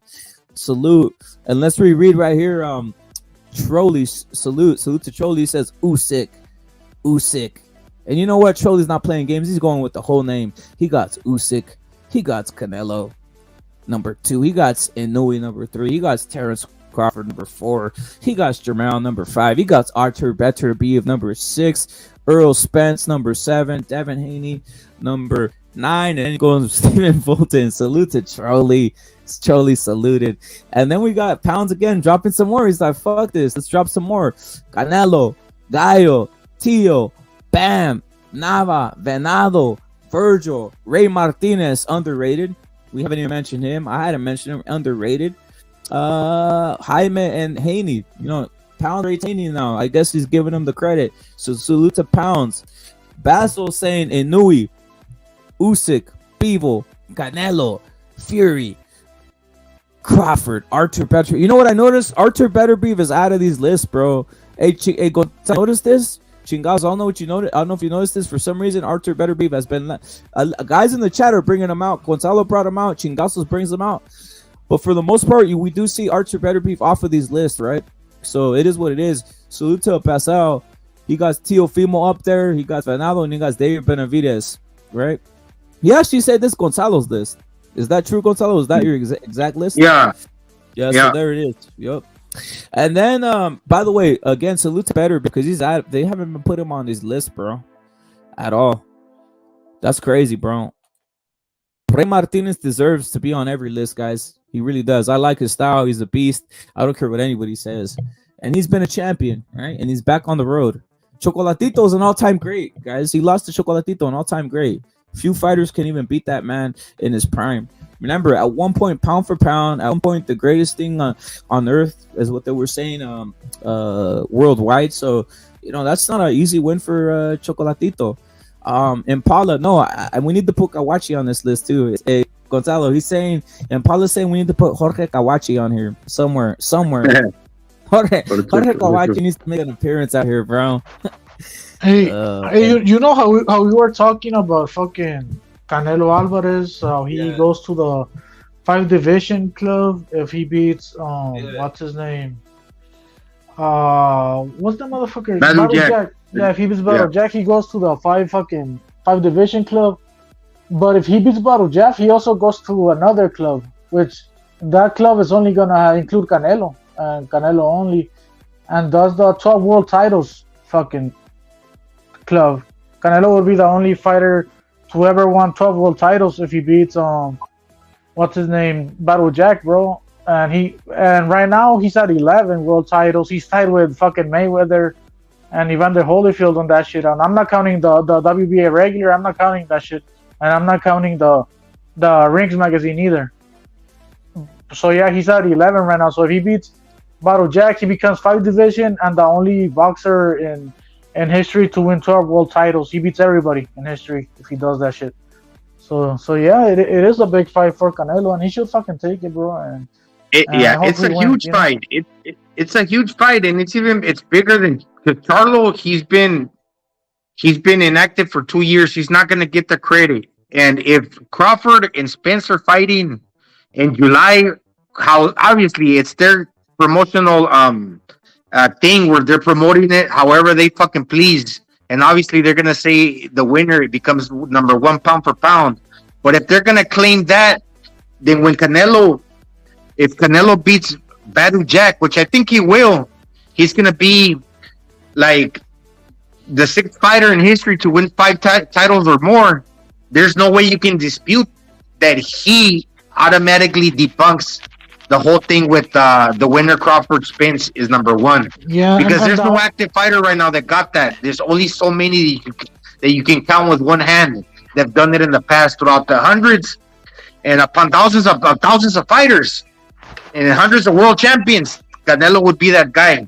And you tell me, like, if you ask Dimitri Bivol to jump to a 3rd, 4th, 5th division in one lifespan, could he achieve that? And anybody else boxing today, Inui, Usyk cannot climb any higher, but this is his 2nd weight class only. Let him drop. Could he do that in 5 divisions? None of these guys can. It's humanly impossible for none of these guys.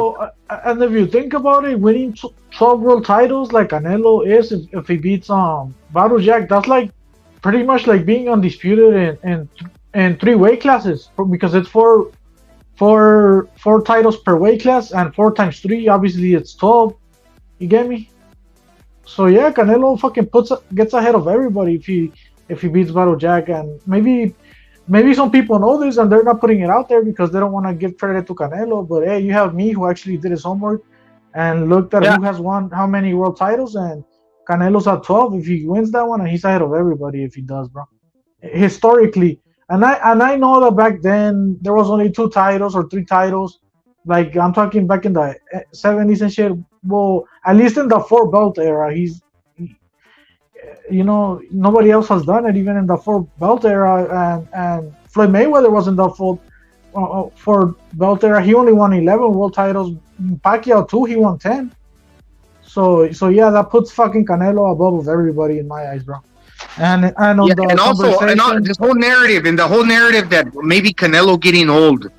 Well, you know what? He's fucking younger than Terrence Crawford. If they try to pull that narrative that Canelo's old, well, them motherfuckers are older and they fight less. Canelo more active and he's younger. So you can't say that it's because he's getting old. Historically, there's been fighters in their mid-30s who are on the pound-for-pound list. Like Mayweather, 36 on the pound-for-pound list. No, well, maybe not 30. Yeah, 36. Fucking Oscar De La Hoya. Well, maybe not Oscar De La Hoya when he was older, but Manny Pacquiao for sure. Bernard Hopkins when he was 40. El Dinamita Marquez. Marquez was like 35 on the pound-for-pound list. So Canelo being 33, younger than Terrence Crawford, and probably around the same age as Errol Spence, they can't pull that bullshit when he becomes a champion in 5 divisions. That's historical, man. That's fucking historical. The numbers don't lie. The numbers don't lie, and you cannot argue because he will be undisputed at 68. All the while, Crawford and Errol Spence, one of them guys is going to come out undisputed if it's not a draw. One guy's going to come undisputed. Canelo's undisputed right now. But at the same time, we're still retaining the disputed status at 68. He will be cruiserweight champion. And like I said, only fighters that you can count with one hand have done that in the past. So there's no way you can break that down and lean toward those guys instead of Canelo. The only reason Canelo dropped in my list, I've always been a hard advocate for fucking Canelo. The only thing, his stamina. But really, no fighter is 100% in everything. No fighter, he's got a lot of the categories. El peor es que es un Above and tanque, beyond what most humans have. Es un tanque, Gonzalo. So you can't really be like, oh, be a tank, have stamina, have every, you know, like whatever. Pues sí, güey. Y aparte, si le das tú más stamina, he's gonna throw harder with the stamina. He's not gonna try to throw more punches. He's gonna throw the same amount of punches, but try to land harder. Because that's what you need to do against bigger guys. You're not gonna throw 700 punches if you throw 700 and a lot are not like pushing the opponent back or like halting that fool in his tracks. You're gonna throw 300, 400. But when you throw 300, 400, when you're working out with the weights and you're getting stronger and you're punching the bag like Canelo does for power, you're gonna try to put a stamp on your punch to push that motherfucker back so you can get the respect from your opponent. So they say, well, why Canelo don't throw like a lot of punches? Well, don't expect him to throw a lot of punches next time around either. He's going to probably throw less, but he's going to put the stamp on the fucking punch to fucking back you up, because that's what a smaller dude needs to do against a bigger fighter to get the respect off that motherfucker. Because you throwing 700, it's meaningless. Yeah, you're throwing, maybe you're connecting, but it's not going to do anything. You got to back that motherfucker up. And you got to get him thinking. And when Canelo rolls on you like a tank with the defense and you open up, motherfuckers are scared to open up. The high guard, shelling up, fucking movement on the waist on the swivel, parrying, rolling with the shots, fucking going to the body, making you hesitate when you throw, because when you throw, you're afraid that you're going to get countered. Putting the pressure, staying on you like glue. Even when you see the feet shimmy forward, you know he's coming. You know he's fucking, but he's slam dunking on your ass. He's not throwing from outside. Maybe like if in basketball, if I make the free throw, if I make the 3-pointer or not. Maybe you do, maybe no. He's fucking running to the rim. Even when you see him coming, he's hitting with the legs. He's bouncing forward. You know he's fucking coming, but he's still going to get a piece of you. That's the thing. That's experience right there. Motherfuckers can't pull that. They can't do that shit. I mean, if you're looking for volume, like probably flyweight is better. If you're looking for volume or featherweight, look at Choco and Gallo. They know how to throw volume. You're right. Chingazos. But I'm gonna say something real quick. Sargent is Canelo. Pound for pound is Canelo number 1. Bam. Like you're one of your favorite fighters. Chingazos might be your top favorite. Who knows, right? Terachi number 3, and then he has Inui and Gallo as rounds them out. And then we got Joshua. He says Canelo, Usyk, and Inui are his top 3, and I don't think he just says top 3, right? So salute to Joshua. But you're right, the volume usually it's the lighter weights. The higher you go, it tends to be less volume, right? So sometimes people say, oh, these guys look slow. No, it's not that they look slow, it's just output's less because the power's more. Straight up. Yeah, and plus you think Canelo's a smaller guy, so okay, we're having him do the squats and doing some upper body weights to strengthen the upper body. So you give him, by you asking him in the corner, or the game plan being, okay, is it really throwing more punches? Why? Because you want to score a points victory? Or is it really get strong and fucking and land your punches because you want to hurt your opponent? So that doesn't necessarily mean having to throw a lot, but the ones that you do throw them twice as harder as you did the last time. because now you're facing a dude that's bigger than the guy you fought last time. So throw the same amount or even less, but put a stamp on that fucking punch, because that's the way, in reality, how you're gonna get the respect off that motherfucker. Never mind the scorecards and the judges. That's the way that's the pressure that's gonna bust fucking pipes. That's gonna make the dude fucking buckle under the pressure. And that's how he's been. That's how Fool's been fucking. He's been breaking fools. He's breaking that fool's nose, putting the pressure against a guy that's never been knocked down, like the Gorilla Rider, right? And all them other fools, breaking the arm, the orbital bone, knocking him out. And it's not only that. No, he's got the great defense. That's why he can rely on the defense when push comes to shove, and because the other fools are bringing it too. And to tell you the truth, bro, for the build that Canelo has, bro, I'm surprised he has the stamina that he has, bro. People that have the Canelo build usually don't have stamina for shit, bro. But Canelo actually does. Yeah, he got out against fucking Bivol, but that was because he wasn't doing road work or whatever. And I'm not saying Canelo has the best stamina, but for his build, he's pretty solid, bro, in my opinion. I'm gonna tell you one thing: he's a master at pacing himself and keeping their breathing, for the most part, under control. So he's real calm. He doesn't waste unnecessary nervous energy. Está calmado, and he's got an open eye. He's got an open mind to punch admit the infighting or whatever. Like he como Julio Cesar Chavez, he kept his eyes open. That's a very hard thing to do. When somebody throws a punch, by natural reaction, you're gonna flinch. Pero Canelo, he's always keeping his eyes open. You know what Canelo does to preserve energy? He kind of takes like a 30 seconds off or 20 seconds, and he starts just doing defense, like making motherfuckers miss, like he was doing with Jacobs. I don't know if you remember. And while he's doing that, drains energy from the opponent too. I don't know. Obviously, you spar. That's right. Gonzalo spar. Like I hate it. Like it takes energy when someone knows how to shell up properly, or even when know how to head movement. And you're right there just jabbing, hitting to the. That shit does take your energy, bro. Fuck. Yeah, and that's what I mean. Canelo knows how to work the energy that he has to preserve it, bro. Doing things like that, and a lot of fighters don't do that, bro. They don't think that way, and that's why Canelo has found so much fucking success in the sport, bro. He's just more intelligent than these motherfuckers. Then when he's looking at you, like when that instance when you said that Daniel Jacobs, like that big sweeping, I don't know if it was the left or right hook, I forget. I think it was the left hook that Jacobs threw, and Canelo rolled with that. He landed one, but I think a lot of the times he rolled with that punch where he couldn't connect on Canelo, because Canelo is seeing that punch with a lot of anticipation. As soon as he sees the shoulder or like the leg turn, he knows that motherfucker's coming. So he can be calm and all of a sudden pull back and turn the neck and have it to where that fucking punch misses him by inches. And when he misses by inches, he's in position to punch. So he's not like all over. He's not swerving all over the place.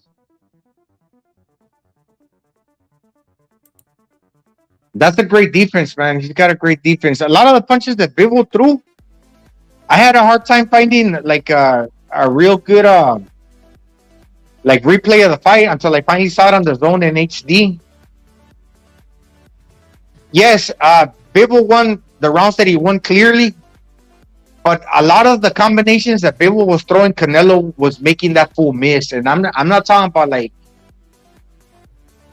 90%. And almost like all the combos and certain combos that Bill was throwing, he was missing them.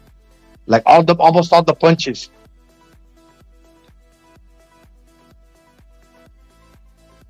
People can say I'm fucking exaggerating because it's true. Go to the zone, watch the replay, and watch Bill throw a fucking combo, and watch fucking Canelo Alvarez slip. He was rolling a lot of that shit, bro. That's the thing. The whole fucking combo. Sí le entraba uno que otro del béisbol, pero no todo como mucha gente quiere decir, güey. No, I don't know if they didn't notice that shit wasn't landing and they got tricked. I don't know, but not everything that Bivol was throwing was landing. No, he did land some combos. There was like two combinations that he landed like 3-4 punches, and two separate instances. But there was like other instances where Bivol missed the whole combination. Yeah, he won some combinations where he landed 3 or 4 punches. And Canelo had to shell up on the ropes, and you could clearly saw that Bivol got through. But there was other combos that fucking Bivol missed entirely.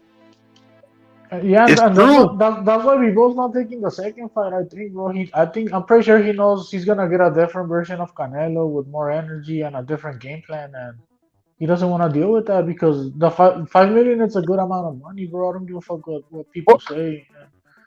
Watch And out. I don't see why he didn't take it, bro. Like that shit didn't make any sense to me because he already turned down better, but so I mean, what else does he have left to be real with you? But it's good. Like the whole thing, I'm gonna break your arm. Like that's going back to the power. You're trying to make it count, to put a stamp on your punch, to back that fool up. He's a smaller dude. When he lands, you're not gonna move that opponent as easy as you were moving the guys in your weight class, because it's like basic fucking physics. Juegas a las canicas, güey. Two marbles, or like grab some rocks, throw them at each other. For example, you're gonna see which rock moves. The one that's bigger is obviously gonna fucking move the smaller rock, or the bigger rocks are gonna hold its place, while the other one rejects out of the clash when you smash them together. Eric Morales mentioned that, and fucking Marco Antonio Barrera, when they said it, I agreed. They didn't use the example that I'm using, pero sale rebotado, güey. When Morales fought Manny Pacquiao, sale rebotado for the combination. You come bouncing out like a fucking basketball. When you land, your punches are not moving. The more solid object that you're connecting. So obviously, when he was throwing them punches to the arm, y no estaban haciendo mella, güey. They weren't penetrating on Dimitri, on Dimitri Bivol's humanity. Hey, okay, well, if we have to rethink it in a fucking rematch, maybe if I'm Reynoso, don't waste those punches to the fucking shoulder, because they're not counting for one. Yes, you were investing there to break that fool up and disable them, but if it didn't work the first time around, like it had worked against other opponents at 68, because now you're facing a bigger dude. Throw those shots to the head. Maybe you will miss one, but sometimes you will land one, and they will count those instead of spending all that volume that's not even counting to the shoulder. And if you won 5 rounds already, they gave you 5 out of the 7 rounds. Well, you won 5 and the other guy won 7. You were one round away from getting the draw. Don't go to the shoulder, go to the head, and go to the body. And you can win a decision too, like that, if it goes the distance. Yo, Budo, what you think of this? I'm gonna read right here Jaden's pound for pound list, and Jaden Anthony, he says, my pound for pound is Shakur Stevenson #1. Jaden, you know what, bro? At least you're staying on your. I mean, there's nothing. I mean, dog. I mean, what it is, Jaden, salute, bro. You know, at least you're staying on your. That's what it is. He's on his nuts, bro, consistently. Pudo, what's your thoughts? What's your thoughts on the pound for pound list? I mean, it's I don't agree with it. Obviously, it's a piece of shit list. Any list that doesn't have Canelo #1, bro, you either a casual or you're just talking a bunch of shit. I have to change devices, rep it, and I'll talk a little bit more. Give me a second. So yeah, I'll say something, bro. Like my pound for pound list is all pound for pound lists are what's that word called? Basically, it's to the discretion of the person who's named. Yeah, subject. Thank you, bro. Straight up, bro. Straight up. It's subjective. Thank you, Gonzalo. It's subjective, but it's like there is like the thing I don't like is this. I've said this before. People say we want to do a pound for pound on resume, right? Well, sometimes they go to that. Well, how are you gonna do a pound for pound list on resume when Earl Spence and Crawford, their resumes and all that, you can't have them in a pound for pound, so it's like it's a subjective list at this point. But the problem is the guys who have the pound for pound list that are pretty much influential, they tend to influence everybody, and usually casuals, for maybe 5-6 years, but keep on putting the same pound for pound list. that they'll basically influence others that some of these other fighters that are fighting between each other aren't really shit. That's the problem, bro. It becomes like a 10-year influence. That's why the whole Crawford Spence fight became what it was. You know, it became what it was. It became that. It became a fight it became a big fight in regards to those people putting that stigma. They've had, like Chingazos mentioned it, they've had these guys in pound for pound list for how many years? Chingazos, 10 years, 8 years, Crawford and Spence head to head. So they brainwashed the casual that was a big fight. You know, they tried. I'm not brainwashed, or other guys are brainwashed. The thing is, you guys probably hear me say that I don't give a fuck about any pound for pound list, right? I don't take them seriously, to be real with you. Nobody. But that's you, Chingazos. You watch boxing. No, that's where I'm going at. But that's me, bro. I watch a lot of boxing, but I am also aware that the casuals are using it as a guideline to determine who the best fighters are, and that's in a way that's a form of promotion, and they're not promoting the best fighters, bro. That's how I see it. Yeah. Like a form of sabotage, and then they say boxing is dying because these guys aren't fighting. While you're putting guys that aren't going to fight on the list, and then you're saying they're all great. We got Killer Be Killed pound for pound list up here, and his is Canelo number 1, Inoue number 2 from Japan, Usyk number 3. He got Navarrete number 4. He got Gallo Estrada number 5. He got Bam as number 6.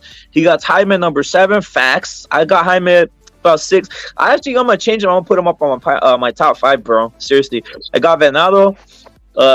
Venado number 8 is what Killer Be Killed has, and Kenshiro number 9, and Diego Pacheco number 10, a fighter that's never mentioned. And look, bro, I know a lot of people probably don't like my list. I said it right now. I already forgot my list. But the bottom line is if people were using my list as a guideline, boxing would be a lot better. Why? Because most of the fighters that I included on my list are exciting fighters with a lot of entertainment value, and that's what the casuals are really looking for. So if they're using the guideline that ESPN is putting out there, or Ringside, whatever, they're gonna see like Usyk number 1, right? And Usyk doesn't have the best style in terms of entertainment. I respect him as a fighter and what he's accomplished. I'm not a hater, but his style sucks, and you could say the same for a lot of these fighters. Inoue actually has a good style, but that's one of the few guys that right there. Look at Haney, he's right there. Look at his style. If casuals are using the list as a guideline as to see who's the best fighter, and they watch a Haney fight over it, they're gonna run into a shitty ass boring fight, and they're gonna say that boxing is fucking trash and boring, bro. They're gonna say boxing isn't fighting, bro. And that's why some fools are going to UFC, Chingazos. Hey, a lot of people already say that, bro. Boxing has lost a lot of respect because of this blackfoot bitches. People are saying, hey, that's not even a fight. This is not boxing, bro. Like, this is boring. Like, I'm better off watching 2 drunk people fight on my alley, than this fucking boring ass shit. That's what the casuals are fucking saying. And that's why the sport of boxing is dying, and I don't know what the future for boxing hold, but if it keeps going this way with the boring styles being fucking promoted, then it isn't gonna. There's not gonna be a lot of money behind this shit, because not a lot of people are gonna be watching it, and more people are gonna be watching darts than this shit. To be real with you, I want to see darts than fuck. I'd rather see darts than fucking 2 guys just doing some bullshit out here, bro. Okay, do you disagree with anything on Killer Be Killed's list right here? Do you think any of these guys are too early to be on this pound for pound list? Are you familiar with Kenshiro? Yeah, I know who he is. What you think of Kenshiro? I think he'll get wrecked by Bamba Rodriguez the moment he starts to step up in a weight class. That's how I see it. Yep. He's small, but I mean, he is like fucking the champion right now. Didn't he fucking unify all the belts or some shit? Or almost all of them at minimum weight. No, algo así. La más bajita. I mean, I don't have a problem with his list. I mean, Kenshiro, I don't think he's all that, but shit, he's not bad either, and he's actually fighting. So shit, I don't know. It's a good list, I guess. Now, Chingazos, just in regards, like you said, so you're saying that you're putting the ratings in regards to action too. That's part of pound for pound too. Like, do they make action fight? Yeah, I am. I actually factor in the entertainment value a little bit, which is something that most people don't do. They just go home based on what the nerds are telling them are the best fighters.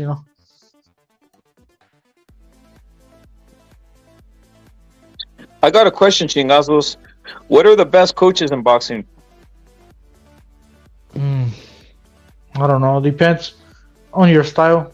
Like, for example, if you're a fucking boxer puncher, then Reynoso would be a good fight for you, a good trainer for you, and also if you're a counter puncher, because that guy is great at training counter punchers and boxer punchers. In my opinion, if you're a pressure fighter, I wouldn't recommend you to go with Reynoso.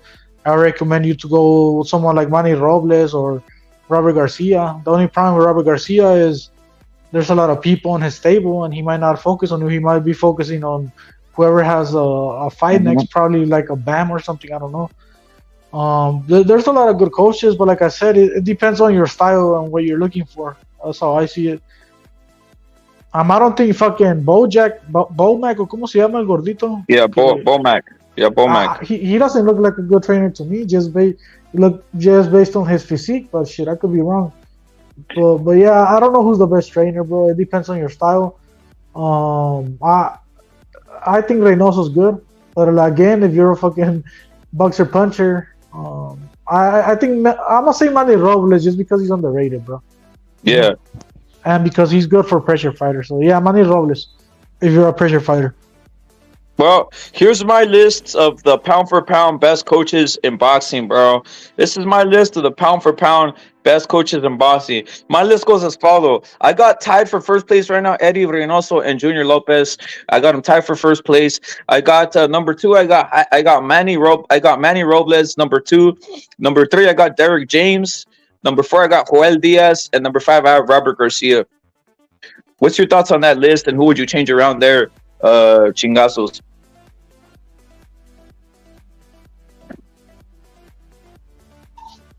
I think it's a good list, bro. I don't know. I don't know much about the trainers that much, to be real with you. I mean, I do know who every person on this list is, so it looks like a solid list to me, bro. I don't know. Maybe they say that fucking Lomachenko's dad is a good trainer, but maybe if you're looking for the style that Lomachenko has and Usyk, that type of shit. Maybe you should add him. I don't know. I don't know much about trainers. Like I said, trainers, it's kind of hard to figure out who's the best trainer because, like I said earlier, it depends on your style and what trainer works for you. You get me? Like, you have Reynoso on top, but the thing is, if you throw a pressure fighter at him, I think he'll try to mold him to become a boxer puncher and in a way lose his essence and possibly fucking lose a fight, bro. But yeah, it's a good list, bro. I don't got nothing bad to say about it, to be real with you. Well, I'm gonna tell you why I have Junior Lopez up there, and I have obviously Eddie Reynoso up there because they coached in 50-50 fights. I got Manny Robles. Pete Davis and SMAK, that type of shit. I got Manny Robles in there because I saw what he did with Andy. That was fucking dramatic. A super upset. He could be up there, but he needs to fight again. I got Derek James up there. He has a lot of champions. I have Robert Garcia up there. He's doing well with Bam. Bam's been in tremendous fights. That's why I have him up there. Fights that some people thought Bam wasn't gonna win. Manny's doing well with Virgil Ortiz, so I have him up there. Eric's on the list, but I do have some questions, bro. I have some questions about Eric Morales. I didn't like some of the tactics used on the last fight with Jaime. He's still working at it. Soon to BDA, he's saying Nacho Berenstein. He's retired, I think, BDA, or else I'd have him up there. And then we have... he's not retired, bro. Oh, no? Yo lo miré. I forgot in TV Azteca or where, but recently, like a few weeks ago. He's back or what? I don't know. He wasn't training like a high level fighter, like, or maybe he was training at pro because I was watching it. I forgot his name, but I guess he doesn't have much a big profile boxer right now, so that's why people think he's retired. But now he's not retired. I don't think he does a lot of shit anymore though, like he used to. I think he's just fucking like the guy that I think right now he's like the guy that fucking Ryan hired, Goosen, where he's just fucking looking, while another fool's doing mitts. Yeah, and that Goosen's type a of total shit. bum. Yeah, that's how I think Beristain is right now. But if you're looking at it from a historic standpoint, then yeah, fucking Nacho Beristain should be up there,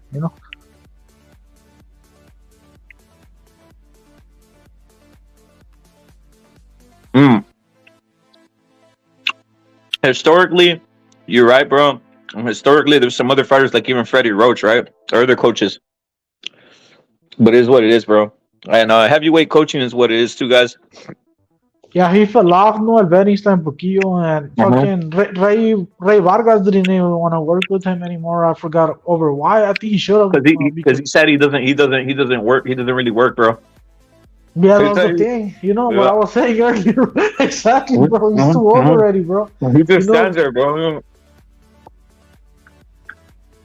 But yeah, historically he's up there, I guess. He had Marquez, Gilberto Roman, Zaragoza, fucking Juan Manuel, his brother Rafael Marquez or whatever. And so yeah, he's had a lot of fucking good fighters. So historically he should be up there, but we're talking about current pound for pound trainers, I guess. So yeah, that's why he's up there. Si el pinche Rey Vargas por algo lo corrió, Facts. Which one knocked down there? He says he has Carpa. No, Capa. How about what you think about Jorge Capatillo, bro? I think he's a good trainer, but again, like who does he have right now? He helped with Teal. He helped a little bit with Teal. He helped a little bit with Haney. He helped a little bit with some of these guys. Yeah, he's a good trainer, but he has how I see it, he needs a guy where I could say, oh, Jorge Capetillo developed this guy, and that's his guy, and he's already a 3-division champion. That type of shit. You get me? Kind of like what Robert's doing with fucking.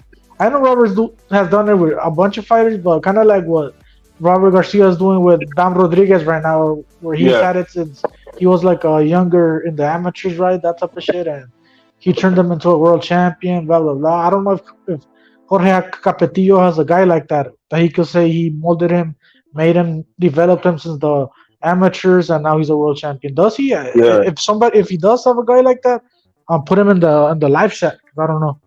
Yeah. Hey, Chingazos, I was gonna say something, bro. We got Inspirational on here. He wants to express himself. Inspirational, what's your thoughts on this? Wait, what are we talking about? Your pound for pound and not your pound for pound coaches, bro. Because I saw you going in on Bomac, homie. Tell him, break it down. What's your thoughts on that?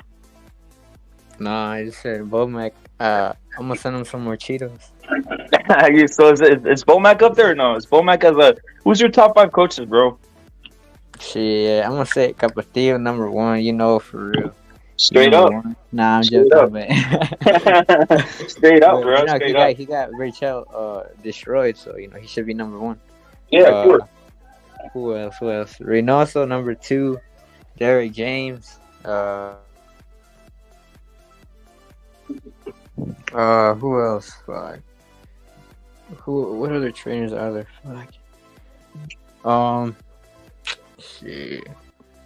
Wait, who have I said? You said Bomac, bro. Oh yeah, Bomac. Team Bomac, bro. He's Team Bomac. Yeah. Shit. Yeah. So I said Derek James, Bomac, fucking Eddie Reynoso, and yeah, I only got those 3, right? Or those 4. I don't know. I rate Junior. You don't rate Junior Lopez for doing what he did versus Lomachenko.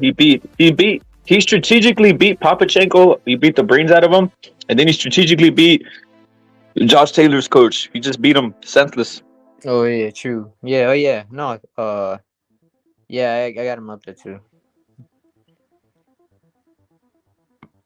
What about Lomachenko's dad? This is a good coach, right? But shit, I don't know. The thing about coaches is tricky because you don't know what the fuck they're doing behind the scenes and all that shit, Wait, right? who trains? Who trains Usyk?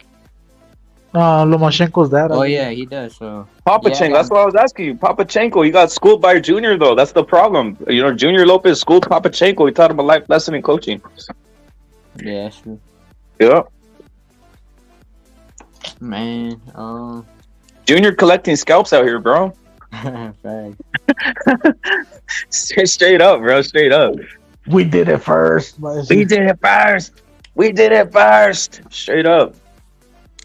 Do you disagree? Do you disagree with anything you've heard today? Sean Anthony, you're saluted. Do you disagree with anything you've heard today? So far, bro, because I know you were like, fuck this. Do you disagree with anything, bro? Reb, you don't put Panda out there? Come on, bro. We know Panda's. He's a good. I mean, nah, I don't, bro.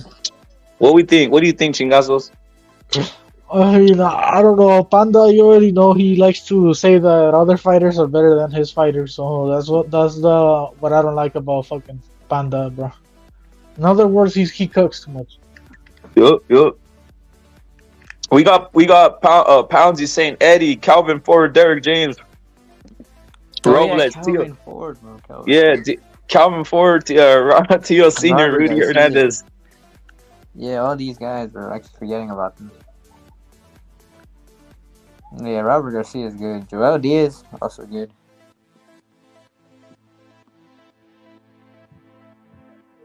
Hey, Inspirational, what you think though about the whole the chaos happened with post fight and the supposed retirement of Teofimo Lopez, and he's saying that he's out of there, bro. And do you think he should give up his bouts? Do you think he should give up his bouts if he's retiring? You should just say, hey, there it is, my bouts, I'm out of here. See you later. I mean, if he's actually serious, then yeah, he should probably vacate it or whatever. Fuck, leave it. Yeah. But I'm pretty sure he's not. He's just gonna come back. I give it like 5-7 months to announce he's gonna return or some shit. I'm pretty sure he's just gone because of his legal things with his kid and whatever and stuff like that. But yeah, I'm pretty sure he's gonna come back. He just needs to get a little bit more money, and that's it. Guys gotta find the right chick, man, because shit's wild, dude. Seriously, bro. It could mess up someone's It could mess up someone's brain, bro. Especially in the boxing world, dude. Because you want to have a total focus on what you're doing. You don't. He got married very young, and had a kid and shit. You could do that though. You could do that, Yeah, but the but, problem is you need to find the right one, bro. Yeah, Or but like they said, apparently they told him, they were telling him that the girl he chose wasn't it and all that, and he just ignored them. And so obviously now he's starting to see they were right. Hey, are you gonna get married young or no? Who, me? Yeah. Hell no, until I'm 30 or something. I don't know. You don't see any yourself marrying any of these chicks out there? I mean, yeah, I do, but I don't know. I just don't got plans for that.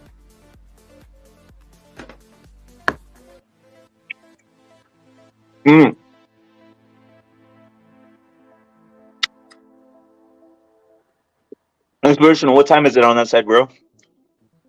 Over here, it's 6:59. Oh yeah. Yeah. I got some shit. We got some shit. I got something to drop, bro, a little later. It's gonna be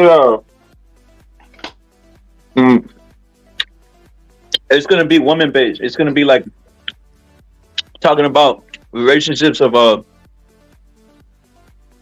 between basically males and females and shit like that. It's like a special drop, bro. Oh, I see. Awesome. Talking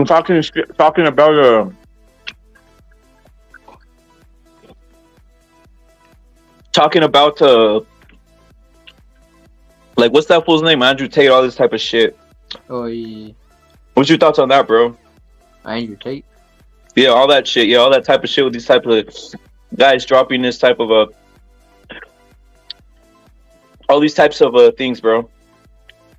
Oh, I mean, I don't really be listening to that guy. I mean, I just be listening to like his like. I agree with like his motivation shit. Like, Mhm, telling you mhm. like get off your ass and go work, and like the guy over there is working harder than you and shit like that. Like, I agree Mhm. with that shit, but I don't know. I don't be listening to the other stuff. 'Cause I don't know. I just don't be You think listening it's to. fake? Call it out. Who? Inspirational. Is he fake? Is Andrew Tate and these motherfuckers fake or what? Yeah, they could be. Mm. You know they found out he's not a kickboxer. He's like a stage kickboxer. Really? Yep. Yep. Wait, how they find out? Um, his opponents are all staged. He didn't. He hasn't like that was like an invented belt or whatever. All that shit was wild, bro.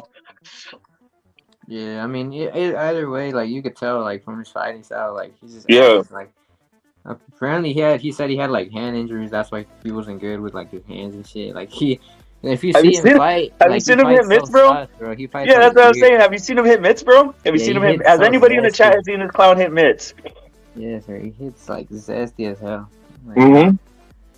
his obviously the only thing good, but I mean he's not like that good. Like it's just like his like kicks and that shit. But his hands like trying to fight and shit, like he'll get fucked up. If it's just like your hands, like he's not gonna know how to throw a punch. Yeah, he looks like a super amateur out there, bro. You can't fight at all, guys. It looks staged. You can't really fight at all, bro. Yeah.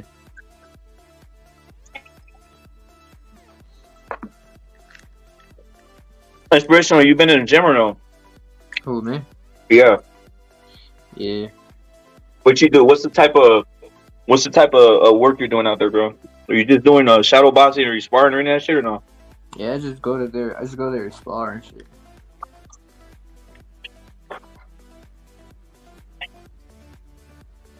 I was gonna ask. Is it's Georgia, right? Huh? Is it Georgia? Yeah. Dude, there's a couple. We got a couple homies already out here from Georgia, bro, and they both in the gym, straight up, bro. Really? Yeah, bro. Yeah. I need to get LK on here, bro. I need to get LK on here because he's trying to. I think I saw Gonzalo. You ever seen those gloves, Casanova gloves? Oh yeah, Casanova. Yeah, yeah. He Aren't had they some, like and he's Cali now? Or some shit like that. Mm-hmm. Or like Yep. they switch separate or whatever. Fuck. Yep. Yeah. They're handmade, bro. Those gloves are handmade, and they have the thumb, right? The separation on the thumb on the classics. Yeah. Yeah. So I need to get LK on here. He's from your area, bro. Oh really? Yeah, he's from your area, bro. He's maybe you guys even know each other, bro. To be honest. Maybe. Yep. You guys might know each other, but he's from this area. He boxes, bro, and there's the whole concept of he was in Mexico City recently.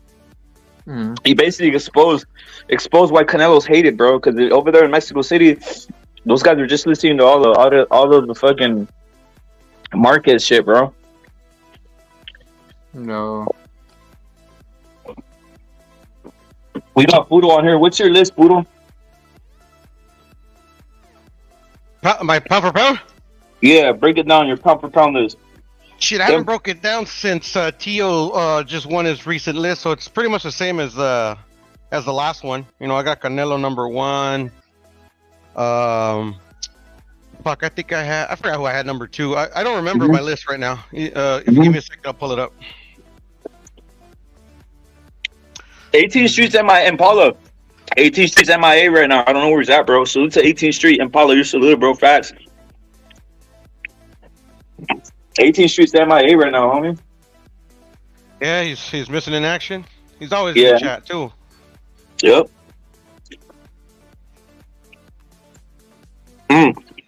Oh yeah, what happened to the Don, bro?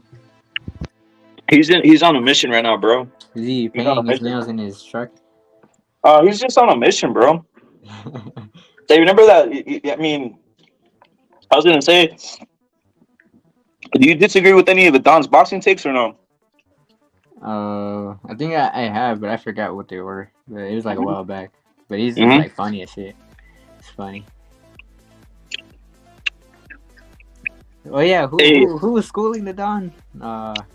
The other guy, I I haven't was seen. like, You think the Don got schooled? Break it down. You think that's no? Break it down, bro. I I've don't know. never I seen the mean, Don. he left like the Don speechless for like a good 30 minutes until I've schooled he the Don finally. many times. Who was it? Huh? Who was it, bro? I've never seen the Don get schooled, bro. Who No, was it it? was like Break it that down. one stream. Man, I forgot body what the it Don was. every single time, bro. So what's going There on? was somebody was The Don- schooling the Don. They were like, the Don, like, some Hey, shit. inspirational. He's gonna jump on, bro. You're gonna bait him. Respectfully, I He's body gonna him. go in. He's gonna go in and look for inspirational now, bro. That's gonna be inspiration. Inspirational versus the Don, bro. It's gonna be Nah, I'm World pretty War sure I IV. told him that. I was like, hey, you're at school. And he's like, no, I made a comeback. Because I think I left because I had to go spar. And I was like, I couldn't listen to shit no more because it was just too Yeah. I was laughing What weight are so you? hard. Inspirational. What weight you sparring? What weight you sparring? If you want to say, you could say. But what weight are you sparring? I was sparring at like 140 something. Oh shit! Oh shit! Yeah. Is that your walk around weight, or are you gonna cut, bro? No, I mean, right now, I mean, I kind of cut some pounds, but I'm not like in like that I'm gonna fight or some shit like that. Yeah. Naturally be like 50 something. Ah, come on, bro. You spar 140, but are you waiting? You're walking around 150 right now, or what? 155? Yeah, like 50 something. Yeah, like 55. That's a big mother. That's a big dude, man. That's a big dude right there. The Don's like 200, right? Don's 220. I think about 250. 250. 250 all muscle, bro. All muscle. All muscle. Yeah, lifts weights daily, all muscle, bro. Don Hey, 250. what about the Don's dad? The Don's dad, that's a mystery, bro. You gotta ask him like that, the bro. guy that schooled him, like the guy that schooled him on the Who? panel. Who was it, bro? I don't know. I don't know. It was somebody. I forgot who it was. Who was it? Was it Gonzalo? Was it I Gonzalo? don't know. I think they were talking about something like they live in the Philippines or something. It like. Oh, that's you were just talking about Gonzalo when Gonzalo and the Don were going at it. Yeah, that dude. Yeah, I seen Gonzalo bodied the Don a couple times. Yeah, he's like owns the Don at this point. Are you serious? You're saying you're Team Gonzalo, or are you saying you're Team Gonzalo or Team the Don, bro? Are you Team Gonzalo or Team the Don, bro? If Gonzalo's not here and the Don is, and I'm Team the Don. If fucking if both the Don and Gonzalo are here, I'm Team Gonzalo. Hey, remember you jumped that Nicaraguan when you started jumping him? You trying to like, you jumped him. Don? You disappeared him, bro. You disappeared. Don inspirational disappeared. Don, I'm not gonna say his name. He's a Nicaraguan. Him and Furioso dispatched to the Nicaraguan, man. Straight up, wait, bro. what happened with his Asian friend? Yeah. What happened with his Asian friend? Like I mean, he got dispatched. Inspirational. You dispatched him too. Remember, you laughing. It was the funniest shit, bro. But I think he just made some excuse. He's like, "Oh my." He was in a dude. Inspirational. He was in a room with the Chinese guy, bro. That was weird. Yeah, he was in a room with the Chinese guy. That was weird, dude. Wasn't he talking about Inspirational, you're saluted times like a that? billion for putting in work, bruh. Hmm. Yeah, he just made some excuse and left. And then I think his like fucking like friend just jumped on, and that was the Nicaraguan guy. Yep. And he was like, "Why are you guys disrespecting my boyfriend of this, and this?" Like, he's like, "Are you guys really gonna support Furia or something?" And I don't know what he was saying. It's just too funny. Some people are soft, bruh. They come on the internet and expect fucking pat on the back or something. Yeah, at least he stayed for like a good hour though, cause like anybody else they would have fucking gave it up. Cause it was like just me and Furia, so I was just trolling the whole time. And he actually stayed. But then he was like, "Fuck you guys." And I don't know. He was about to cry. They can't handle the Dom, bro. Yeah. If you want to see, like, are you familiar with Dragon Ball? Inspirational? What? Are you familiar with Dragon Ball Z? Nah. Like, It's I an know some anime. of the characters, like I've seen them, but like I don't know nothing. Yeah, it's basically, it's almost on some, like, super fucking, it's on some super motherfuckers fighting at that point when it's Gonzalo versus the Don, bro. Oh, yeah. It's a clash of the Titans, bro. We only get It's that a like clash. once a month already. I mean- Well, more recent. Are you subscribed to the Don channel? Yeah, I subscribed to Oh, it. you are. You were in there. Yeah, you were in there. I was there in his first live stream. Yeah, you were. You were. Yeah. Did you see the special that happened on that live stream or no? Inspirational. No, I was only there Anything for like special? 5 minutes and that. Oh yeah, it was good, bro. I mean, I think he only stayed on for like 17 minutes. Yeah, yeah. It was like a 17-minute live, bro. Yeah, we need another. Yeah, the Don's going live. The Don's gonna keep on going live, bro. Damn, is Gonzalo even allowed on it? Yeah, Gonzalo was on here earlier, bro. You mean talking about over there? On the Don's panel? Is he I allowed think or is he like banned for schooling? I think Gonzalo, it's a rivalry that it's one of these. It's to the death rivalry, dude. Right. Yeah. Yeah, bro. That shit is just too funny, bro.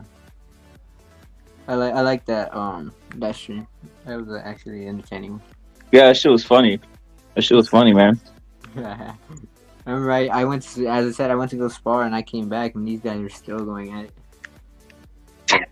Like, I had fun to make me a snack, like, and shit like that. Like, I had fun.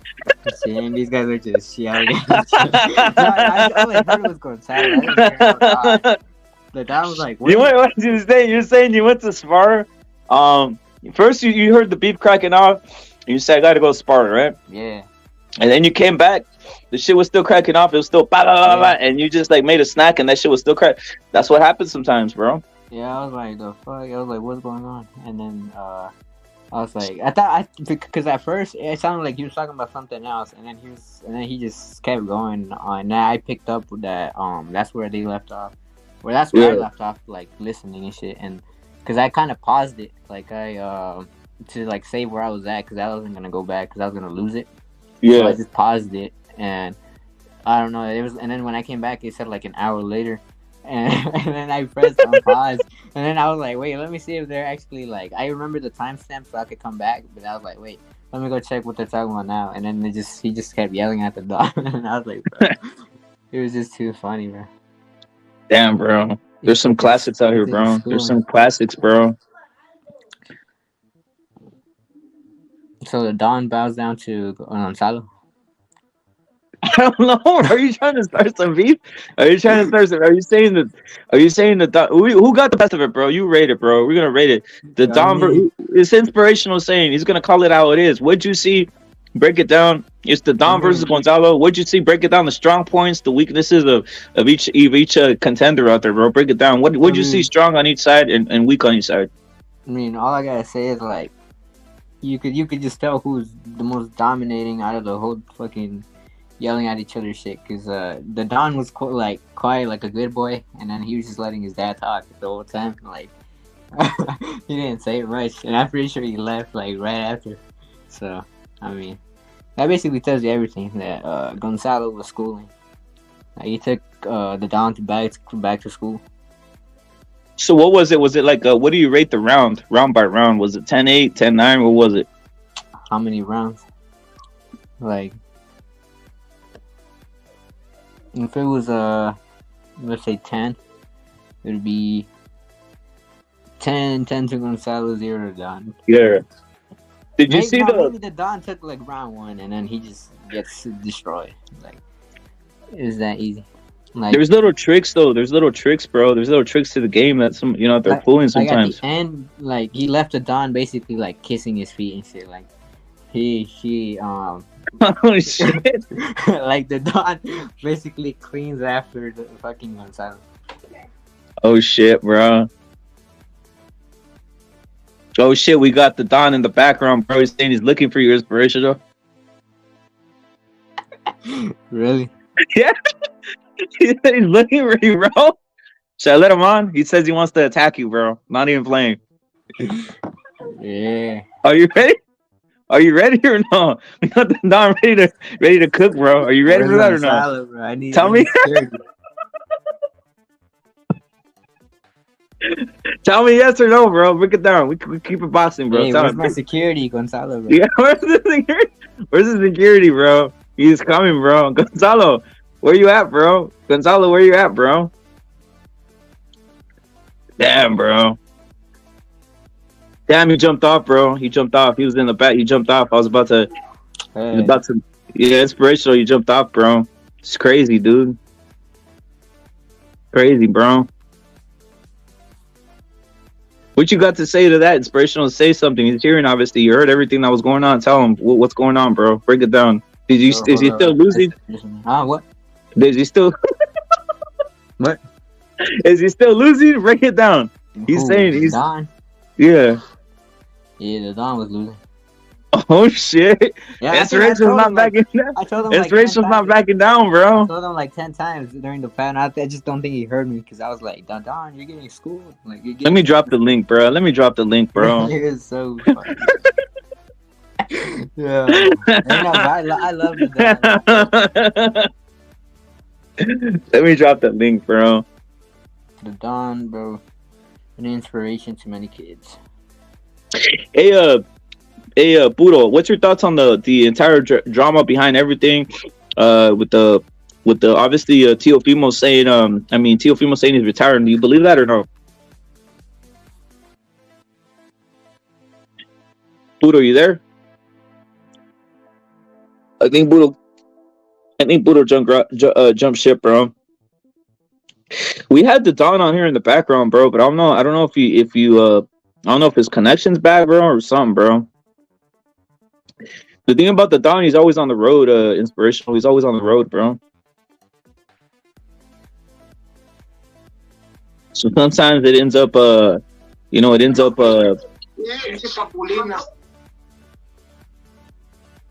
shit. He's going on replay, bro. He's going on replay. Nah, I just looked. If I looked it up, we're gonna find it. Yeah, inspirational. Are you gonna spar today or any of that shit, bro? Nah, I only spar like once a week. Some shit like that. Mm-hmm. How about the training? Is it every day? Like every day running? Oh yeah. Shadow boxing. What's your goal, bro? Break it down. Do you have a goal for this or no? Like what I'm trying to accomplish doing this? Yeah. No, I'm just trying to stay in shape and shit like that. Like I'm trying to get like better at fighting and shit. Like, yeah.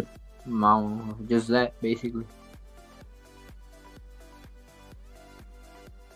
Doing it as a hobby or just for it's like physical education? I got you. Yeah, it's like like a hobby or something.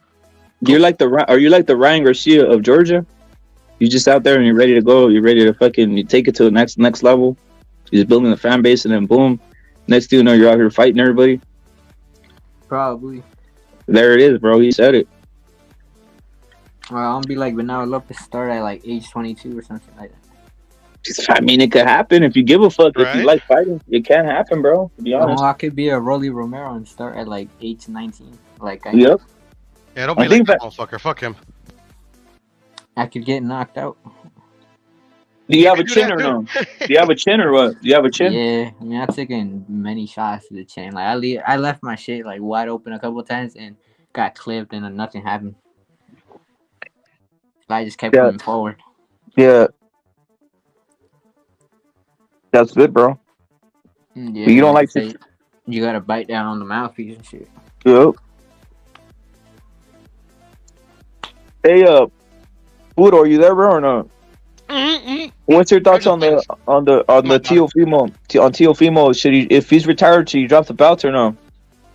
Well, if he's like truly retired, which I fucking highly doubt, he's just talking shit. Yeah, of course you should. What do you think? What do you see next for Teofimo? I'm thinking Devin Haney. Actually, I know it's gonna be Devin Haney. Watch. How do you know? Because it was supposed to be Devin Haney after Kambosos, but fucking Kambosos derailed the plans. It's not a coincidence that Bill was at the fucking fight, bro. And they started with their whole shenanigans again, bro. It was just like back in the days, bro. Crazy, bro. Crazy. I'm telling you, man. Like that's always been scripted ever since we were kids, bro. The who's gonna fight who? That's always been scripted. Who's gonna win? I actually think that happens. Well, break down the script. Break down the script of who's gonna fight who. Well, just Teo's gonna fight Devin, unless they take fights in the interim and one of them loses again. That's their plan, bro. I mean, I think that was their plan all along, bro. I think Devin's plan was always to come to top rank.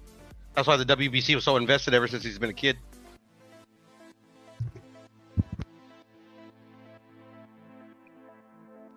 if we were privy to like other contracts and shit, or like maybe like their early deals that they had with like whoever, because you know how he went to Mexico or whatever, became pro young. I bet you Top Yeah. Rank probably funded all that.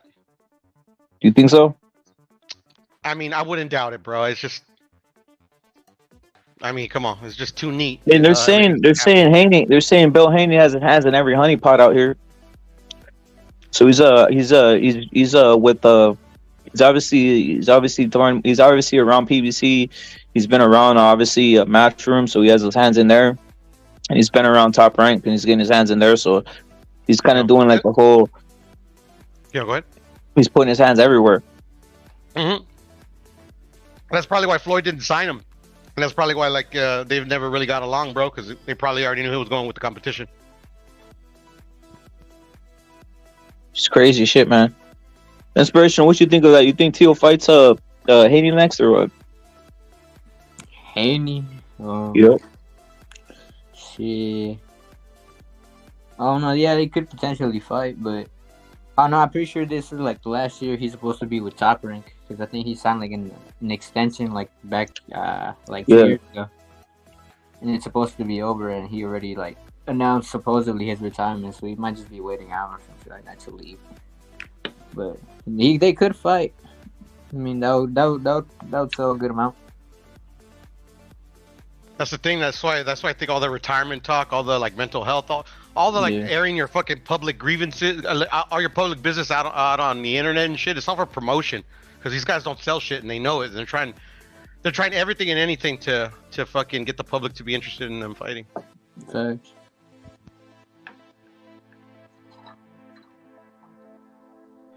Hey Buddha, what are you doing? Are you working today or drinking, or what are you doing? Because I heard something crack open. I'm chilling with my daughter right now. All right, did you crack open a Coca-Cola or some shit or what? Yeah, it's just a Coke. Yeah.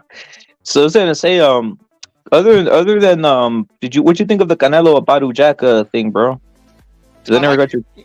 I like it. I've always liked it. You know, it's just like, to be honest, rep it, and like, not to like trying to like, you know, build up the fight or anything. It's a more dangerous fight than Bivol is, to be honest. How's like, that? How's that? Because like Canelo knows he can beat Bivol. Like Canelo knows that he beat himself in the first fight. You know.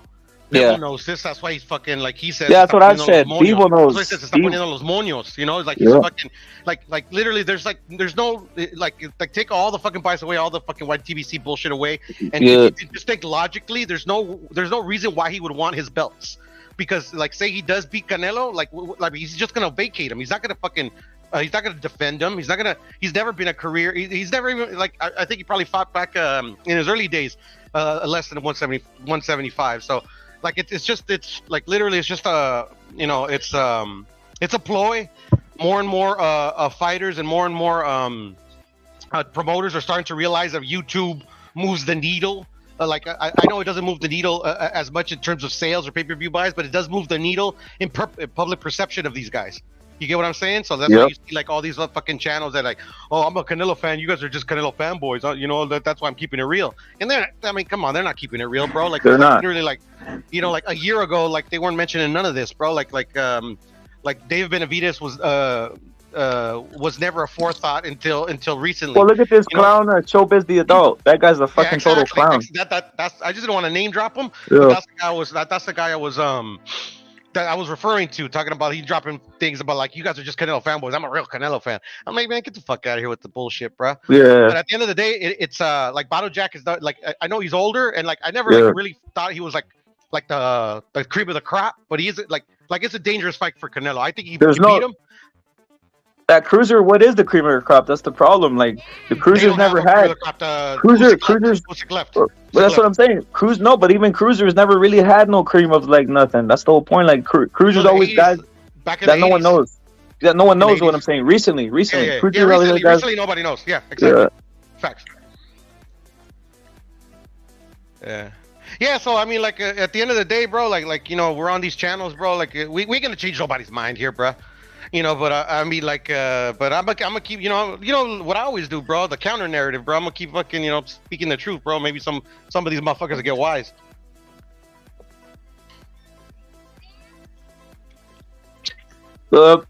This fight is good. I like it, and the thing I say after this, he fights Usyk. Fuck it.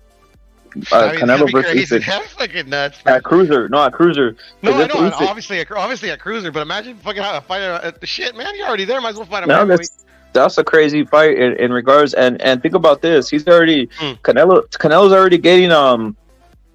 already getting Arabia to pay for this fight. Imagine how much money. Because of Badu Jack. Yep. Imagine how much money he gets for the Usyk fight, because supposedly Usyk might fight. He might fight.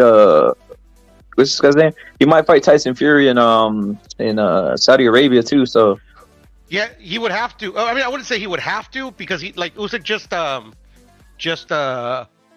he has to with get the through same Dubois.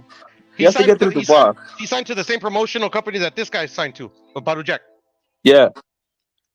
He has to get through Dubois though, right? Well, there it is. Obviously. You just broke the news there. You broke the news without realizing it. Yeah. I mean, I thought you guys already knew that, but yeah, Usyk. No. recently too, What they I'm saying signed is, with this: same promotional company, Badu Jack and Usyk, the same promotional company. They are with the same promotional company. There it is. So there it is. And something that Usyk always said, he wants to fight Canelo. What? Yeah, Usyk did say that shit. Yeah, so literally, there it is. Like Canelo said that shit. So Canelo never said that shit. Eddie. I know. So Usyk there said it is. So they're already working together. Now, what would stop them from working together, making the Usyk fight? See what I'm saying? Nothing. I There mean, it is. Like, if he beats Dubois and fucking Fury just stays on his clown shit, bro, they'll probably be calling him up like they'll probably be blowing his phone up. Yep, there it is. And I'll say this: if he loses to Fury, he's definitely going down. There's no point of it. He's gonna go down and create that fight. If he loses Dubois or Usyk, Dubois or Fury, you're gonna have Usyk go down to cruiser straight up, dude. Straight up. They would at least propose it. I agree. I mean, like a lot, I don't care what nobody says. Dubois has a great chance of beating Usyk, because I don't think he's a heavyweight. I think he's vulnerable. what you think? Inspirational? Do you think Usyk? I heard you rate him, bro. What you think? What's your thoughts on the Dubois and maybe even the Fury and what's happening around, bro? Wait, so you said Usyk what? Usyk signed with the same promotional company that Badu Jack is signed with. It's Canelo versus Badu Jack in Arabia, and what happens if Usyk loses to Dubois or if he loses to Fury? He's probably gonna go down. There's not gonna be money at heavyweight anymore anyway. Yeah, that's true. He probably end up like a fucking that other division, Bridgerweight or some shit like that, because he already did fucking cruiserweight. So he'll probably go back down to the other one. That's like 120 something. Did they already race Bridger? Nah, that shit's still there. That still exists in the WBC. Every title there's like vacant. There's only like one champion there. Yeah, it's just WBC, bro. Yeah, it's just WBC. Yeah. So he'll probably go back. He'll probably go down there because he already did the fucking cruiserweight shit. So probably. And if Canelo, like you guys were saying about Canelo facing Badu Jack, if Canelo loses, shit, I don't know what the hell he's gonna do, but it's gonna basically end everything with the whole Usyk versus Canelo thing, because he's asking for a catchweight, so he's not even gonna fight like fully all the way up to fucking cruiserweight. Hasn't been confirmed though, brother. The catchweight shit. I'm actually intrigued about myself. Like if they make that fight, what the weight is, because I know. I mean, Canelo is cognizant of the catchweight shit, because everybody like complains about that shit, Yeah. So like, I don't think it's gonna be at a catchweight, to be honest. I mean, they said that's the only thing that's like keep holding it up is like Canelo asking for the catchweight. That's what the manager said. That's what the manager said. The manager's fucking like this is what I'm saying, brother. The negotiations that are real and negotiations that you actually should like pay attention to, they don't talk about it on the internet, bro. Like to me, if they talk about it on the internet, they're probably full of shit. Yeah. I mean, I would understand why Canelo's asking for the fucking catchweight. I mean, he's not a big guy. Like you could tell. Like he's having trouble at 75, and imagine what cruiserweight. Like it's already like there are people are already asking him like why is he even going there when he couldn't even deal with like fucking light heavyweight, because obviously he came up from welter, so but the thing is like he very can handle light heavyweight, bro. But he's taking risks though. Like he's taking risks. Yeah. I know. Like I mean, every fight's a risk, because like you said, he's coming up from heavyweight. He shouldn't be at 168. Yeah.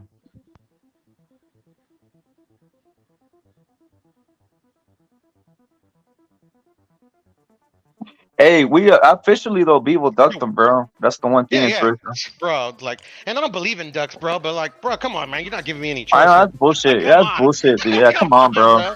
Jesus. Wait, what? I said officially, Beetle ducked Canelo, bro. That fight should have I happened. don't think so. I don't think so. He did, bro. He did, bro. He's not. He doesn't want to make the fight. Why Nah, don't you I consider think- it a duck, bro? It's a clear duck, and I don't believe in ducks, bro. I'm always like having debates about like people calling people ducks. But going inspirational. Why didn't he duck then, in your opinion? I mean, he's asking for the fucking. I mean, all he said is like he wanted to fight for Canelo's belts and shit, but he's obviously not gonna be allowed, to fight for like any fucking type of WBC belt, like fucking Canelo's or Better Beef. Even though that's the fight he really wants to get, but you know, obviously the WBC is trying to fucking get into politics and like fucking stop him from fighting for the belt because they said he's like Russian and shit, and like he doesn't have like a fucking like U.S. like nationality or something like that, or like because Better Beef, you know, he's like Russian, but he's from like fucking Canada or whatever the fuck. So He's a they're Canadian letting citizen him- now, yeah. They're letting him, but yeah, it's basically just that. But they said I think if he were to like get something from like the like nationality from like the U.S., apparently that could affect like his whole family that's like back in Russia or something like that. I don't know. So that's why he said he's not going for that. But I don't know, man. I don't know. It's just WBC is being a bitch right now. Like I don't know. I don't know why they're getting into that and not allowing people to fucking fight for it. And I mean, yeah, I would agree, but with like the whole you know, like why would you want like the fucking like I mean, he's obviously asking for a little bit more money because if he's gonna fight and not fucking gain anything from it, because like if he beats Canelo again, what does he get from it? So you know, he's trying to take some risk going back down there, and I think that should honestly, like, I don't know why Canelo's not like favoring that. I mean, obviously he's gonna get criticized for it if he beats him at like super middleweight, but he's gonna get criticized no matter what the fuck he does. So there's like no fucking point of like caring what people say and just like take him. And like that's gonna be like I say his like best bet to beat him at 168. Is like So we got Jaden going. What rep? What rep? Can you tell these guys to stop time? Jaden, I haven't seen the chat, bro. I don't know if if you're timing you off for anything, bro. But you know, I've seen you taking the heat. Why are they typing out you, Jaden? I don't know, bro. Are you saying? Can someone tell me? I haven't seen it. I really can't even see the YouTube, the tap from the. Is Jaden saying anything out of hand, bro? I'm not looking at the chat myself. Is he getting rugged or no? If he's getting, if getting out of hand, bro, come on. No, man. If Jaden's getting rugged, get him. But if he's just on some just commenting, guys, just you know what I mean, like, you know what I mean. If he starts chipping out, if he starts chipping, you know, that type of shit. But other than that, just you know, I only see him put that comment, bro. I don't see anything else. Unless he's straight up going in and saying Canelo's a piece of shit or scumbag, bro. So that's you know what I mean. Oh man, salute. Damn. Salute, no, but salute to the mods, bro. Salute to the mods, bro, because at least that's what it is, guys. Yeah, But I but was the gonna thing say- is, it's like Bivol doesn't have the WBC belt, so like if he knows he can't fight Canelo at 168 because he wants all the belts supposedly, well then make some money, defend your belt again, and kick his ass, right? You did it so easy the first time. I was gonna say, look at right here. Isak is saying show nuts. Yes, dude, that dude's a piece of shit. Isak, he's a scumbag, bro. And we got Frank saying Usyk already signed with the Saudis to. It's all aligned now. You're right. And Budo broke it down. We got Chitlin salute. We got Sean Anthony salute. We got J Rocks in the chat. We got Isak again. Who else we got? We got McCuck in there. We got Vernon. We got Matador. And Paula, of course. Pounds is out there listening. Sergeant Killer Be Kill came through. He's still through. And yeah. Budo. Kill away. What up, bro? Budo, what's and obviously inspirational on the panel. Look it, they can't say nothing if Canelo finishes Badu Jack. The reason I like this fight too is because Badu Jack was really talking a lot of shit on Canelo's name, bro. A lot of shit, dude. What? Yeah, after the Kovalev fight. Oh, he was that. I remember that. Yeah, after the Kovalev fight, he said that was a fake knockout. You saying he didn't believe it.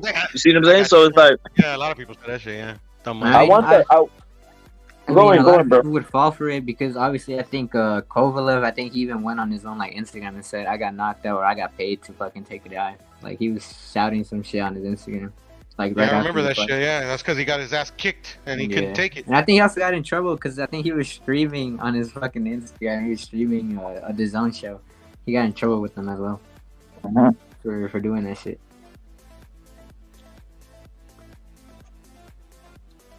There's no other fight he could make. Another duck is Benavidez, bro. He literally looks bad right here. He looks bad, bro. He looks bad, bro.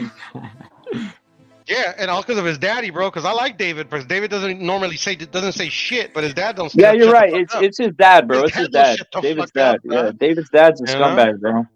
It's all right. He's about to get his son's ass whooped by some guy that's fucking 7-0. The thing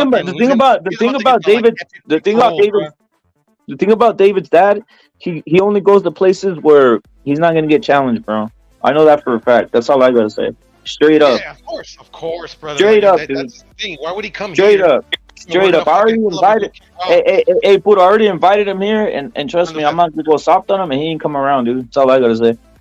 Bro, I'm pretty sure he's seen the channel, bro. Like, No, he has, but I'm trying to say, Buddha, I already invited him. Here.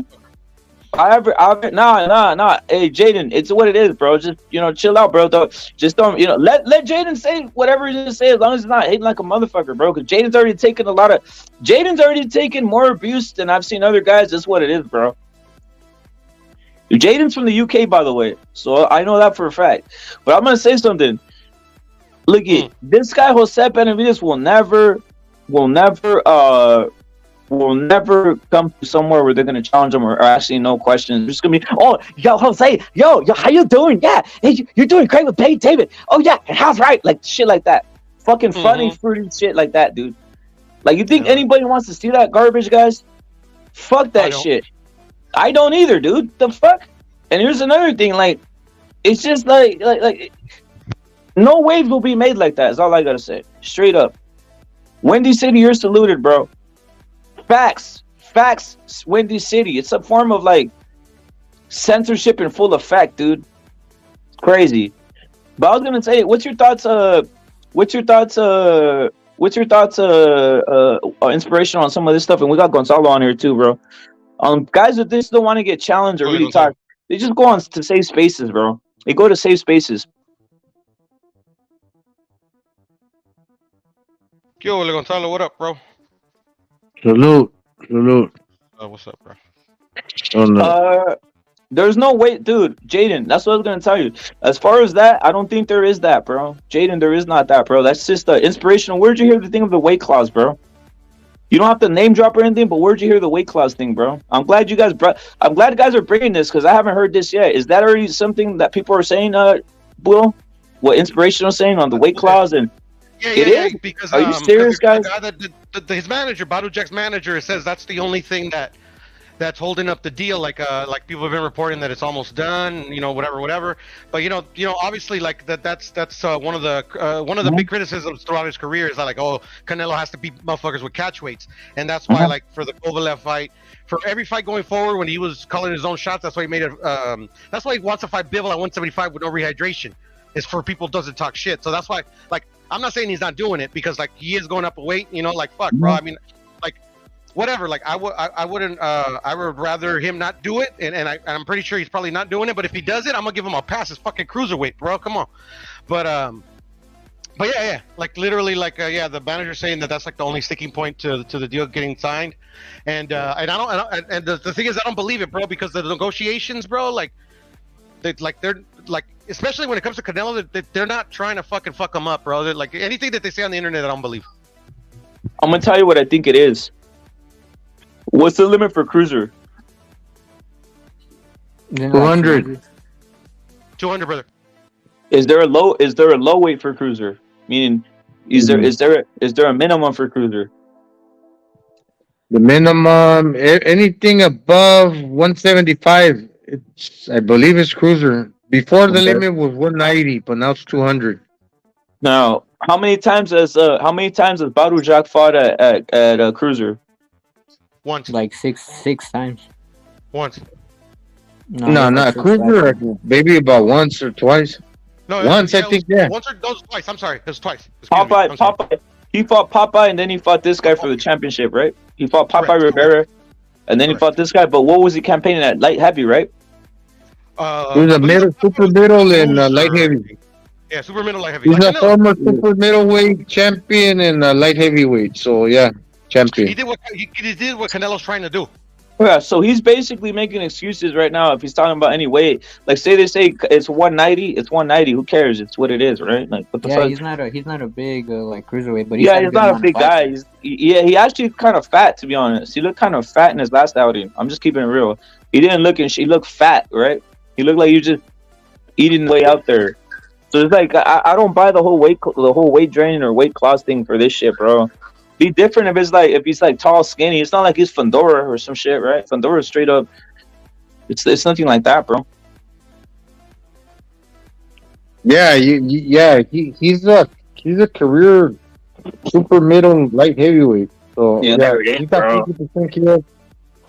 He doesn't really hit that hard either. Got 3 draws, 3 losses. So yeah, man, that's a good fight. It's winnable for Canelo. Have it to where you make a catch. It's not even is it even a catch weight? I mean, it's within the limits, 175 to 200. You can make it a 190. Still be for the belts. Yeah, he's had It 6 will fights still at be for the belt. cruiserweight. Yeah, my bad. You were right there, brother. You're right. 6. Yeah, so Damn, he's inspirational. he's Damn, basically a inspirational cruiserweight said that off. Inspirational said that off the top of his head, dude. This dude's Yeah, a man. fucking Good shit. damn, bro. Yeah, because I think the last time he was like a fucking light heavy or some shit like that was when he had like I think he vacated the belt because I think he was like ordered to fight Beeble and he said hell nah, he just vacated it. Damn, so he dug Beeble. I forgot about that. You're right. Like, it was like I think the WBA sent him a letter and then he like rejected it and like vacated the whole shit. I think it was like after Andre Ward retired because he was like To be I think honest, bro, a Reggie champ. he was supposed to fight John Pascal again, bro, but he John Pascal blew the drug test. Oh yeah. Didn't he fight Adonis Stevenson? He got like a draw. Or he won it. No, you got to draw. Got a draw. That Adonis was a light heavyweight, right? Career. So my That knowledge one is- was fucked up after Vosdick. Well, that's the name I was trying to remember earlier. Vosdick fucked him up. yeah, somebody like put him in like gave him a brain bleed. That was like later. Fought that fool. Who did he fight where he got the slash on his forehead? Battle Jack. Marcus Brown? Oh, Bottle Jack, Marcus Yeah, Brown. it was like Marcus Brown. Marcus Brown. That was he won 20 that weeks fight, in too. there. They said he lost it, but I thought Bottle Jack won that fight. You rep it. You like That's my Marcus Brown is the my fool profile. that DF obliterated. Knocked him out. That's Brutalized the him. one. That's the one. That's a winnable fight, man. That's a winnable fight. Rep it. You like my That's- profile. Who we got here? Inspirational. Who we got here, bro?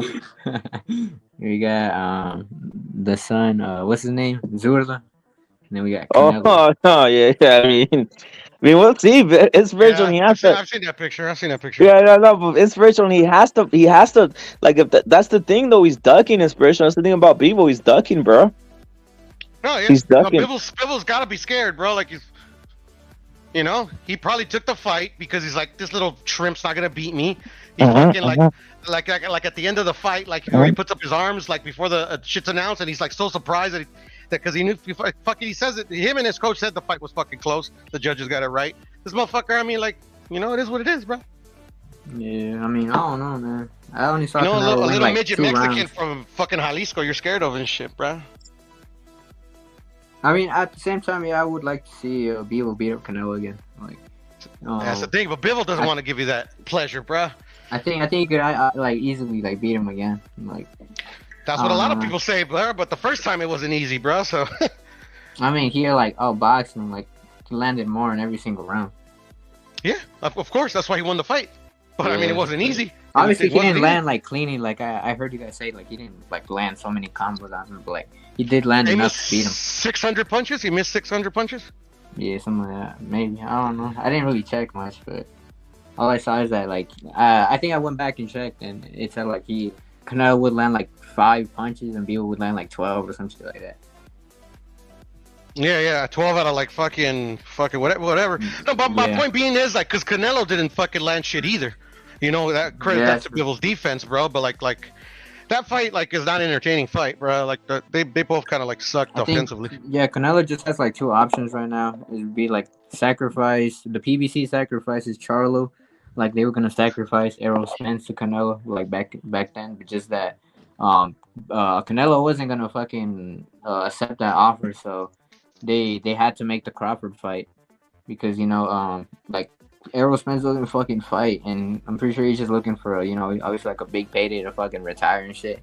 So they couldn't, they weren't gonna get the Canelo fight, so they had to make the fucking Crawford fight. And now with Charlo, that was the same shit. He's just gonna come back, get sacrificed to Canelo, and then go back into retirement and like make some excuses saying I was out for 2 fucking years and shit. Like Canelo shouldn't have beat me, and then obviously in the back of his head he'll know like he just came back for the payday and to get knocked out.